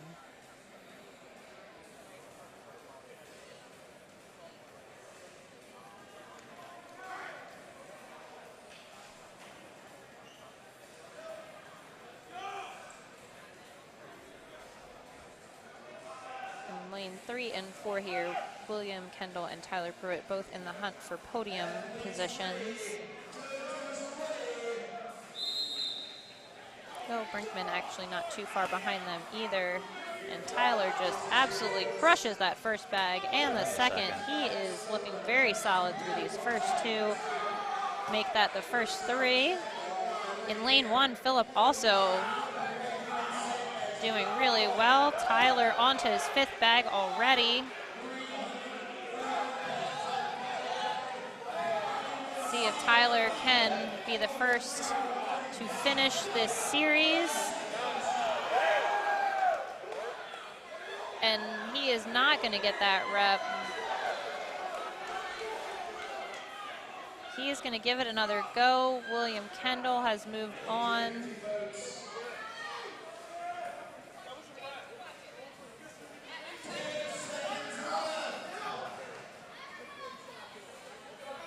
Last competitor got it.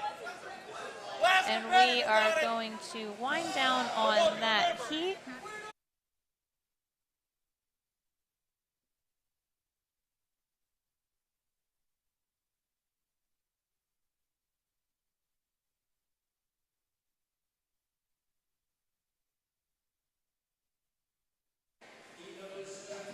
And we are going to bring out heat number 17 here.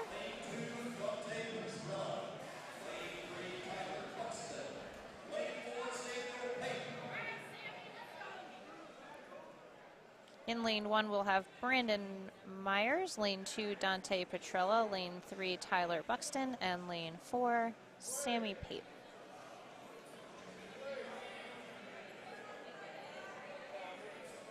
Sammy and Tyler also gunning for the podium there. Dante about 10 points or so behind that. Again, if you want to follow along with the scoring, the link to that is in the video description.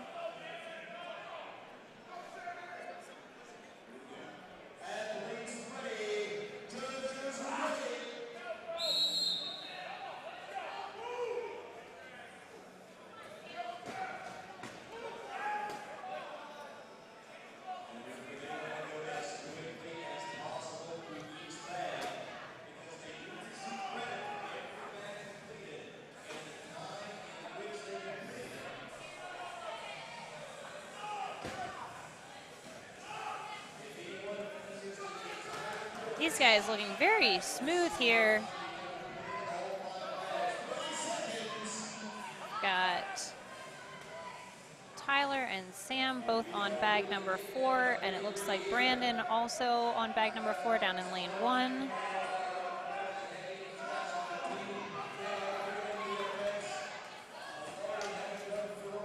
Cannot tell from here if Brandon completed that attempt or not.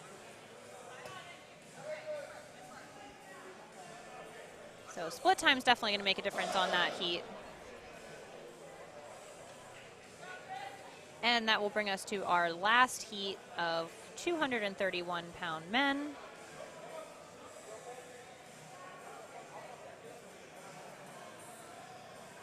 In lane 1, we will have Garrett Payne. In lane 2, Chris Berta. In lane 3, Benjamin Eisenmenger. And in lane 4, Rick Carroll. This again is our last heat of 231s, and then we move up to our 265s.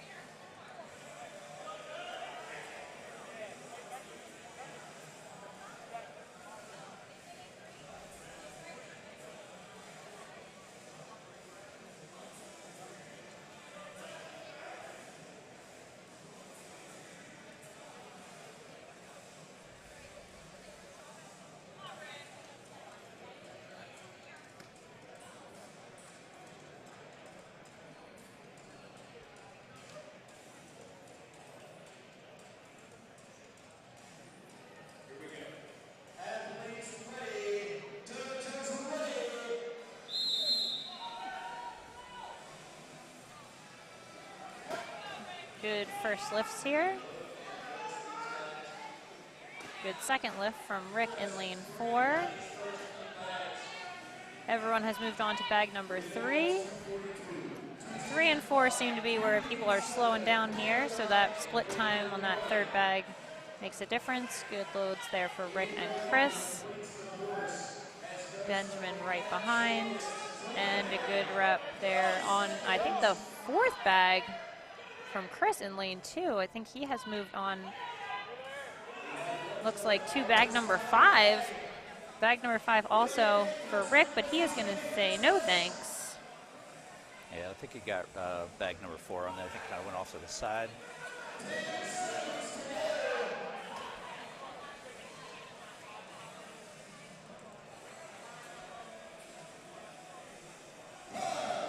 That is it for our 231-pound men's class.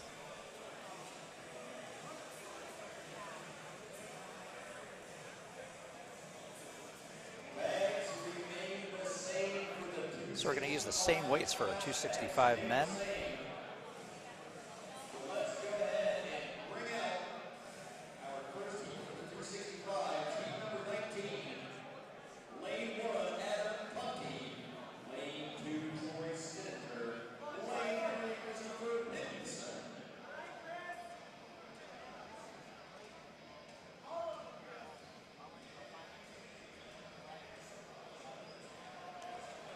And just a quick shout out again to our volunteers, especially the judges. This is a very difficult event to judge.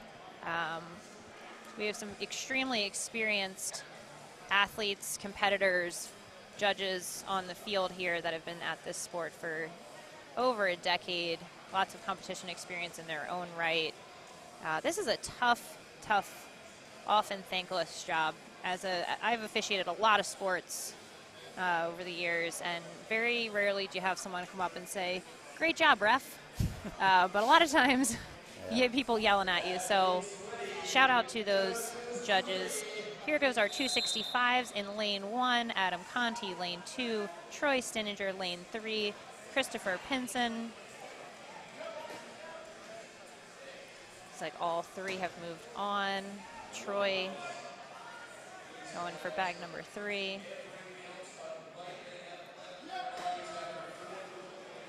Christopher and Adam join Troy on that third bag.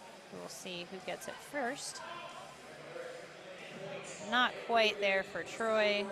It's really a delicate balance on this of going for it and potentially not getting the call or taking another 1 or 2 bumps up your chest to make 100% sure you get it. I personally would take that extra 1 or 2 bumps because the idea of picking that again is big sad. Yep. The less sketchy your rep is, the more chance you got of getting a good rep. But the desire to get a heavy sandbag off your chest sooner rather than later is also a very powerful motivator. That is it for our first heat. We have a full 4 lanes coming up here in heat number 20 for our 265 men. Lane number 1, we will have Alex Balin. Lane number 2, Michael Smith. Lane number 3, Ryan Wilk. Lane number 4, Sean Deem. And in conclusion to my earlier commentary about judging, these judges are out here volunteering their time, doing their very best. They are the ones with the front row seats to all these calls, so in general we do back our judges. They are putting their bodies on the line for the good of this sport. This is our second to last heat of 265-pound men.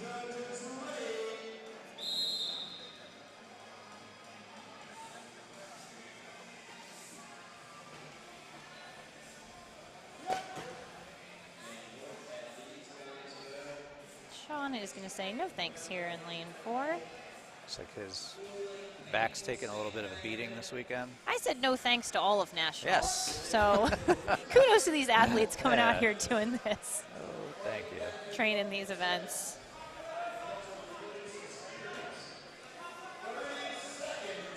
And a good third bag there by Alex in lane 1. Ryan in lane 3, trying to join him.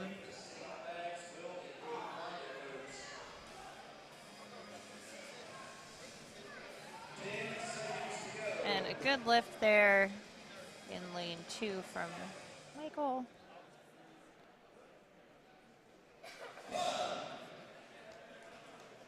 And our last heat of 265 men coming up here.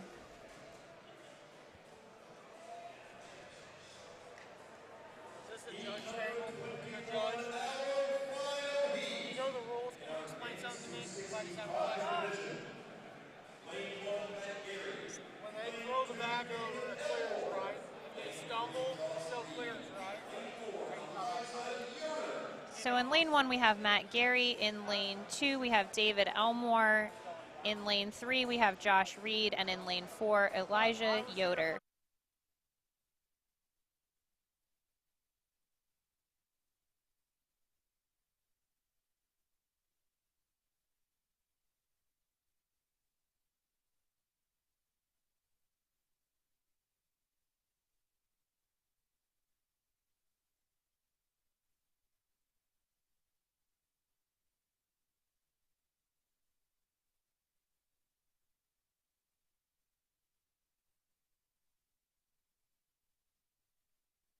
to make sure everybody is We are off on this last heat of 265s. They are going after these bags in lane 4 here. Elijah moving on to bag number 5.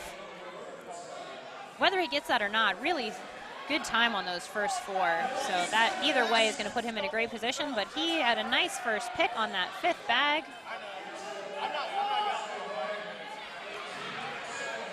And he does complete it. I believe he's the first one to complete that whole series.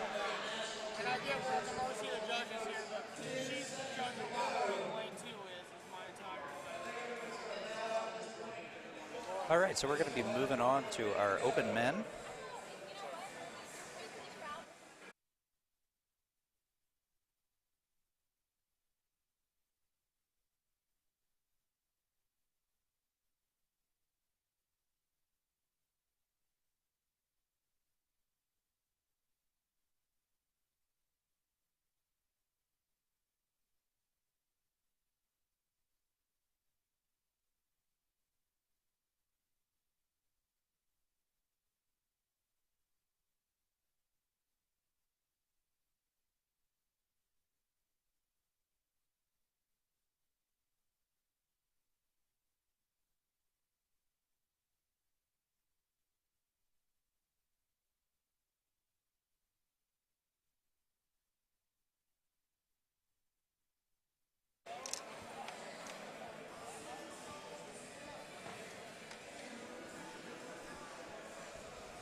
And we are taking our weights up for our open men.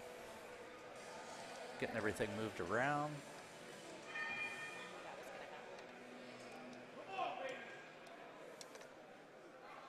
This was on its way out. I was hoping it wouldn't be, like in the middle of this, but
All right, and we have moved on to our first round of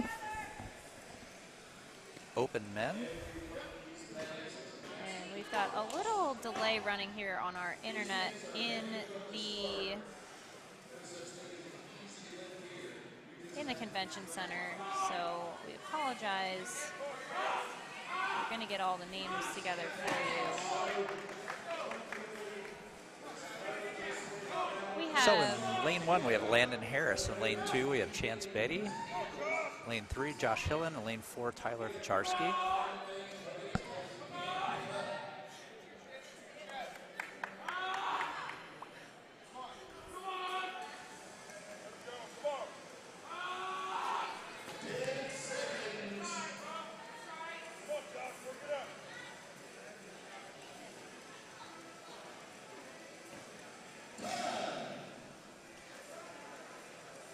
That's our first open men's heat.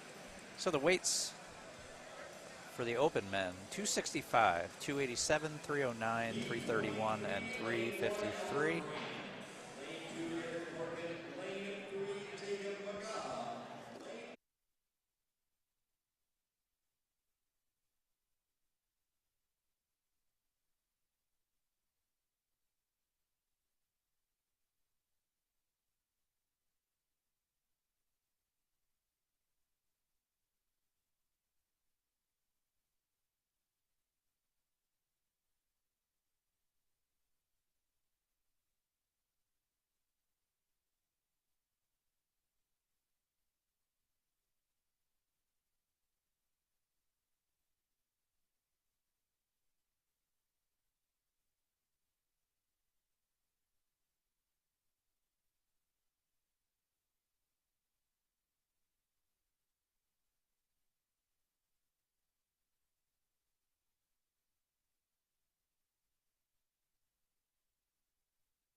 All right, guys, so we are running our feed off of a laptop, and we are running all of the information off of a second laptop that just took a big poo-poo. So we are going to go ahead and restart that one.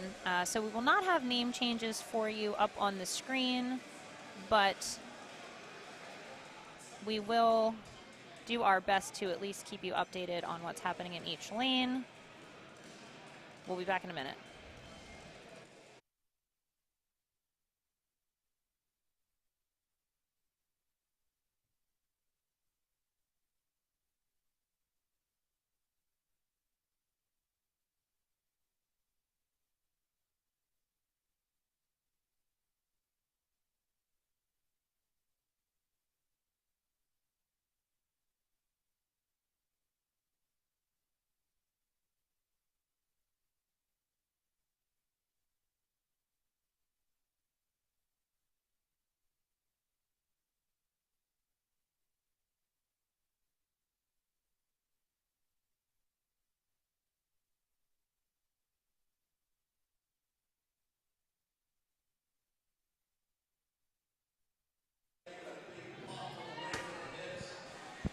And we've got one athlete here in lane 3 who is looking to complete his 4th bag. Craig Pfister in lane 2, looking to make use of that last 10 seconds there.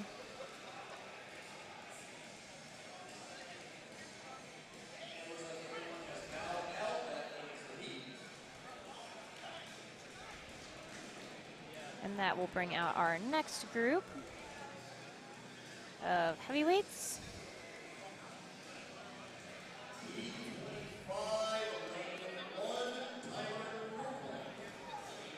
Tyler Borgland, Behringer. I'm trying to hear the names as we go. Again, keep in mind that the names on the screen are not going to match the athletes. We are rebooting that system right now. We should be back up in the next couple minutes here, so just bear with us. In the meantime, we do still have all of our heavyweight competitors moving right along here.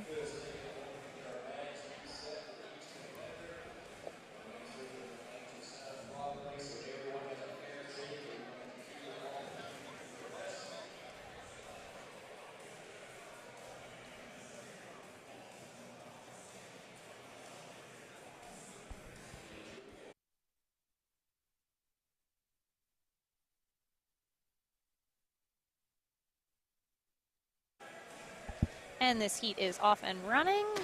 Good first lifts from lanes 2 and 4 there.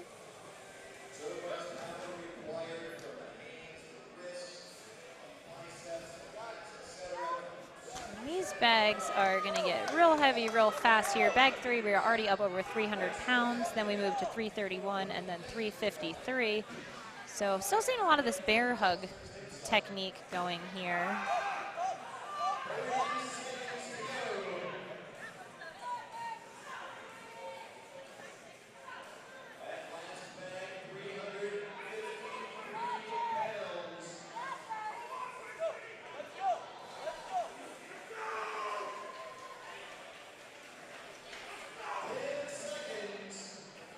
And we just had a competitor finish the 5th bag, the 353 bag in lane 2.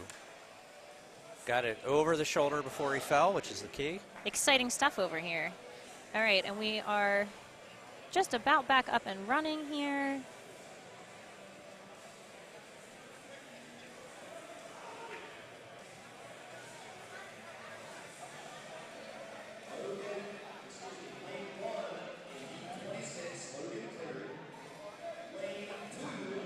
We are on heat 26 now. And I think we are actually going to be able to get your names updated on the screen now. We should be back. I think we only missed 2 or 3 heats there. Go technology. And we are back with lane 1, Logan Cleary, lane 2, Corey Loper, lane 3, Bo McDermott, and lane 4, Anthony Balzano. Fun fact, as my computer crashed, my glasses also broke. So it's an exciting time over here. System breakdown in the announcing booth. But you guys think that these shoulders over, those bags over shoulder are exciting. You should. Computers are also hard. But we are back in business here. These guys doing some work on these heavy sandbags.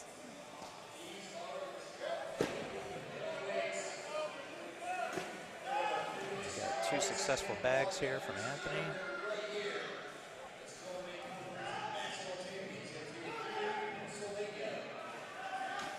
Good lift in lane 3 and in lane 4. It looks like Bo and Anthony are both on their 4th bag with 30 seconds remaining. In lane 1, Logan has moved on to his 4th bag, and it looks like lane 2, Corey is lifting his 4th bag.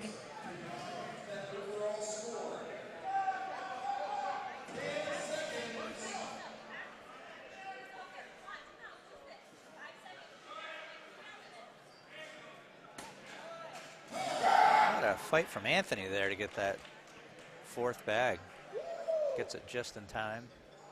Great news, champions. Our stream is also back up and running fully, so we can bring you all the best.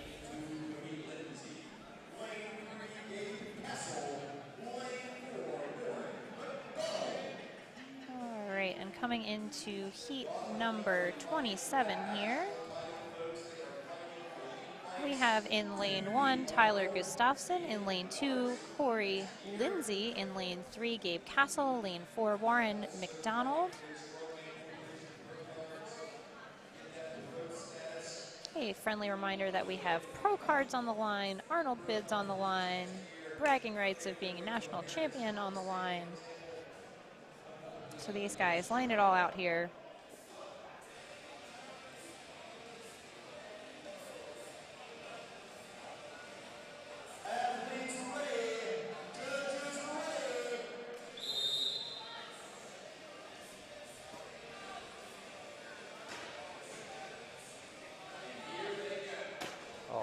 Athletes onto the 2nd bag.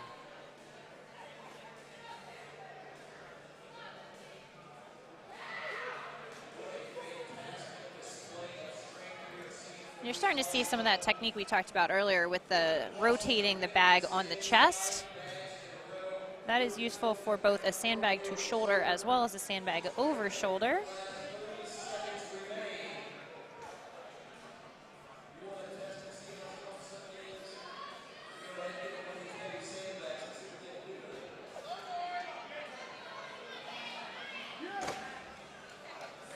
We have a good lift on bag number 3 there in lane 3. Looks like these guys are over the whole sandbag thing. Warren in lane 4 called it as well. I feel that. Yeah, it's reasonable. It's getting to be that time. Heat 28 coming up here. Lane 1 for this heat will be Rodion Sukman. Lane 2, Logan Money. Lane 3, Adam Rockwell. Lane 4, Shane Abney. Thank you so much to our sponsors for the National Championship weekend here. Cerberus, if you've never visited cerberus.com. Whether you to check out the room online or you can go to Impact Complex. Thanks so much for being here. Here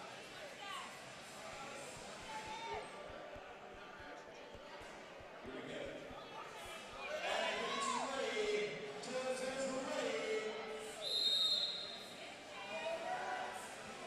go. And ready. Bag flying over the shoulder of Shane Abney there in lane 4.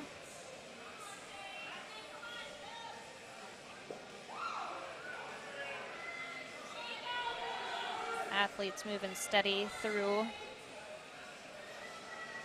this ladder. A good lift there in lanes 3 and 4 for Adam and Shane. Looks like Rodion in lane 1 is already on his 4th bag, as is Logan in lane 2.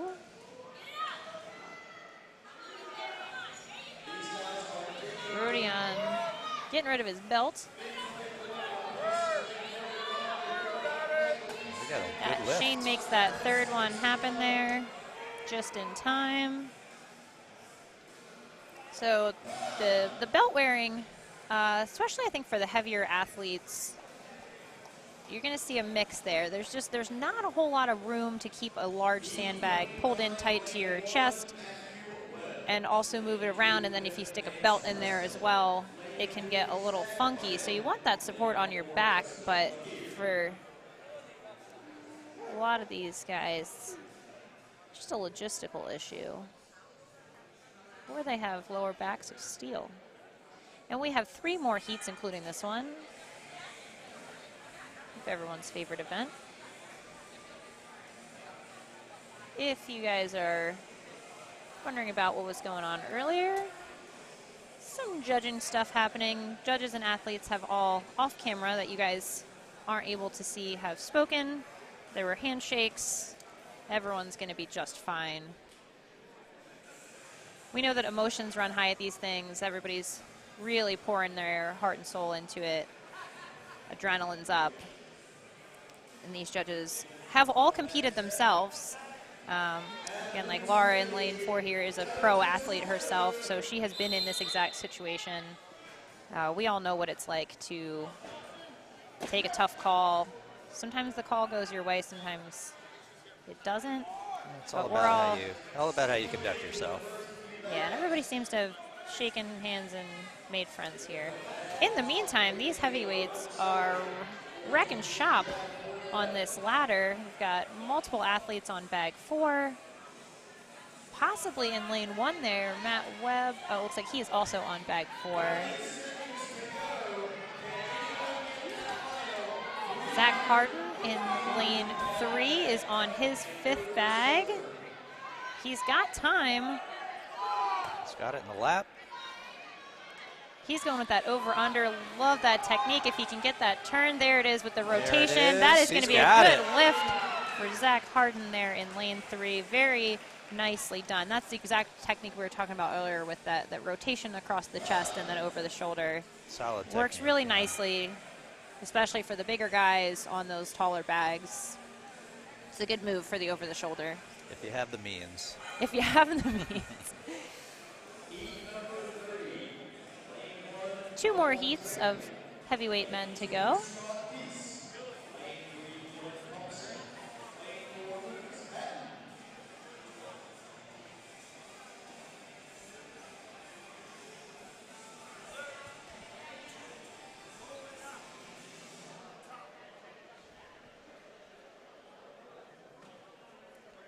So in this heat, second to last heat for open men, we're going to have Donald Treglia in lane 1, Scott Deese in lane 2, Dylan Thompson in lane 3, and Lucas Hatton in lane 4.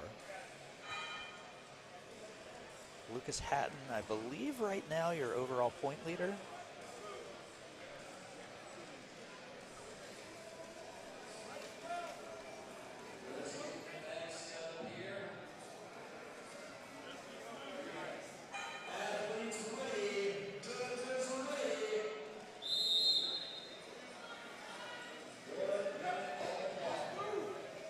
Solid work from Dylan and Lucas on these first few bags. These guys are in a race.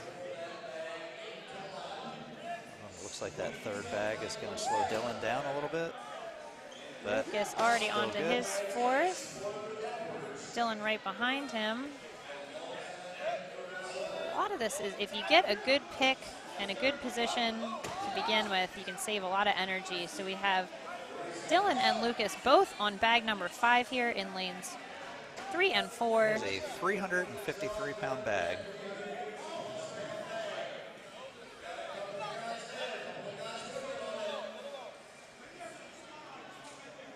Both men going with the bear hug off the floor. Dylan grabs his hamstring. Neither gets that 5th bag. But Very not for lack close. of trying. Good efforts by all these guys here. Scott in lane 2, taking a moment to collect himself there. Our last heat coming up here.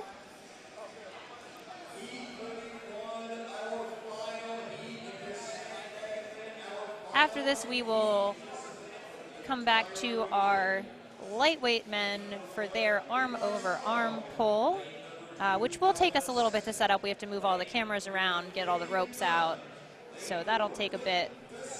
But in first, Last heat of open men. should be a good show in this heat. So we're going to have Levi Strong in lane 1, Calvin Sexton lane 2, Damian Dunn lane 3, and Clayton Da Silva in lane 4.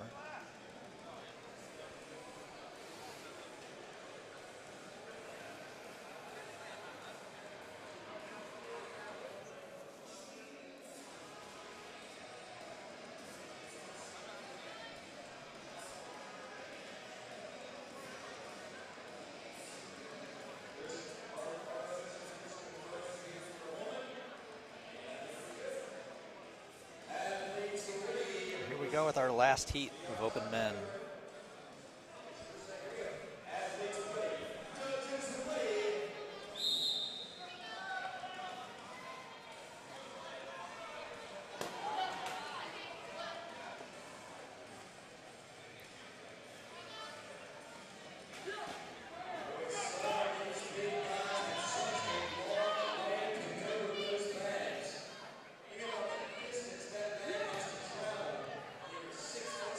Good work on lane 3 from Damian.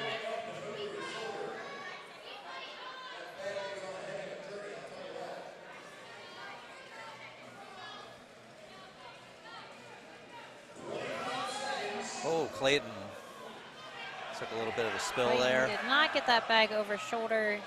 He just fell with it, so he will need to attempt that again. Damian asking the crowd to hype him up a little bit for this 331 bag. He does have a very solid pick there, but he is going to call it. And it looks like down in lane 1, Levi successfully does complete that 353. He's flexing it out for us, putting on a show, giving the people what they want. So I think only 2? Yeah, two or three athletes. Not too many finished that hole. So we're going to transition over to our last event of the weekend.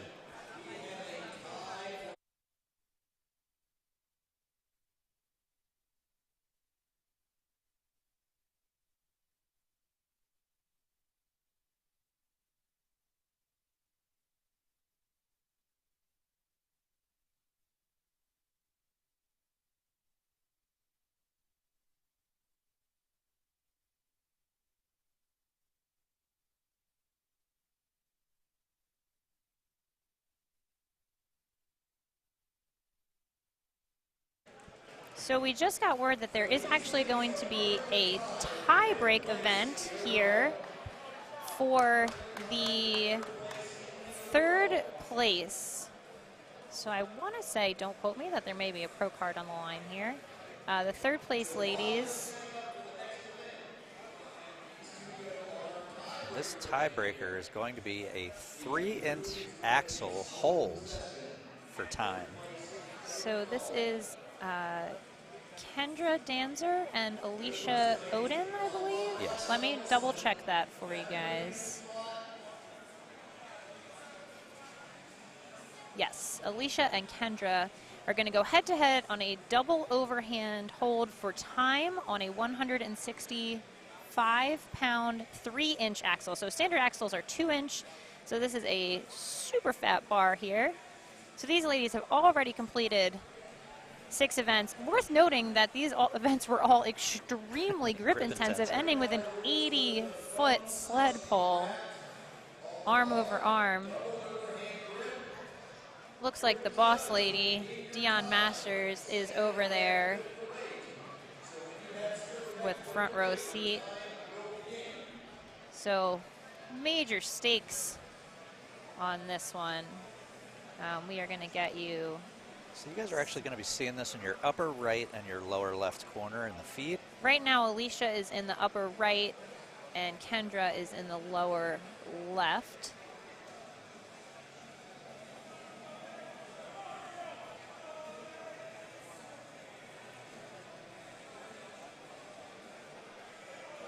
These things happen. We've had ties at our competitions before.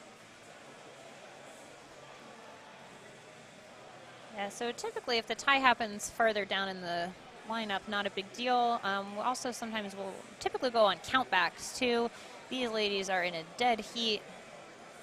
So the only thing left to do is throw down. They did talk to both ladies between the events, so they were aware that this was coming.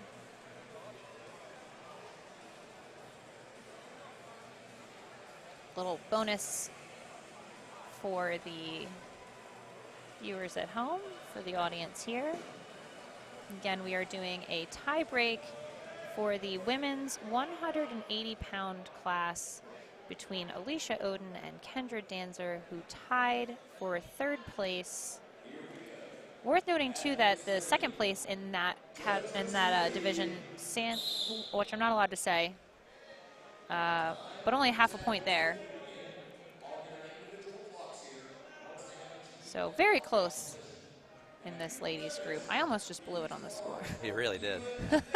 You can't trust me with this. So these ladies are just holding. And again, their grips.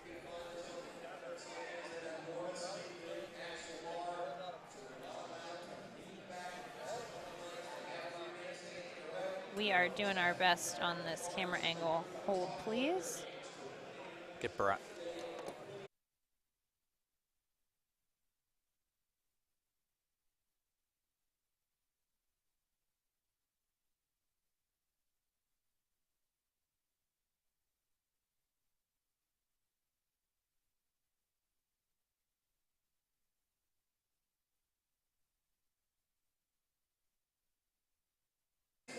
There we go. Try to clean up the view for you a little bit.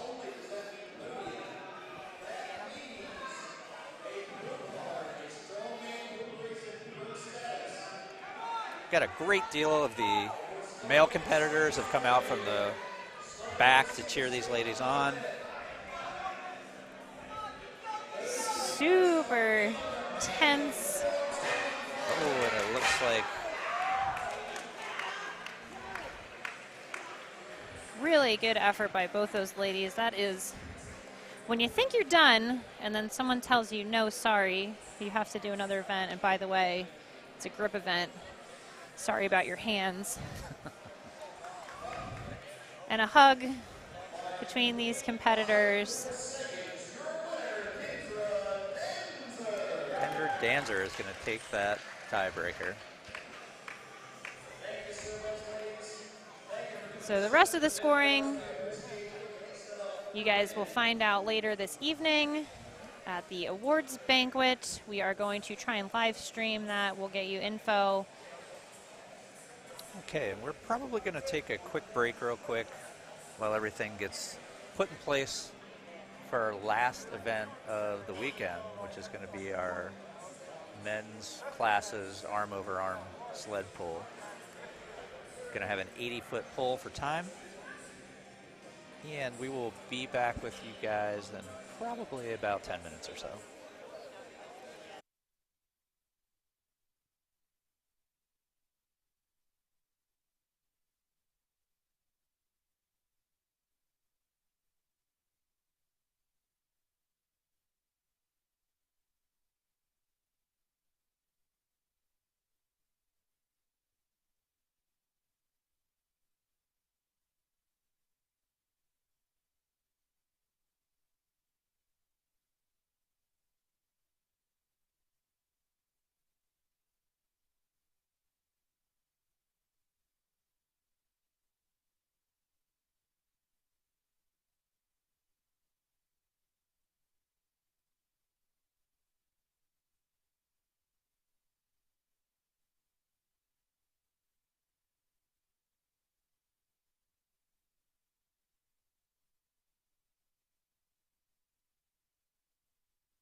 We are going to get rolling here with the 175s.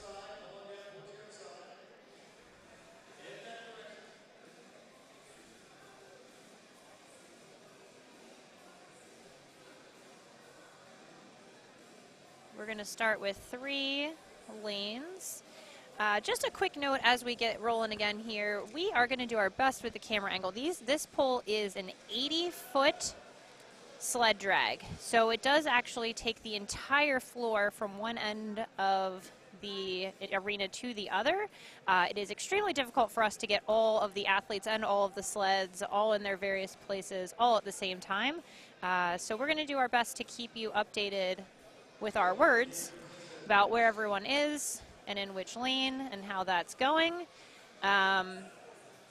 You're going to be able to see some of the sled movement, some of the athletes, and we're going to keep you informed. We are starting with, in lane 1, John Gray, in lane 2, Ian Droughton, in lane 3, David Harrison.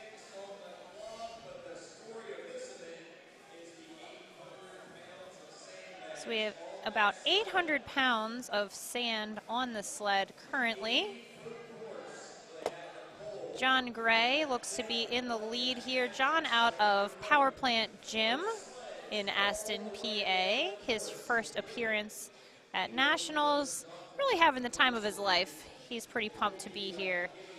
Looks like in lane 3, David is catching up as well and not too far behind is Ian. This is a very long pole. This is basically going to be 60 full seconds. John is almost done there. It looks like David is also closing in. John and David neck and neck.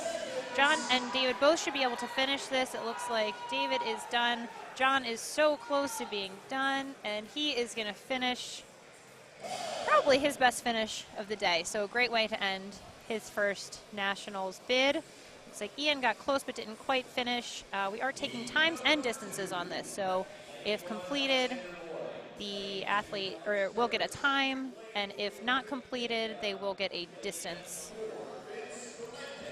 And we are going to move into heat number 2. This will be a full 4 lanes.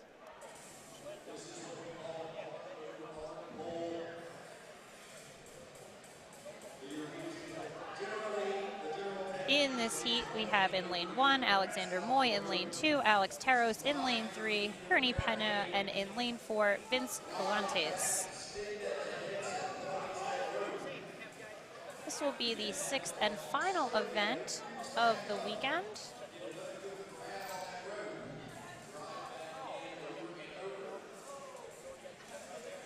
So the story of this event so far today has been about the last 40 feet, 30, 40 feet of the pole.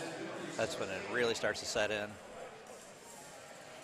So the rope that we're using here is a 1.5-inch rope, which is a little smaller diameter than you'll often see. These athletes, I'm sure, given the grip intensity of the overall weekend, are very grateful that this is a slightly smaller rope. That said, their forearms are going to be on fire by the time they reach the end of this pole. We did not have too many finishers in the morning, so we're basically looking at a full minute of arm over arm drag. Typically when you're looking at pulling a vehicle, like a 15 to 30 seconds of work. So pulling for a full minute, 80 feet is pretty brutal. These guys all off to a great start here, very even in all 4 lanes. Technically speaking, what we're looking for is good leg drive, so they have a setup there with a footboard across the farmer's handles. Very ingenious setup there. Really want to take advantage of the length of your body. Lean all the way back, push through your legs. In lane 3 there, it looks like Hernie is going to finish. He's about 1 pull away from finishing that, and he is done. Vince also in lane 4. Looks like he will finish this event. Really strong finish for these lightweights. Hernie hopping around like a nut over there. Seems well deserved. Pumped with his last event. That is the first person that I've seen hop up from this event. Yeah, most people are finishing this event and just laying down / hobbling away. So hats off to Hernie. So major grip event, obviously lots of back involved, lots of core involved. but a significant leg requirement as well if you really want to make the most of each one of these pulls, especially for our shorter athletes. They need to get as much out of each pull as they can, so getting really good leg drive, laying back, and getting a good amount of distance out of every single pull. And again, like we said this morning, I mean, I think that, you know, the difference between this and pulling a vehicle is you can use the momentum once the vehicle gets moving. This is essentially a dead pull every time, just pulling dead weight.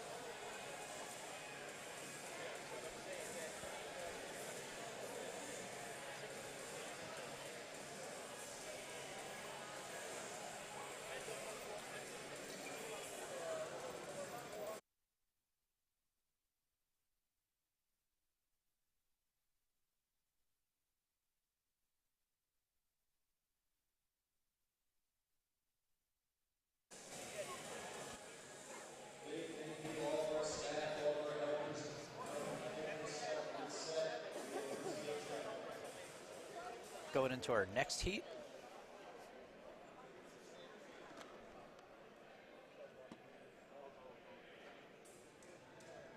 We are going to have CJ Bates in lane 1, Julio Varela in lane 2, Edward Musi in lane 3, and Jake Reese in lane 4, and they are off.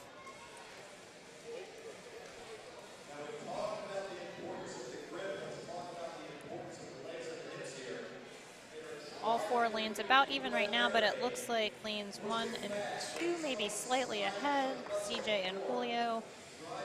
So far, it seems like the first 40 feet have been pretty even, and then after that, when the fatigue starts to kick in, is where we're seeing some more separation between the athletes.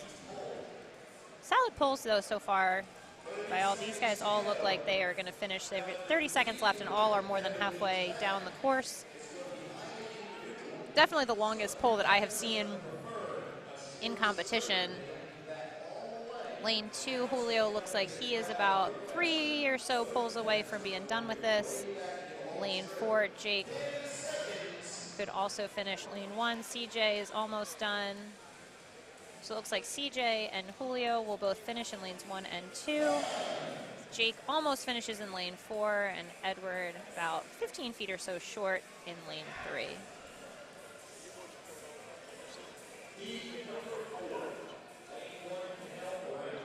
We're seeing a higher concentration of finishes a little earlier in the class than we did with the ladies earlier today.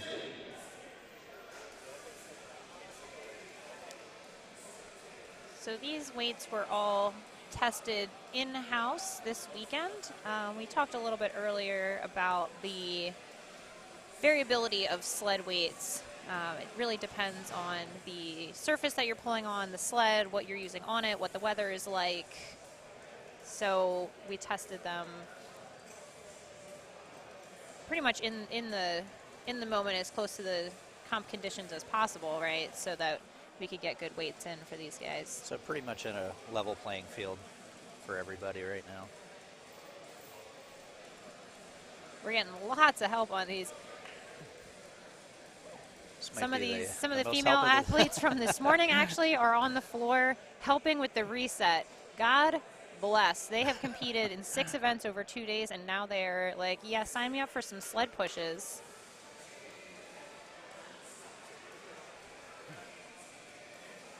A lot of events, a lot of athletes pitching in this weekend. We had some guys help out this morning. So this heat, we're going to have Kendall Brown in lane 1, lane 2, Christian Candemir, lane 3, Tony Bianco, and lane 4, Daniel Denny. This is our second to last heat of 175s. As expected, they are all off to a strong start.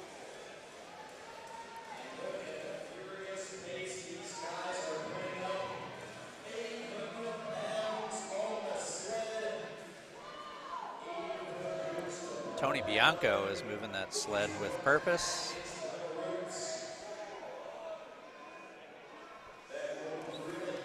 Really good pulls there in lane 3 from Tony. He's giving it all he's got on every pull. Reaching really far forward, which is what you want to see, and then leaning nice and far back, so he's getting a lot of distance out of each one of those pulls. Not far behind him there in lane 2 is Christian Candemir. And it looks like Daniel in lane 4. Christian's going to finish. Daniel's going to have to put in some work to get this done. Either way, he will finish with a good score.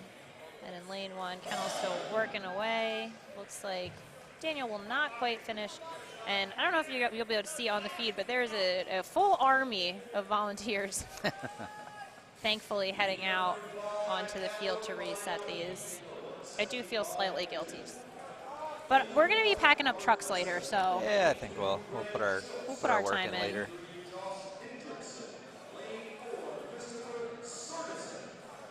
And our last heat, last event of the day for these 175 men. Everybody really fighting it out for these top positions in this. And this event is unlike the others, which were in order by where the placement was in the prior event. These actually are in reverse order of overall placement. So these are your top 4. With the number of competitors, all the podium spots are still up for grabs. So in lane 1, we have Robert Leslie. In lane 2, we have Greg Schultz. In lane 3, Josh Hendrickson. And lane 4, Christopher Sergison. So Greg, Josh, and Christopher have really all been trading on those top 3, 4 spots today. And anything could happen here. And Robert Leslie's been, these 4 guys all have been duking it out all weekend, yeah. So exciting to see what happens here, and they are off. So the athletes do have to start a couple steps back from the platform, so they're taking a couple quick steps up to the rope. They are all pretty much dead even right now. Some really good pulls in lane 4 there from Christopher. He wants to hold on to that lead. Josh is right on his tail. They are out of sync with their pulls with each other, so the sleds are just kind of going back and forth, almost in a dead heat. Super exciting. Very close, very close. This is going to be a photo finish. And really not far behind, Robert and Greg in lanes 1 and 2 are going to put in very solid times. Looks like Josh Hendrickson in lane 3 is going to edge out Chris just barely. Just barely. Robert did finish, it looks like, in lane 1, and Greg almost, or it looks like Greg possibly did finish. Very close in all 4 lanes. That's exactly what you want to see from your top 4.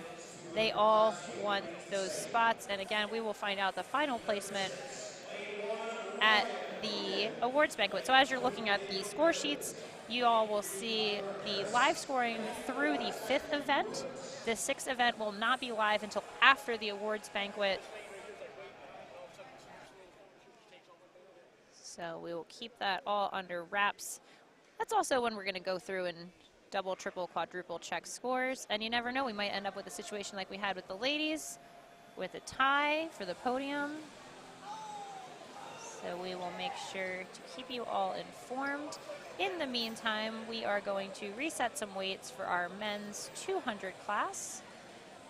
And we'll have a full 4 lanes starting in a couple minutes here. I think our 200s are going to be pulling the same weight, so about 800 pounds. 800 pounds-ish, as we like to say.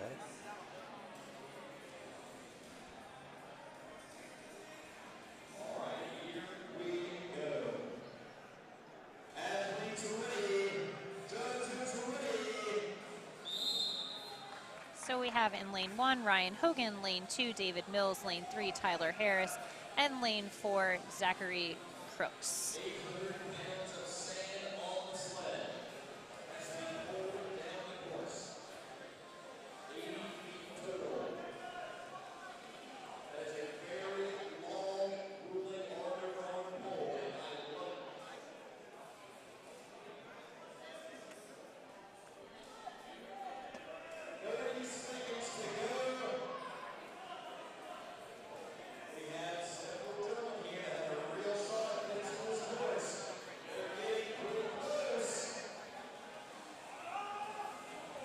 Looks like we're going to have a finish here in lane 1 from Ryan, and close behind him in lane 2. David is also about done. He will have time to finish. Puts in, looks like David is also done. Tyler will get close but not quite make it.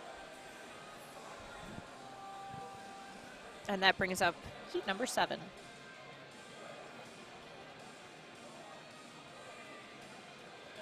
Heat number 7, lane 1, Corey Rubino. Lane 2, Keith Watson. Lane 3, Matt Bedford. So we have 3 remaining heats of 200-pound men. In lane 1, Corey Vermeil. Lane 2, Keith Watson. Lane 3, Matt Belcher. And lane 4, Sid Huntoon.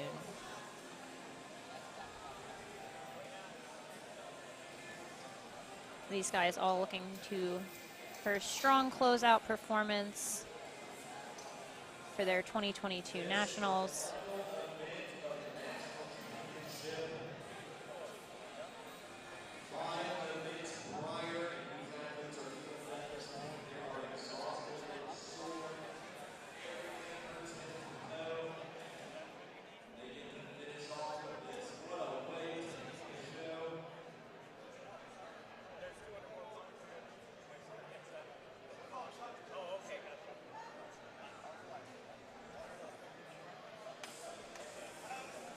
Looks like we are about set.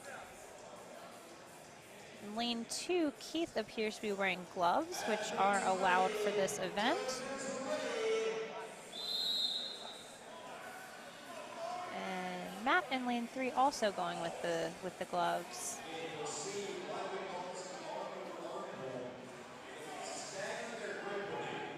So despite the fact that this is called an arm over arm, there is so much full body action going on here. Lots of back, lots of legs, lots of core.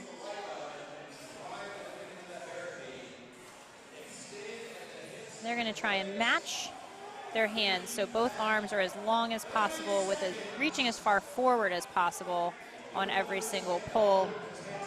Getting that matched hands is going to give you the more even fatigue spread between both arms, a little easier on the biceps, easier being relative, obviously, in this sense. Looks like we're going to have finishes here in lanes 3 and 4 from Matt and Sid. And Corey in lane 1 will also finish. In lane 2, Keith does have time if he really puts it into these last couple. Oh, and he will not finish, but just short. Just short.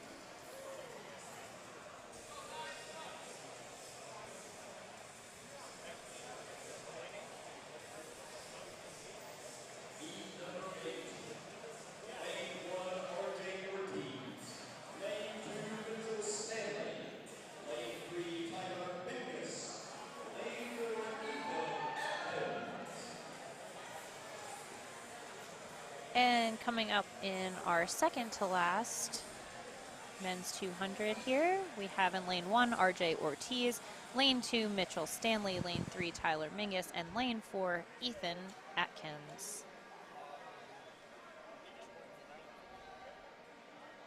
Thank you guys all for tuning in to this free live feed.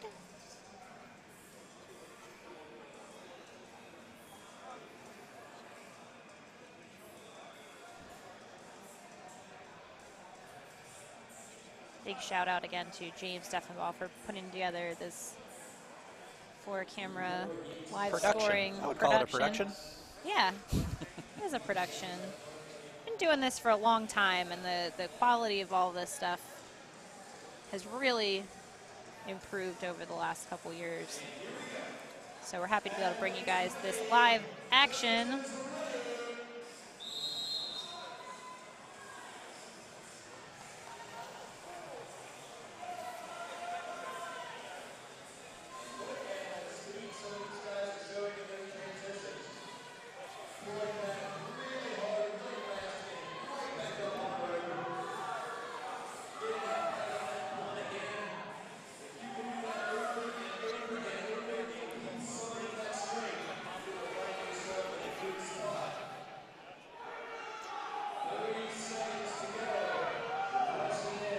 Seconds for these guys. And they look like we're going to have a couple finishes here. Tyler in lane 3 and Ethan in lane 4. Looks like Mitch in lane 2 can finish, although he appears to be slowing down a little bit.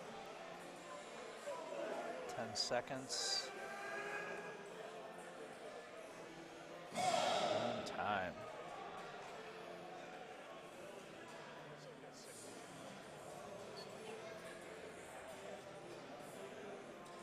Moving on to our last heat of 200 men.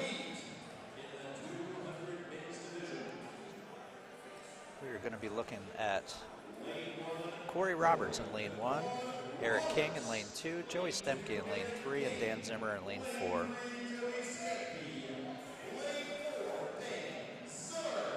So this event is definitely more of a tall person event.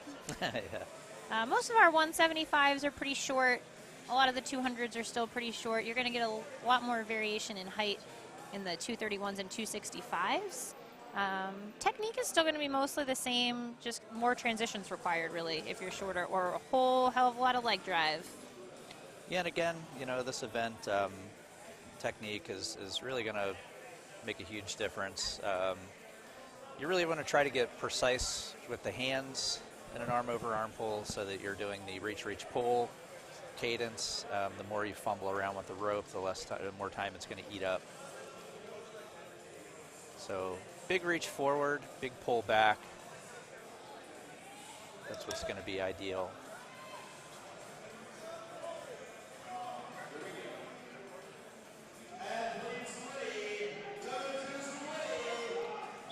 This is our final heat here.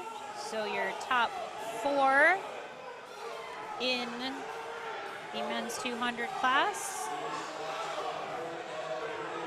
Corey in lane 1 is smoking this pole right now. Yeah, and the podium is still the shakeup is very possible here. So this is going to be a significant event for all these guys. Corey absolutely crushing it over here in lane 1.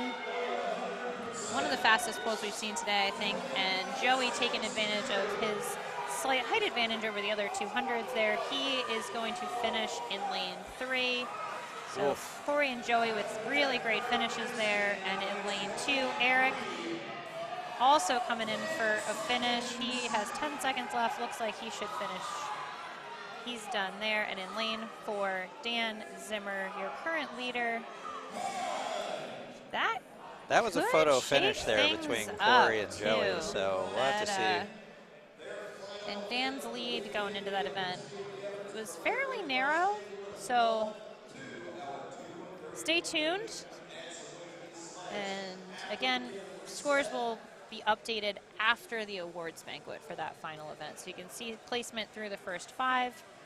Scores will not be updated for the final event until after the awards banquet tonight.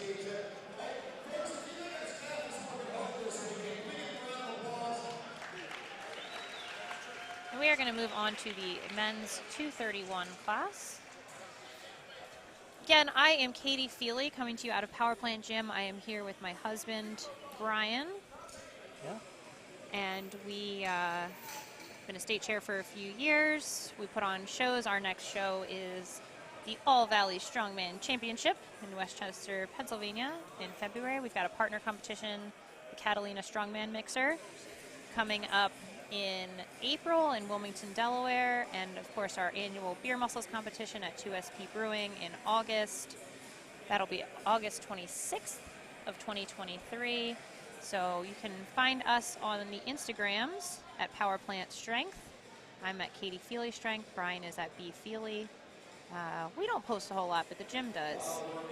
We post more pictures of bourbon and pictures of our cat. So if you're into that, follow us personally. If you're into gym stuff, probably check out the gym. So we are going to move into these 231 guys here. Our first heat of 231s will be lane 1, Byron Simmons, lane 2, Nicholas Morris, lane 3, Samuel Perro, and lane 4, Andrew Wasson. If you guys like what you saw today and yesterday, if you like what you're hearing from us, if you have any constructive feedback, we're here for your praise, we're here for your constructive criticisms, we're here for all of it. So please let us know. We are obviously always looking to grow and improve every year. That is what we are all here for in our sport and professionally. Hang out, have fun, grow. So let us know what you think. Anybody interested in competing in strongman, keep in mind, you know, this is amateur championship, so you're seeing, you know, a little events a little bit on the heavier side. So in most local competitions, you will have novice categories so you can get an introduction to the sport. So we're not going to be asking you to pull a 900-pound sled, most likely. Which is what you're watching right now. Which is what you're watching now from our 231-pound guys.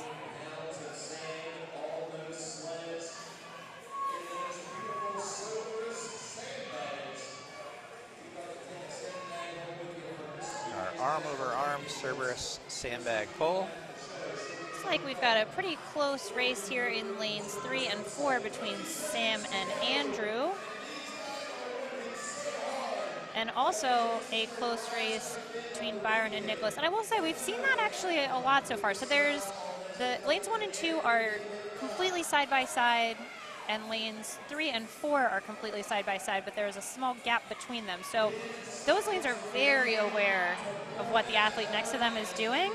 And it seems like the two athletes that are sharing a footboard have been really close to each other. So there's something to be said for keeping up with the guy next to you. Proximity, yeah. Yeah, it really helps. And also, earlier we saw 1 or 2 heats that ran with a single person just due to scoring and people dropping out. It is tough to Very hard to compete get motivated on an empty floor. But you do what you have to do. You just have to pretend that there's a lot of really fast people out there. We are bringing out our 12th heat. Lane 1, Pablo Ivanusa. Lane 2, Joshua Gunn. Lane 3, Dale Keller. Lane 4, Michael Battolino.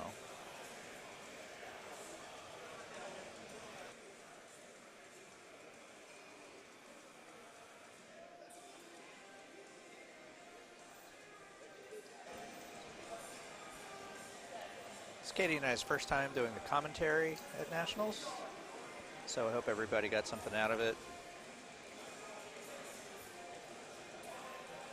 We've had a good time so far, but we are ultimately here for you guys. So it's important that you get what you need out of it as well. Let us know what you think. Slide into the DMs. Within reason. Slide into Brian's DMs. Oh, come on now.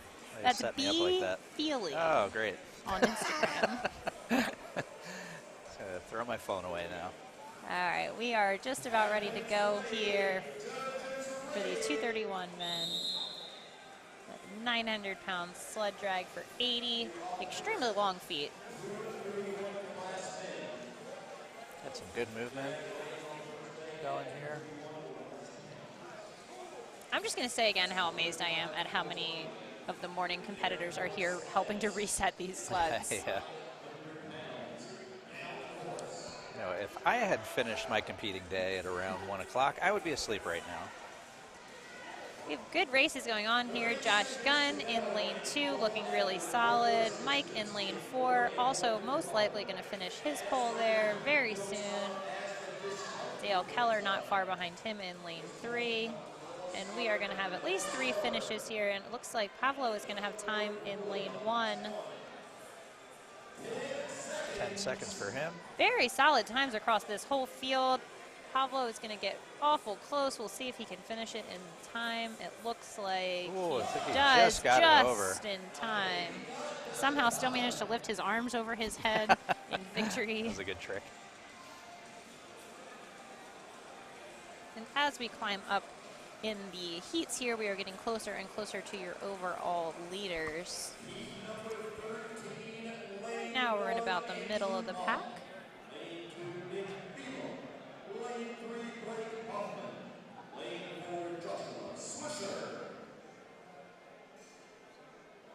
And we are going to bring out Heat 13 in lane 1, Andrew Mock in lane 2, Nick Biebel in lane 3, Blake Hoffman, and in lane 4, Josh Swisher.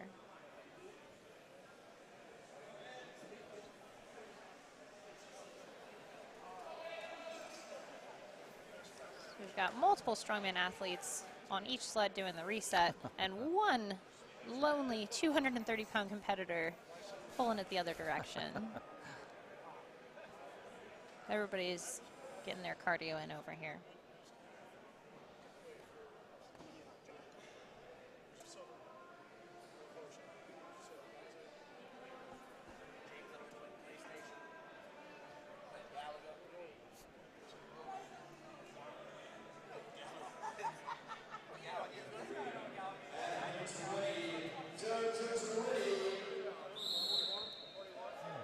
go with our next heat, 231 men.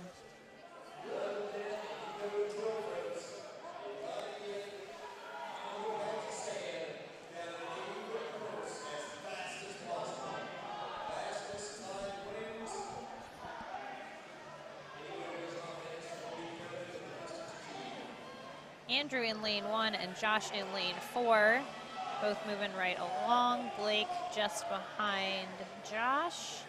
And in lane 2, Nick. Really good time in lane 1 there from Andrew. And again, lane 4, Josh not far behind. And Nick Beeble in lane 2 is going to finish. Blake still with about 15 or 20 feet to go. He's got a big crowd around there cheering him on. He's going to come up just short. Really amazing time from Andrew Mock on that, though. I don't know the exact time, but it was definitely impressive.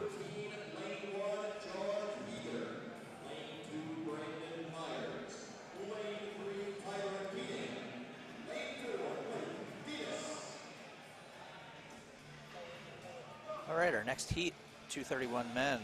Lane 1, John Hager. Lane 2, Brandon Myers. Lane 3, Tyler Keating. And lane 4, Blake Detus.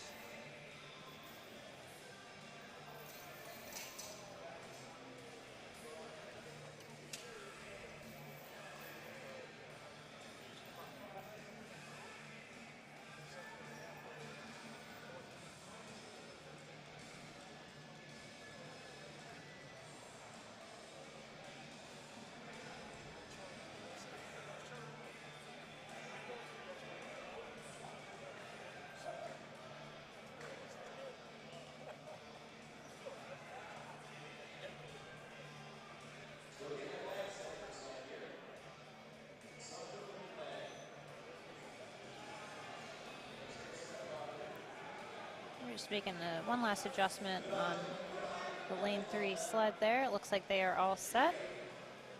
And we are going to get going here.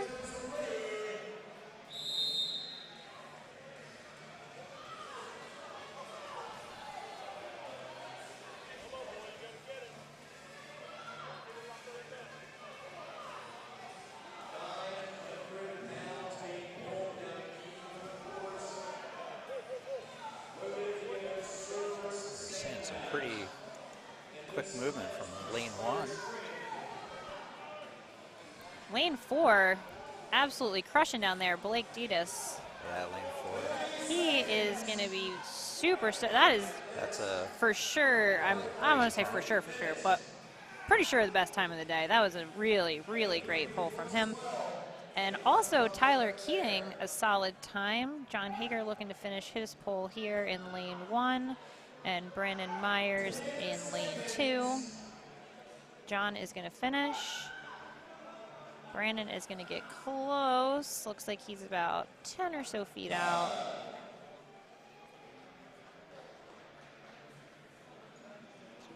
Blake coming in with a blazing finish on that one.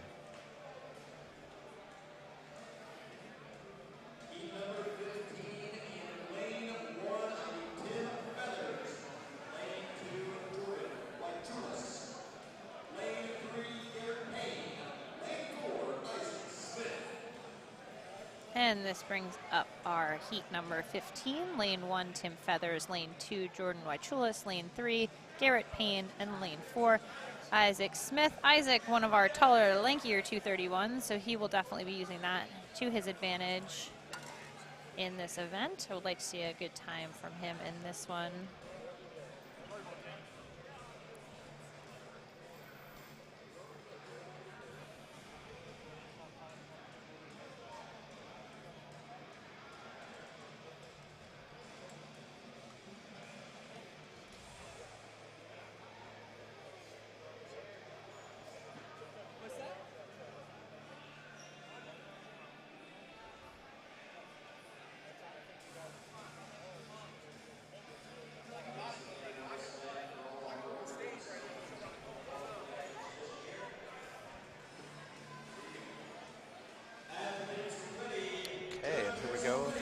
Next heat, 231s.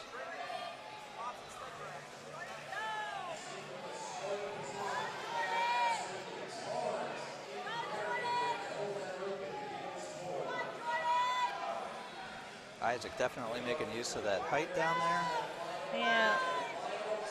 A lot of regripping going on, but with the challenge with that longer pole is going to be there's just a lot of extra rope to take up in between there. Lane 1 and lane 2 both setting up for excellent times. That's Tim and Jordan. Tim looking like he is probably going to finish first here in lane 1. Very nice time for him. Jordan right behind that, and Isaac is going to come in right behind Jordan.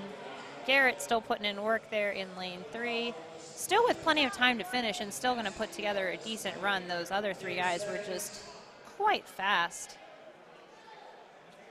It looks like Garrett's grip and legs are just saying nope at the end there.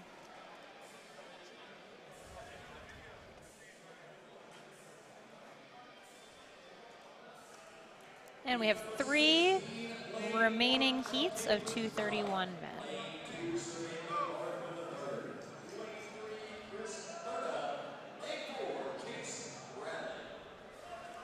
This heat, 231s. In lane 1, we're going to have Dante Bertrella. Lane 2, Servando Mariquin. Lane 3, Chris Berta. And lane 4, Chase Bradley.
Close race here in lanes 3 and 4, Chris and Chase.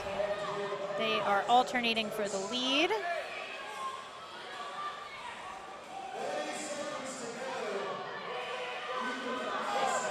It's those last 20 feet or so, really that burn is kicking in, lungs are kicking in, grip, etc. These guys are going to be in a almost dead heat. Looks like Chris maybe by a millisecond, but we will see on the final time.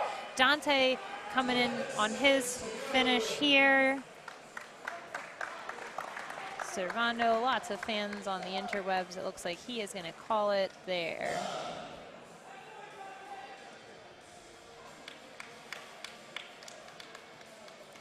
Two remaining heats in this weight class. And just to note, we are going to live stream the awards later. So the banquet starts at 7. Typically, everybody kind of arrives, we get some food, everybody settles down, and then we go through the awards. So I would say if you come back around like 7:30. Yeah, and I'm sure that the Strongman folks Strongman Corp folks will make sure to get it announced on the it will just be on this YouTube channel. So if you go to the Strongman Corp YouTube channel, you don't need a direct link. You can just search Strongman Corp on YouTube, find that channel, and under the tab for live, the feed will be there, and we will. Sounds like it's going to be live streamed, but it's not going to be archived.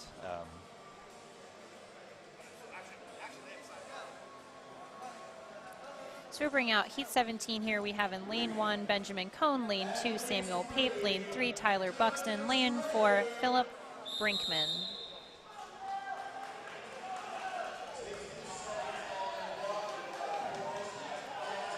All these guys pretty close in their scores here.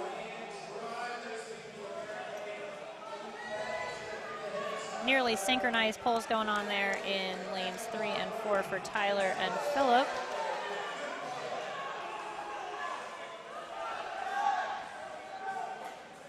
Lane 1, Benjamin Cohn also looks to be about in the same position as lanes 3 and 4, and it actually looks like he might has pulled ahead and will finish first in this heat. Tyler close behind him, and then Phillip right behind that. And it looks like we're going to have 4 finishes. So solid times from these gentlemen. Coming up on our last heat And of these 231s. These are your top 4 231s. The podium is still based on these points. Looks like your top 5 or 6 athletes are probably going to remain your top 5 or 6, but what position they finish in still very much up for grabs. Heat number 18.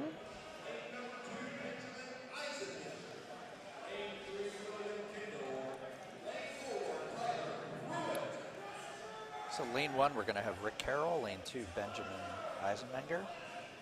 Lane 3, William Kendall. And lane 4, Tyler Pruitt.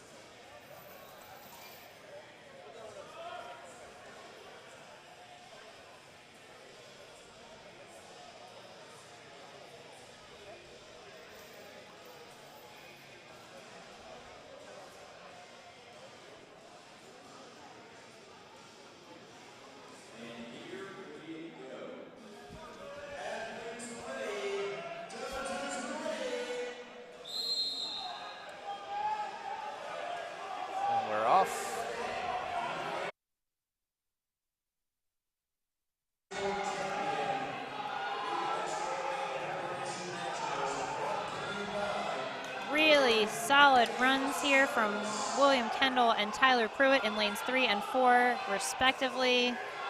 They are neck and neck here. Really getting a lot of distance on each one of those. That is what you want to see. Oh my God, it's going to be so close. I cannot tell from here. They're high-fiving. There's a lot of yelling going on. Rick and Benjamin also finished. Displays of dominance. Some alpha stuff, if you will, going on the floor here. All in good fun. Of course, everyone's hugging.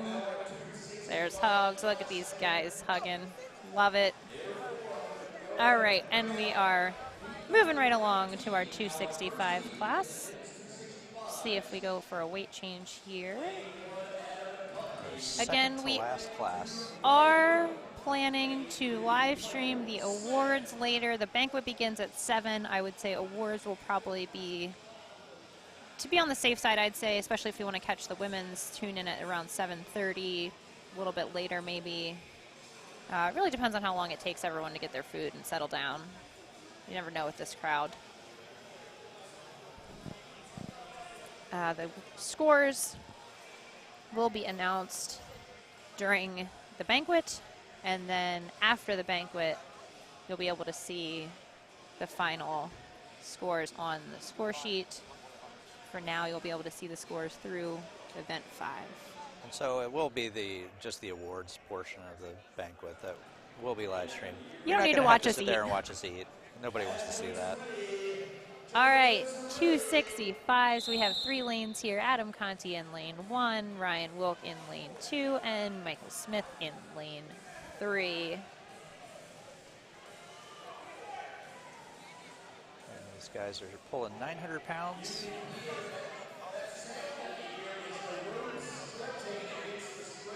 Or so.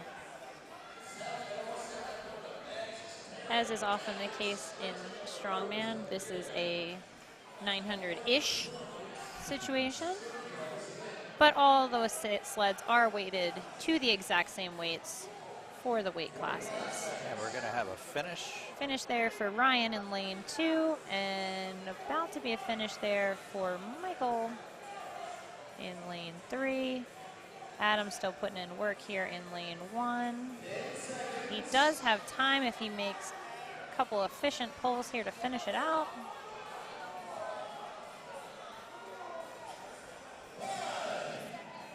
Looks like he got it done.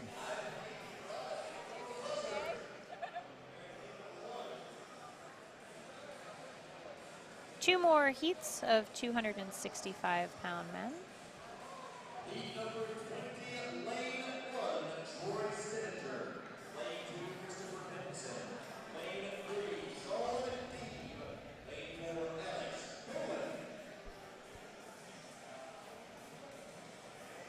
Cohen. In lane 1, we're going to have Troy Stininger. Lane 2, Christopher Pinson. Lane 3, Sean Deem. And lane 4, Alex Balin.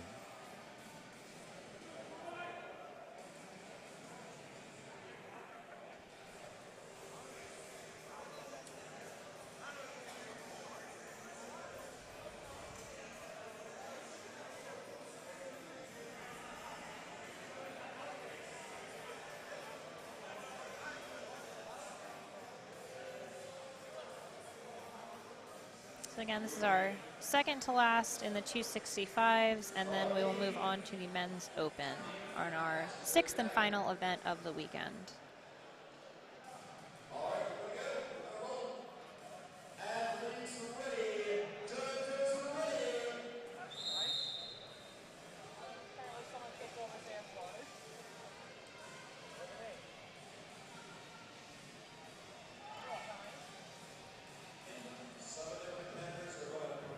Looks like lane 3 here.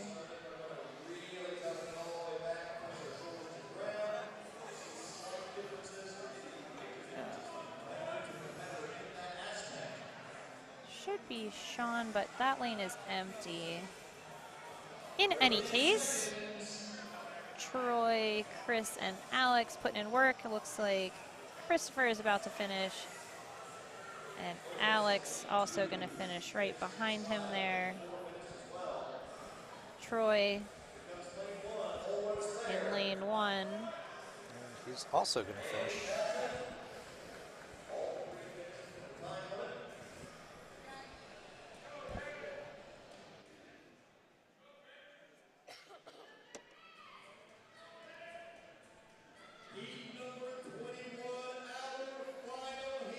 And these are your top 4 265-pound men. Very tight in points here. Only 1.5 points separating first and second, and only 1 point separating third and fourth. So podium placement and making the podium at all. Up for grabs. Up for grabs. Looks like in lane 1, we're going to have Matt Gary. Lane 2, Josh Reed.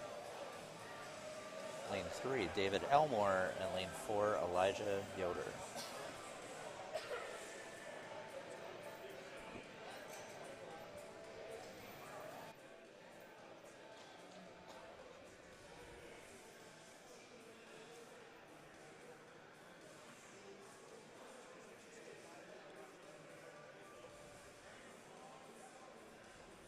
And I can't say it enough, so I'll say it again. Shout out to all of our volunteers. Judging, loading, resetting, all hard jobs, all hard in different ways. And we appreciate all of their efforts throughout the weekend. These guys off to the races here. Pretty much dead heat, although it looks like in lane 4, Elijah, who is your current leader, is looking to make sure that he keeps that lead. Although David, hot on his heels, determined to take it away. But it looks like if Elijah can win this, he will win the overall. And that'll do it for Elijah in lane 4. David coming in lane 3. Josh about to finish in lane 2, and Matt Gary right behind him in lane 1.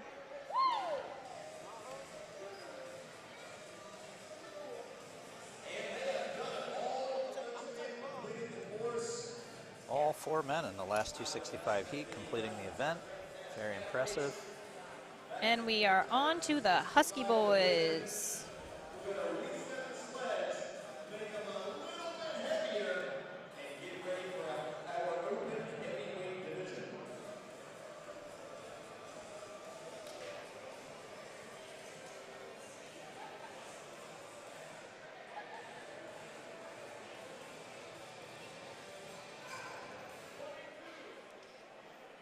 So if you're trying to get involved in Strongman, good ways to get started are going to be to find a local gym. Simple Googling of Strongman gym near me. Hit up Power Plant Gym. If you would like some online programming, we are available. Check out if you're looking for competitions.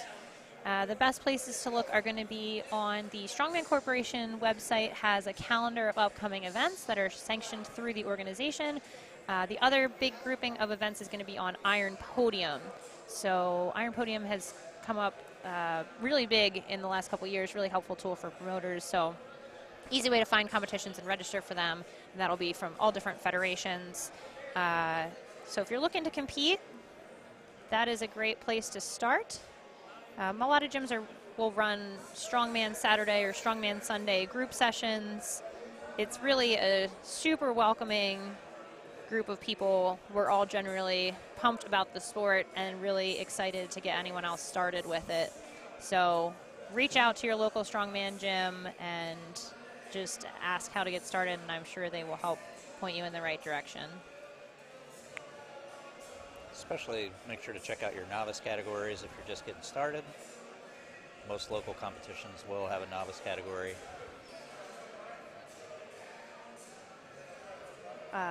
Just going to a competition is also, we've had a number of people start at Power Plant just from coming to usually our Beer Muscles event. They just come check it out and then talk to the athletes, talk to the volunteers, and just see what the sport is all about.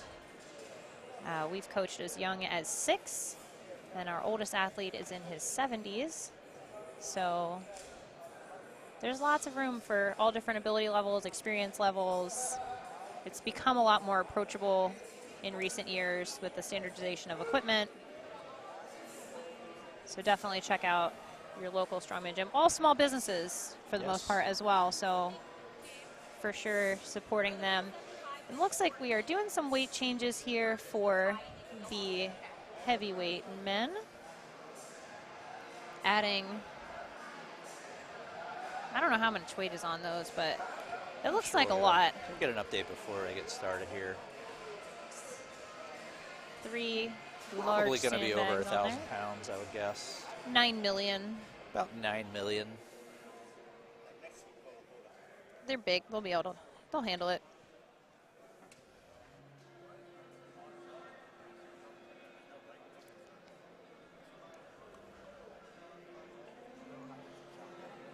And it looks like we are bringing out our first heat of heavyweight men, which is heat number 22 overall.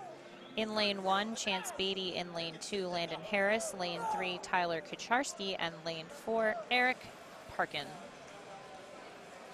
These guys Looks like we're set up with 1,000 pounds on the sled. 1,000 pounds.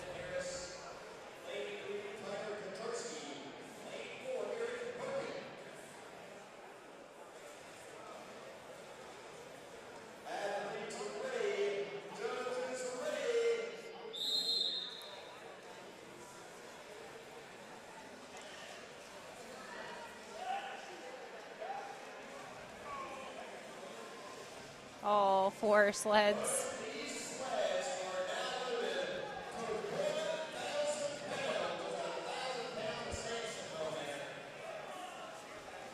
They are moving like there's less than 1,000 on them. I'm sure these guys can feel every pound, but moving really well here. Lane 4, Eric is ahead, and it looks like lane 2 and 3, Landon and Tyler are close behind that. Eric is set up to finish here. He is done. Lane 2 and 3 again, Landon and Tyler also approaching their finish. And both men will finish. Lane 1, Chance put in work till the very end there. You can actually hear from the scoring table, you can hear the rope. This is the first weight that we have been able, we've had our headsets on, and I can hear the tension coming out of the creaking in the rope. So you know there's some serious weight on those sleds.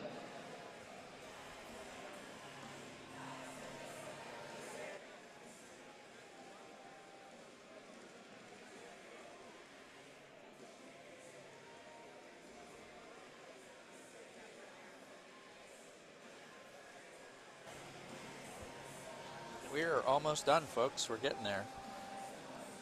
About seven heats left. 8. Math is getting challenging towards the end of the day. We are in heat 23 of 31. Follow along at home. Now we have some middleweight athletes who are done helping out. Everybody lending a hand so that we can get to that banquet quicker.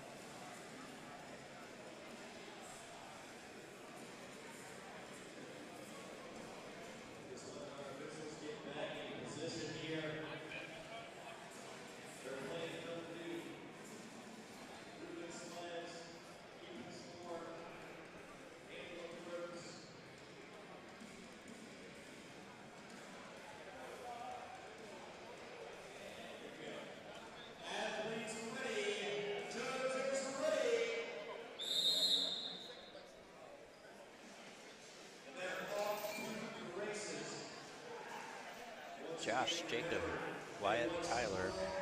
So Josh Hillen in lane 1, Jacob McGaw in lane 2, Wyatt Dawson in lane 3, and Tyler Bjorklund in lane 4.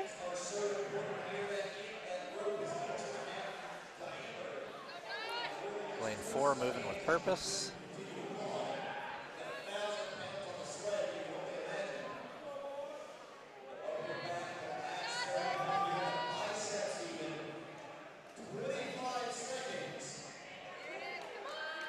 And a very solid finish there by Tyler in lane 4.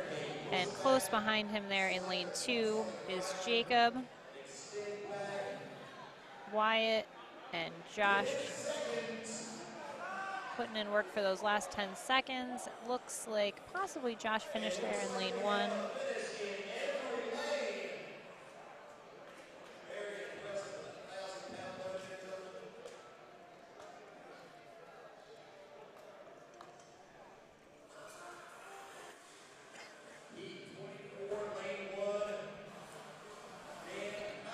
Heat 24.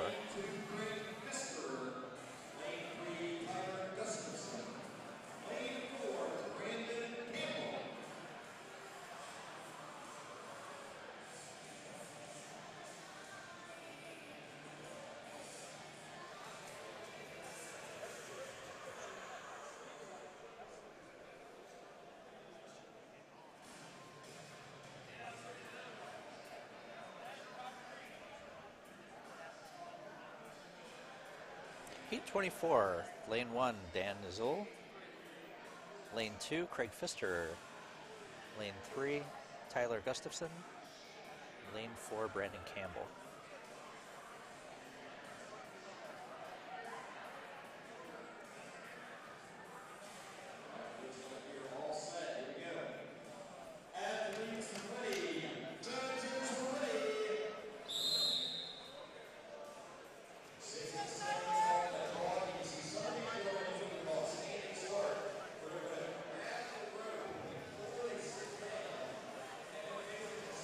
It is pretty wild hearing the creaking of these ropes under this 1,000-pound sled. Strain, yeah. Craig Craig Pfister is like 9 feet tall and using every inch of that 9 feet to his advantage. He is going to finish super strong here. He is going absolutely nuts on this pole. That event has Craig written all over it, though. We know him from some PA competitions. He gives the people what they want to see. Still very good times coming out here in lanes 3 and 4 from Tyler and Brandon. Lane 1 also, Dan getting close to finishing there as well.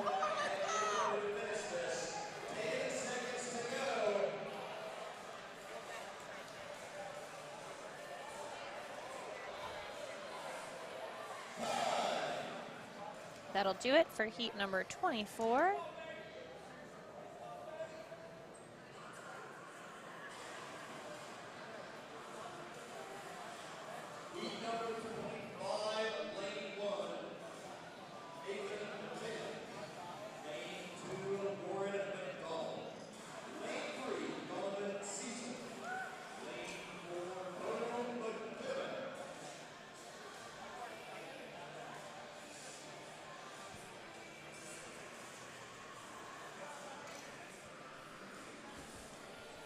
So in lane 1 for this heat, we're going to have Nathan Michalek. In lane 2, we're going to have Warren McDonald. Lane 3, Donovan Cecil. And lane 4, Bo McDermott.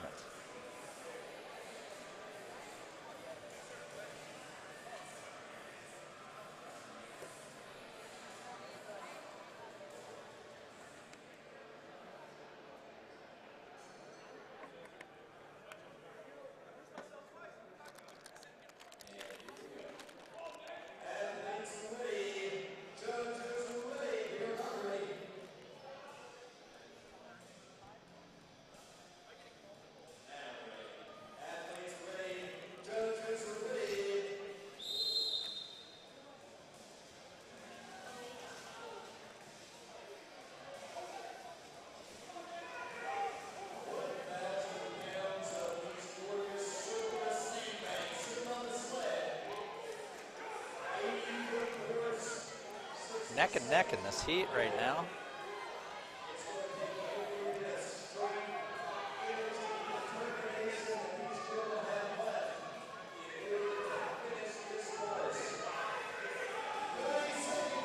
Looks like lanes 2, 3, and 4 are all extremely close. Lane 1, Nathan not too far behind them.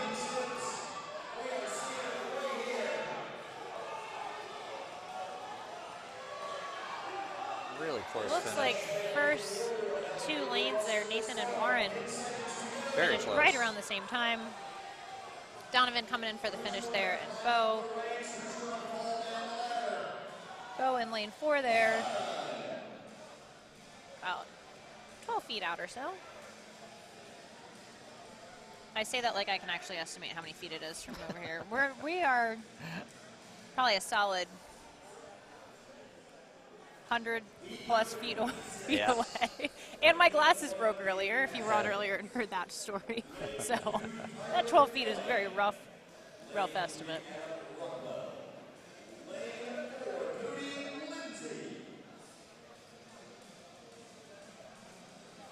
Bringing up heat 26 here in lane 1, Gabe Castle, lane 2, Tyler Gilliland, lane 3, Adam Rockwell, lane 4, Cody Lindsay.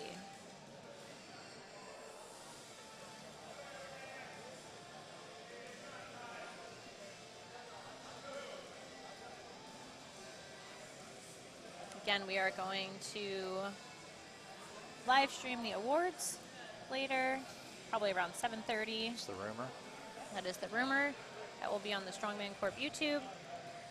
After the awards banquet, the score sheet, which is linked in the description of this video, that is live scored right now through event 5, and we'll have all of the scores after the awards banquet.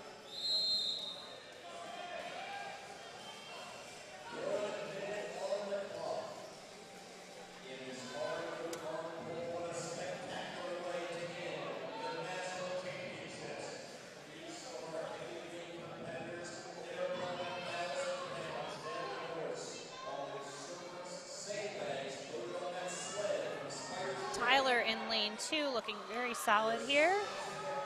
And some big pulls at the end there from Cody in lane 4. Really good leg drive, good extension on that. Tyler is done in lane 2. Cody is about to be done there in lane 4.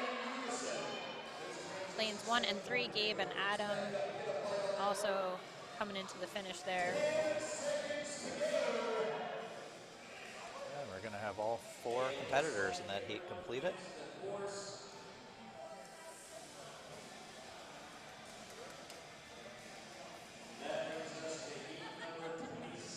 Heat 27, chipping away here. Heat 27 of 31.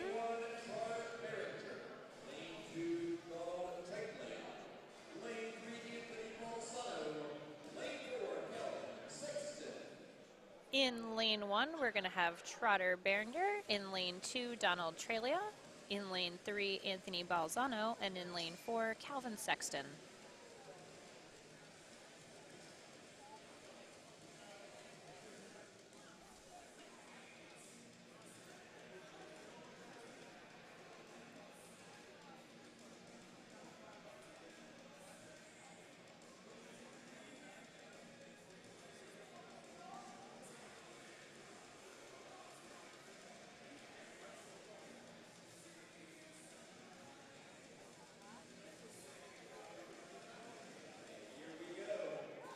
we are about ready to get started here in heat 27.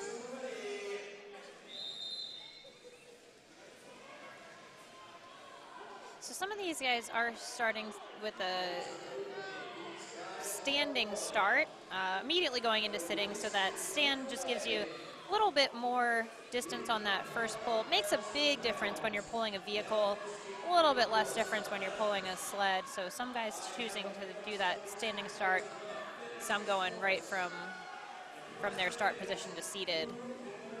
Doesn't seem to be playing too much of a factor here. All these guys doing really well. Lane 1, Trotter is coming in. Lane 4, Calvin is also coming in. And I stand corrected, Anthony Balzano coming in to potentially finish first in this heat. It will be very close between Lane 1, Trotter, Lane 3, Anthony. Just like Calvin is done in Lane 4. Lane 2, Donald, he is most likely going to finish here as well. So again, 4 finishes in heat 27. 4 more heats remain of your 2022 Strongman Corporation North American Championships. Heat number 28.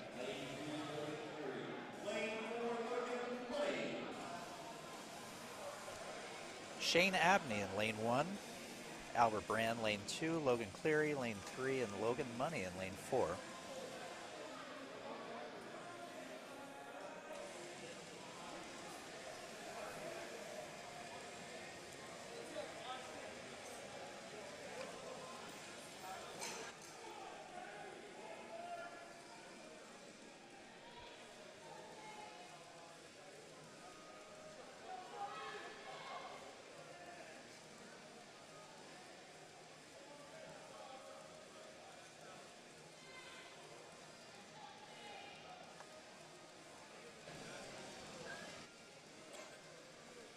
Looks like these guys are all set in their super sprint positions. They've got about 4 steps from where they're starting to where the rope is, but they are ready.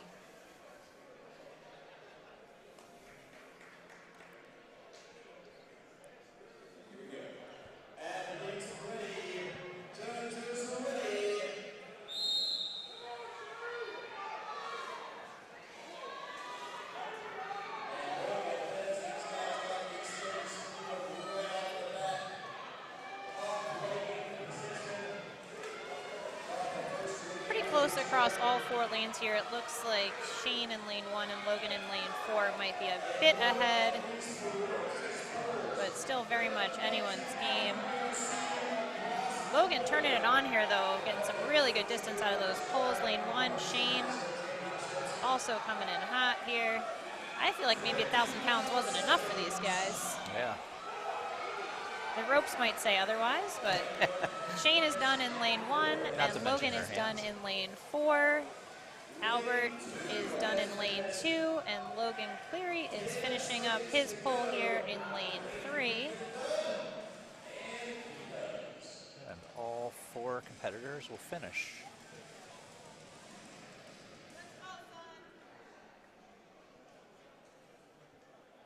Three heats left.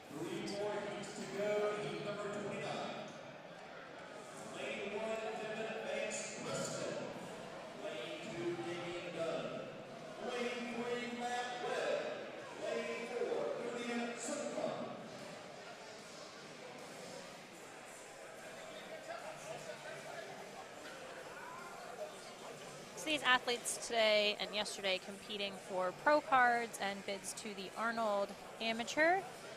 Arnold Amateur is an international show, so for a lot of these athletes, that'll be their first international exposure. Super fun out in Ohio. Not to mention the title of national champion. Oh, right. A title is on the line also. Absolutely. And then from the Arnold Amateur, they go on to the Arnold Pro. But any of these strongman journeys is going to start with a local show. Absolutely. We are set in lane 1 with Devin Van Preston, lane 2 Damian Dunn, lane 3 Matt Webb, and lane 4 Rodion Sukman.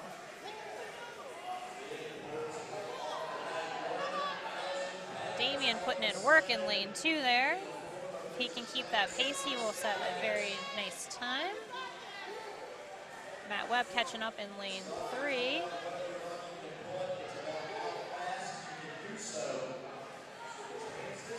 Looks like Damien still slowing down maybe a little, but still going very strong there in lane 2. He's going to set a really good time there with a finish in lane 2. Matt Webb should be across the line next here in lane 3. And that will be a decent finish for Matt as well. Devin and Rodion still putting in work here in lanes 1 and 4.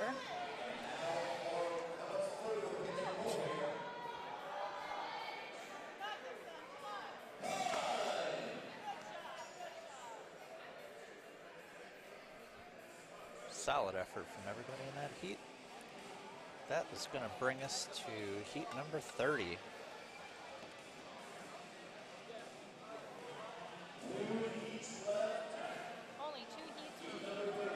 Only two heats remaining here.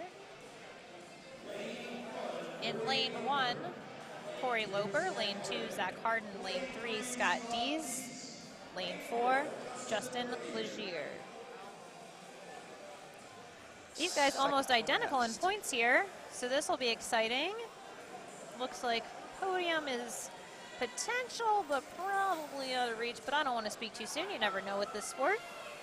With these guys certainly looking to shake up this lineup here. Especially when you have this many points up for grabs. You never know what can happen. This is our biggest weight class, so again, the points per class are relative to the number of people in the class. We have about 40. And this is our second to last heat of 2022 Nats. You can't see my dance, but that's happening. That's a shame that you can't see that, too. We are off with Corey Loper in lane 1, Zach Harden lane 2, Scott Dees in lane 3, Justin Legier lane 4.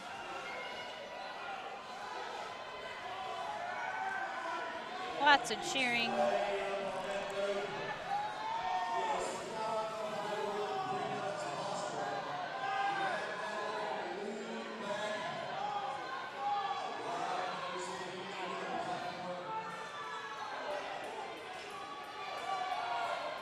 This is a little too close for us to call, honestly, from where we are at.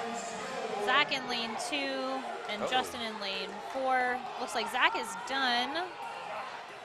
Justin just finished and right about the same time as Corey in lane 1.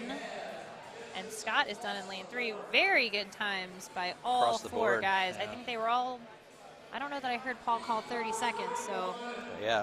Good times all around. And this is our last heat of the day.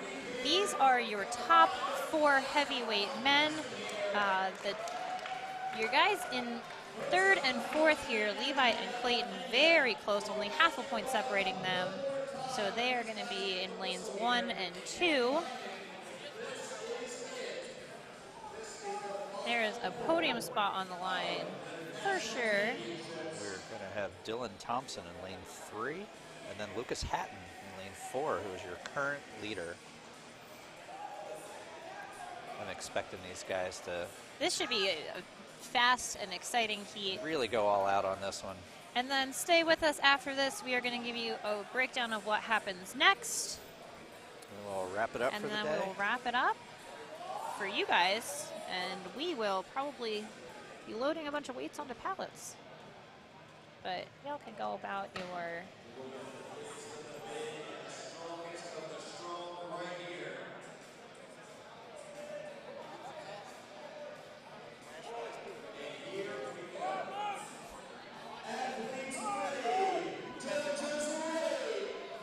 And here we go. Last heat of the day.